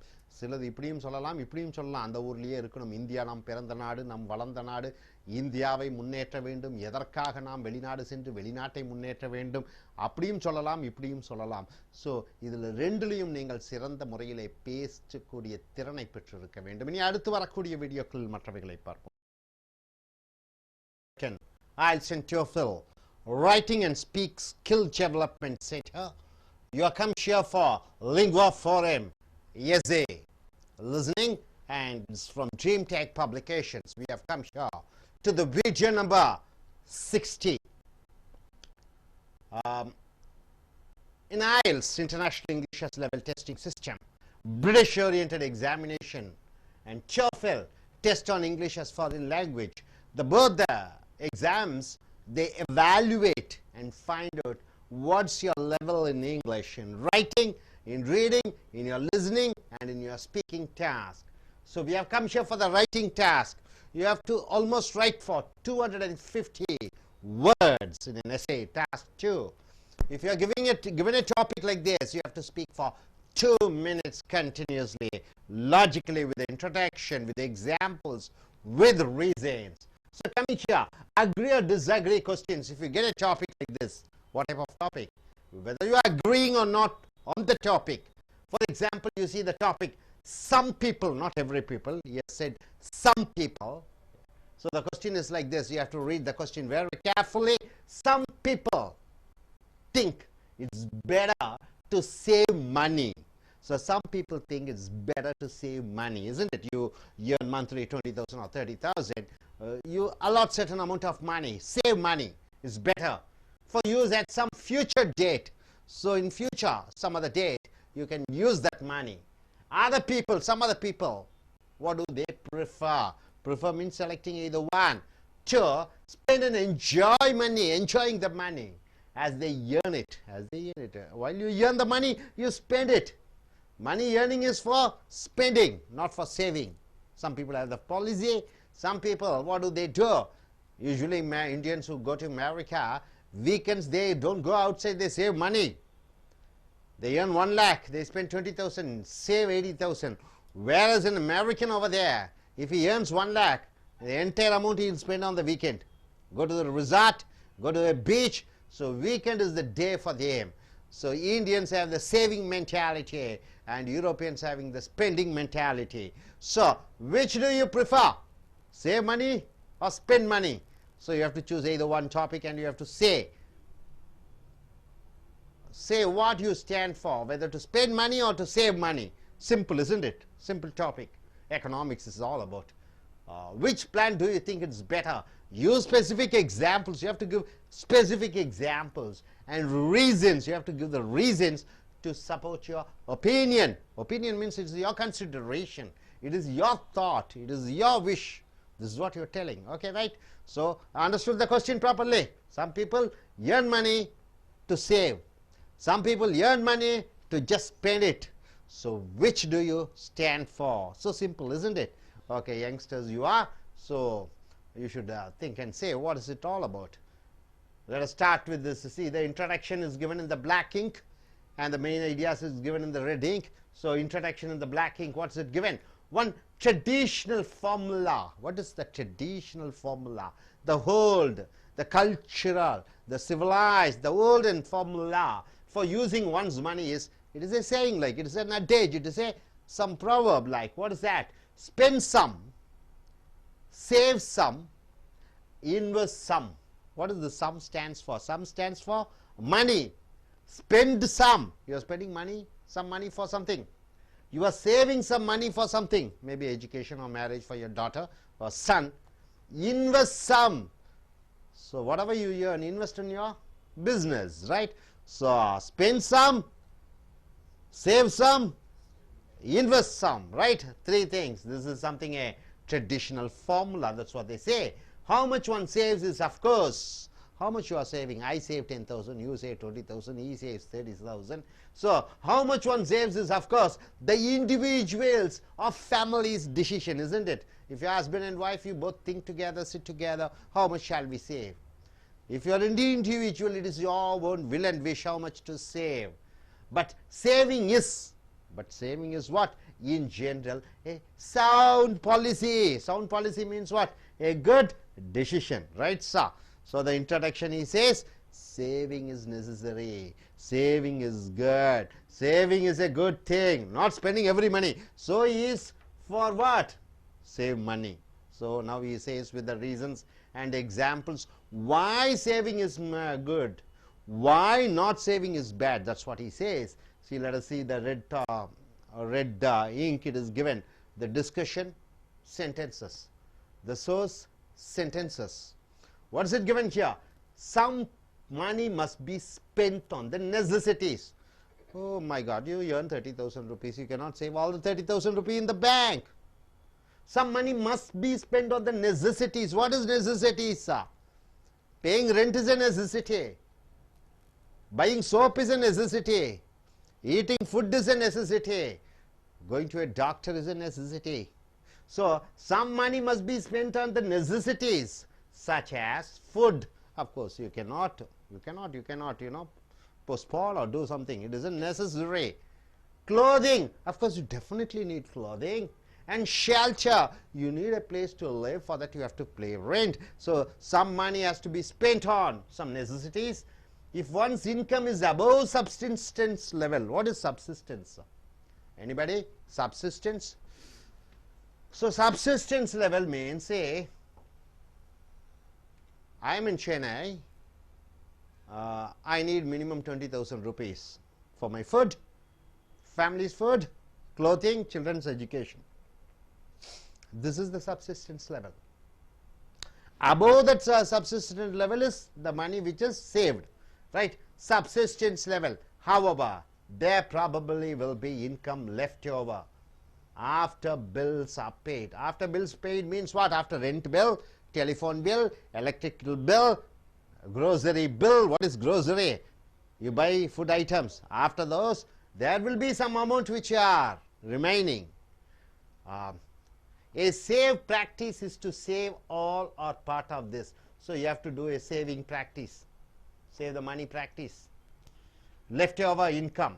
In case it is needed for emergency. So the money is needed for what? You are saving for money for emergency. Possible emergencies are many. What are the possible emergencies? Many things. Possible means what? There are chances of emergencies may come. Yesterday you are nice, healthy. Today you have problem. Joint pain, eye pain, back pain. So you have to go to doctor. So the possible emergencies are there. You are having a car, bike, suddenly it becomes puncture. You need to allot some 100 rupees or 200 rupees for that. So possible emergencies are many. One may have unexpected medical expenses. Wonderful, yes, necessary, very much. Suddenly your child falls ill. Where do you go for money? You have to have some money in your pocket. A child may become ill. Someone in the family may have an accident. Accident, we don't know, anytime anything may happen. Bike accident, car accident. You need money during those times. Require hospitalization. What do you mean by hospitalization? Getting treatment in the hospital. So you need money. Legal expenses. What do you mean by legal expenses? Somebody or neighbor tries to take the property of yours, so you file a case against him. So you need, what is that? Legal expenses, court expenses. So you need to hire a lawyer, right, sir? Another possibility, rare is the person who never has contact with the lawyer. So almost everybody is having a relationship with the law, not relationship in the sense, some sort of a contact with the lawyer. some problem happens, so you have to go to a lawyer. A storm may damage one's home. Suddenly in a place like over here, Pondicherry or Chennai, heavy rain comes, storm comes, what happens? Something happens, damage in your home, and you have to make repairs necessary. So you need money for that repairing. You need money. The car may need fixing. The car has some problem. What's the problem? Like what? Some pump has got problem, gearbox has gone, or a clutch has got some problem, brake is not in a proper condition, so you need some fixing over there. All these are examples of unexpected expenses for which savings may be needed. So during these type of expenses, what do you need? You need money, right, sir? So hope you are able to understand. So first paragraph he says yes, saving is a must, and he starts with a proverb. Then after that he says about all the emergency expenses like medical expenses and all those expenses which will come on your way. So you have to save the money. Then coming to the third paragraph, what does he say? Of course. What do you mean by of course? Truly, he starts the paragraph with of course. Saving money can be overemphasized. You should not overemphasize. It's emphasized. It is overemphasized means it is given much of importance. We all know someone who carries saving to extreme. We all know. There are fellows who earn 2 lakhs per month. They spend only 10,000. 1,90,000 they save money. They are called stingy guys, isn't it? So they don't spend much of their money. So they save to extreme. Extreme means what? Too much. Living almost in squalor. So these type of fellows, they earn a lot of money, but they live in a squalor means what? In a dirty way. They live in it, they get 2 lakhs, 3 lakhs, but they stay in a house where only a single bedroom. They can well afford to stay in a double bedroom or triple bedroom, but they don't stay there. They want to save the money, so they live in dirty squalor in order to put as much money as possible into the bank. So they try to live so, yes, spending very miserly. It's called miser, not spending much, and they save the money. So they live in that squalor, living almost okay. Possibly into the bank, they save the money. Such a person may feel a certain security in having a large bank balance. There are persons, see, if some people, if they finish ME, they think they are secured. For some people, if you marry a rich boy or rich girl, you are secured. For some people, if you get a job in a government job, it is a security. For some people, if you have 10 lakhs in the bank, it is a security. So it gives a security for them. But the person's quality of life, but what type of life they are living? They get monthly 2 lakh, but they go in a scooter. They don't buy a car. The quality of life, the standard of life is so rich, it's so bad that those large savings really don't matter very much. So here, the savings doesn't matter at all. You earn 2 lakhs per month. You spend only 20,000 rupees. Then what is the use? Not much. A sense of proportion in saving. There should be a proportion in saving. How much percentage to save? How much percentage to spend? So the proportion in saving is a must. A proportion in saving is a must. Then is necessary. One should save enough, but not so much that the result is privatization. So you should spend a lot of not save all the money. Though coming here to the final paragraph, you have come here to the conclusion in the reading. What's it given here? At the same time, he says, one might also do well to remember. One should remember that money merely saved is not doing anything. You save the money in the bank, 3 lakhs, 5 lakhs, 10 lakhs, is not going to do anything. That's what he says. A portion of one's savings, if in the bank a portion of the money which is saved is properly invested, you take that amount, one particular amount, and invest in gold, invest in land, invest in shares, invest in something else. What happens? If properly invested, may earn a substantial return. You get a return. So he says, what is that? A portion of the money, one savings, what you have to do? Properly, if it is invested, may earn a substantial means what? Quite a nice amount return. So investment of course involves risk. So here investment of course involves risk. What is the risk, sir? You invest the money in gold, suddenly the value of the gold goes up or goes down. You invest the money in shares, the value of shares may go up or go down, and should not be undertaken carelessly. So the investment part should be taken very carefully, not with all of one's savings. So all the savings you should not put in investment. A part should be put in investment. And unsuccessful investment, suppose you made an investment, if it is unsuccessful, then one might want penniless. What do you mean by penniless? There was a professor here. The gentleman, he got his retirement fund, 15 lakhs. He put all the 15 lakhs in Satyam computers.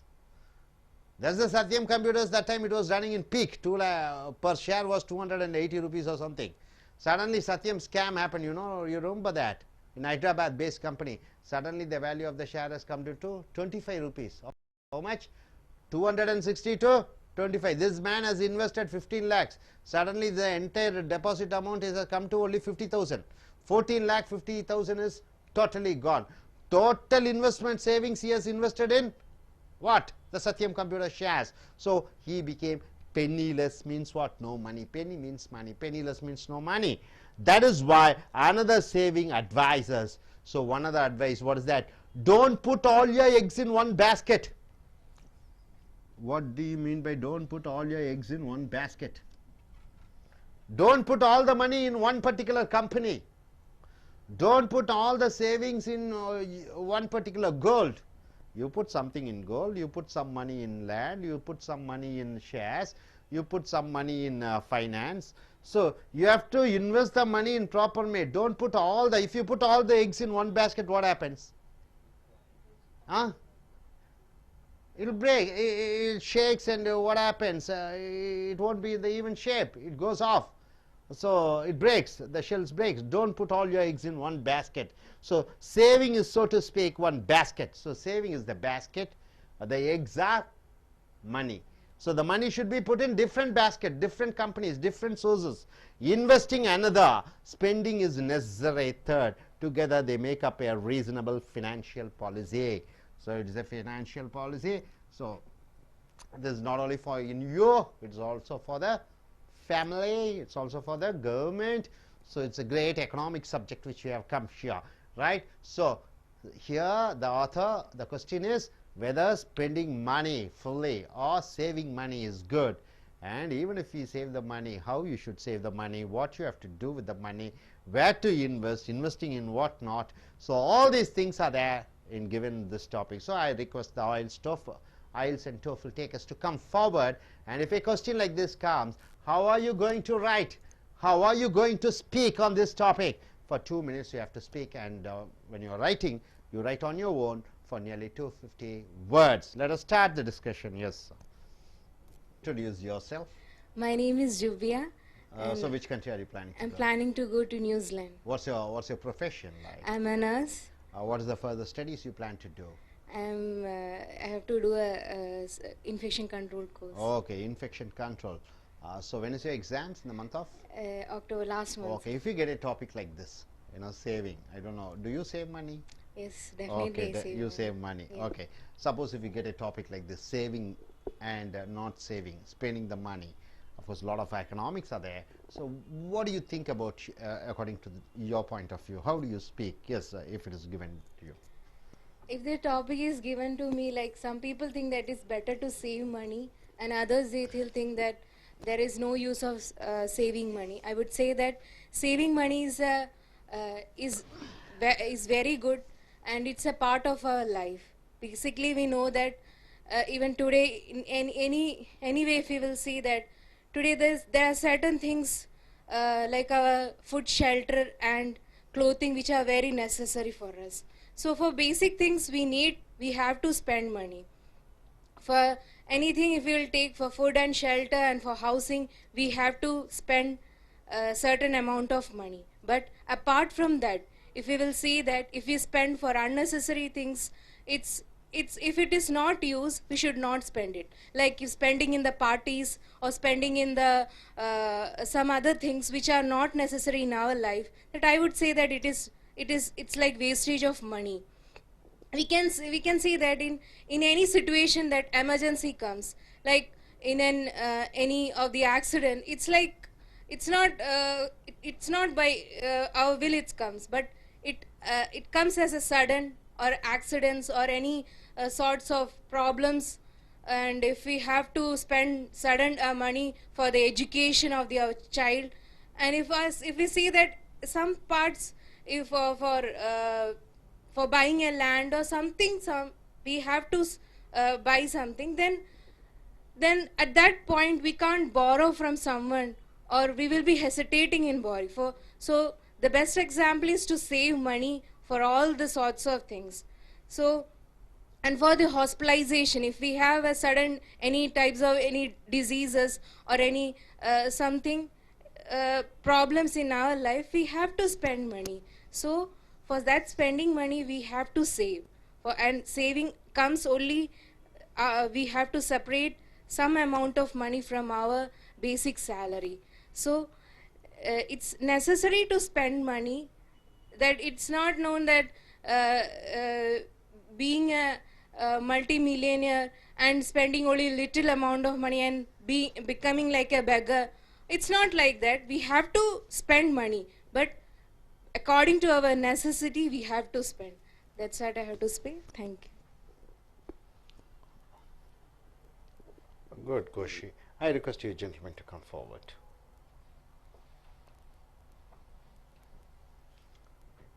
What's your name? Hello, my name is Sudhain. Okay, which country you are going? Actually, I was planning for Australia. Very good, fine. If you get a topic like this, what's your answer? In my opinion, saving money is a good. Actually, it's like a security. When we need money, that time when we go for asking anyone else, it's really hard to get on the spot, because they were also not having, and it's very hard to manage them also. So for that purpose, keeping security is very good. But it's not like that. That when you earning good money means like you should spend some amount in your daily life, or in your daily life and in your necessities, for the necessities, because you should enjoy your life. I think you should do whatever you like. It's like spending money is not the way. Like, it's in a good thing is okay, it's good, but you should be careful while spending those monies, because I think you should keep it for security. That's all. Thank you. Good, good. I request you gentlemen to come forward. So what's your name? Lakshmi Narayanan. What's your qualification, Lakshmi Narayanan? ME. You have finished ME, Master Yes, of Engineering. Master of Engineering. Which subject? In computer science. Okay, you are a lecturer for some time, Yes, isn't it? for Okay, some time. which country are you planning to go? UK. Okay, fine. If you get a topic like this, what you're going to say? My topic is today, some people think it is better to save money for use on future dates. In my point of view, as from a traditional formula, they are used. It's have to save some money and invest some money and have to spend some money. In like that, it is very true. And today you are getting more salary. In that, you have to save some money and have to enjoyment also have to keep. For that, you have to spend some money, and for savings you have to take some little amount, and for investment you have to take some amount, and investment should be in not in a single company. You have to invest in a lot means 3 or more companies, which will be revenuable, and it will be more useful for critical times. And it also side income, a regular income. And saving money is like for emergency purpose, when you are going for hospital or some other unexpected things happens, when you have to use, that money will be useful. And for spending expenses, we came for expenses, it will be necessity in this culture. Today's culture is getting different and going modern. So going to films or going spending time with the family, going to some other functions, we are using that kind of is called spending of money, spending of expenses. Thank you. I request you to come, Madam Ramya. What's your name? Ramya. Ramya, what's your qualification? ME. Which college you have finished your studies? Anna University. Anna University, ME, very good, excellent. So which country are you planning to go? Singapore. Singapore. Suppose if you get a topic like this, so what will be your reply? Okay. If this topic is, some people think it is better to save money for use at some future date. Okay. In my point of view, saving money is a good one, but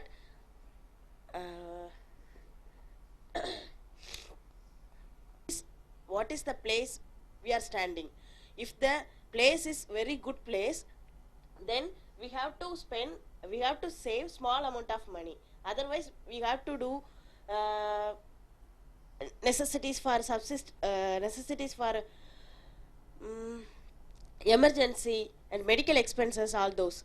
But if the home and make repairs necessary, that is necessary to spend money. We don't do living almost in a squalor area. So in my point of view, we have to save money, and before that we have to fix what is the status we stand that. That's okay. Today being your first day and also you're not feeling well, isn't it? That's the reason you're not able to. Okay, take rest, and next class we can go in for a better performance.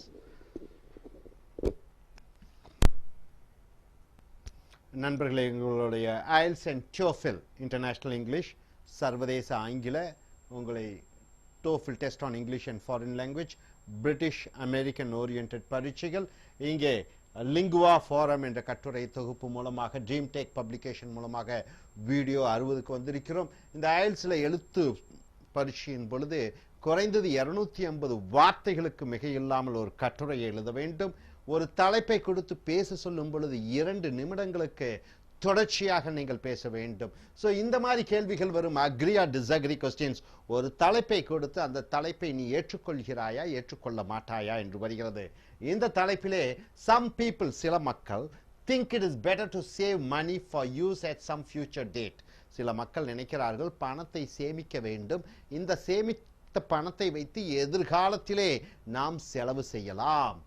Other people prefer, வேறு மற்ற மக்கள் என்ன நினைக்கிறார்கள்னா, to spend and enjoy money as they earn it.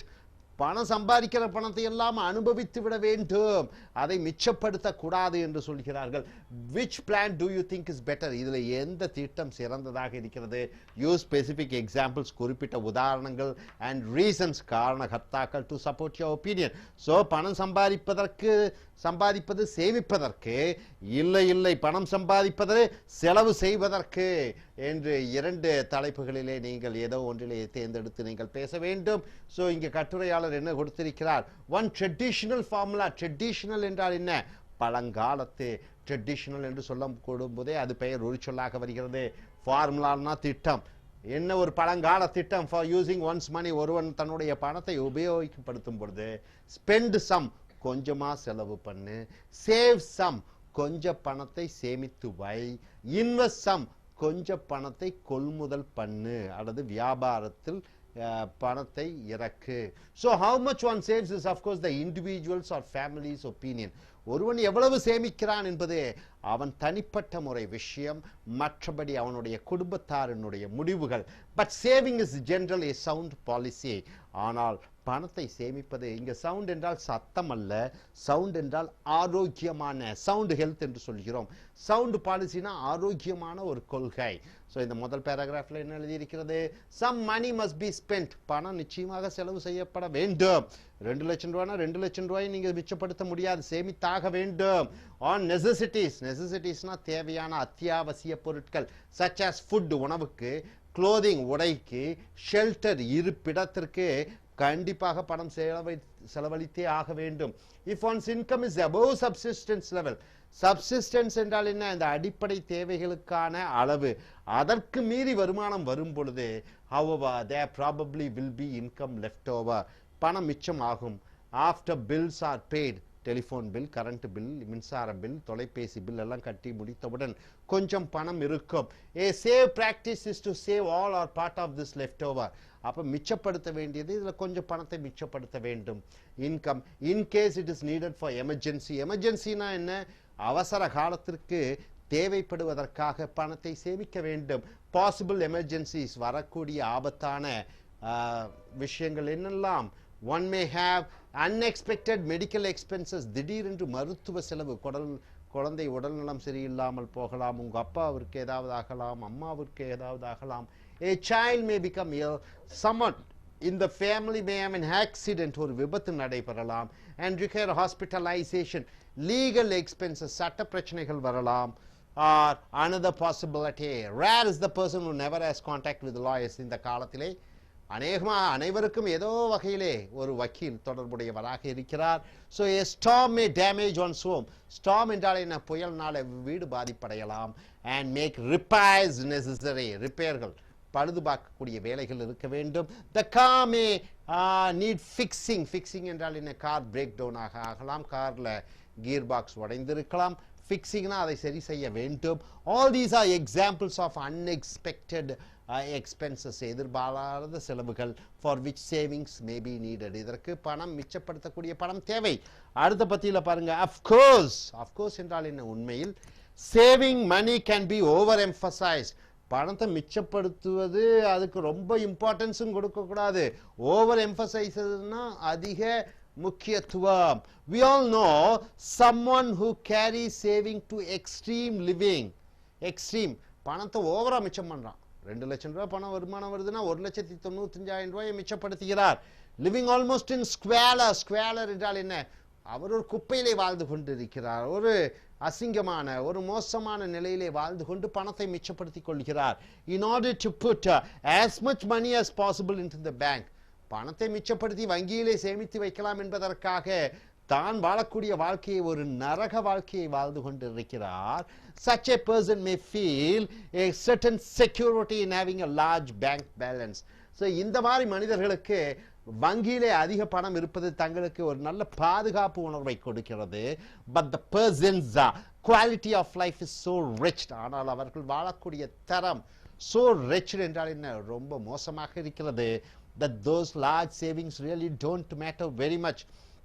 அந்த அளவு அதிக அளவில் பணம் 10 லட்சம் ரூபாய் மிச்சப்படுத்தி இருந்தாலும் அவர்கள் வாழ்கிற வாழ்க்கை மோசமாக இருக்கும் பொழுது அதில் எந்த விதமான பெருமையும் பட அவசியமே இல்லை. A sense of proportion in saving then is necessary. அப்ப பணம் மிச்சப்படுத்துவதிலும் அது ஒரு சதவீத அடிப்படையிலே இருக்க வேண்டும். எப்படி என்று சொல்லும் பொழுது one should save enough, போதுமான அளவு மிச்சப்படுத்த வேண்டும். பட் நாட் so much, ரொம்ப சேமிக்க கூடாது. that the result is privatization. அப்ப அது அந்த பணம் நிறைய மிச்சப்படுத்தும் போது ஒருவன் தனிமைப்படுத்தப்படக்கூடாது. அடுத்ததாக இறுதியாக முடிவுரையில at the same time, அதே நேரத்திலே one might also do well to remember that money merely saved is not doing anything. பணம் மிச்சப்படுத்தி பேங்க்ல வைப்பதனால் ஒன்றும் பணம் ஆகிவிடாது. வீட்டில் பழைய பெட்டியில் 10 லட்சம் 20 லட்சம் பணத்தை வச்சுக்கணும்னா நோ யூஸ். என்ன செய்ய வேண்டும்? a portion of one savings, ஒரு மனிதனுடைய சேமிப்பில் இருந்து ஒரு குறிப்பிட்ட தொகை ப்ராப்பர்லி இன்வெஸ்டட், நிலத்தில், நகைகள், பங்குகளில், கம்பெனிகளில், அப்படி மிஷின்களில் என்று கொள்முதல் செய்ய வேண்டும். மே earn a substantial return, அதன் மூலமாக வருமானம் வரலாம்.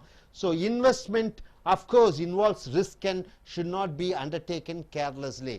அப்ப வியாபாரத்தில் கொள்முதல் பண்ணுவது என்பது ஒரு ஆபத்தான விஷயம், ஆனால் ரொம்ப எச்சரிக்கையாக நாம் செயல்படுத்த வேண்டும். Nor with all of one's savings. An unsuccessful investment then might lead one to penniless. Penniless என்றால் என்ன? தெரியாதனமா பணத்தை எல்லாம் ஷேர் மார்க்கெட்டில் கொள்முதல் பண்ணுவது, சினிமா படம் எடுப்பது, இந்த மாதிரி செய்யும் பொழுது ஒருவனை சல்லி காசில்லாதவனாக அவனை ரொம்ப ஏழ்மை நிலைக்கு கொண்டு வந்து விடும். So that is why another saying, இன்னொரு பழமொழி சொல்கிறது, don't put all your eggs in one basket. ஒரு கூடையிலே அனைத்து முட்டைகளையும் போடாதே. அப்ப முட்டைகள் இங்கேயும் அங்கேயும் ஆடி விடும்போது முட்டை உடைந்து விடும். ஸோ அனைத்து கொள்முதலையும் ஒரே இடத்தில் வைத்து விடாதே. So saving is so to speak one basket. அப்ப பணத்தை மிச்சப்படுத்துவது என்பது ஒரு கூடை. Investing another, spending is necessary third. So together they make up a reasonable financial policy. பணத்தை செலவு பண்ண வேண்டும், பணத்தை மிச்சப்படுத்த வேண்டும், பணத்தை சேமிக்க வேண்டும், பணத்தை கொள்முதல் செய்ய வேண்டும். ஸோ இவை அனைத்தும் ஒருங்கிணைக்கப்படுகிறது. ஸோ சேவிங் முக்கியம்தான், ஆனால் சேவிங் பணத்தை மிச்சப்படுத்துவதே அனைத்தும் அல்ல. மிச்சப்படுத்தக்கூடிய பணத்தை சரியான இடத்திலே கொள்முதல் பண்ண வேண்டும், அதுதான் மிக அவசியம். ஸோ இனி வரக்கூடிய வீடியோக்களில் மற்ற தலைப்புகளில் சப்ஜெக்ட்ஸை பார்ப்போம். Thank you very much.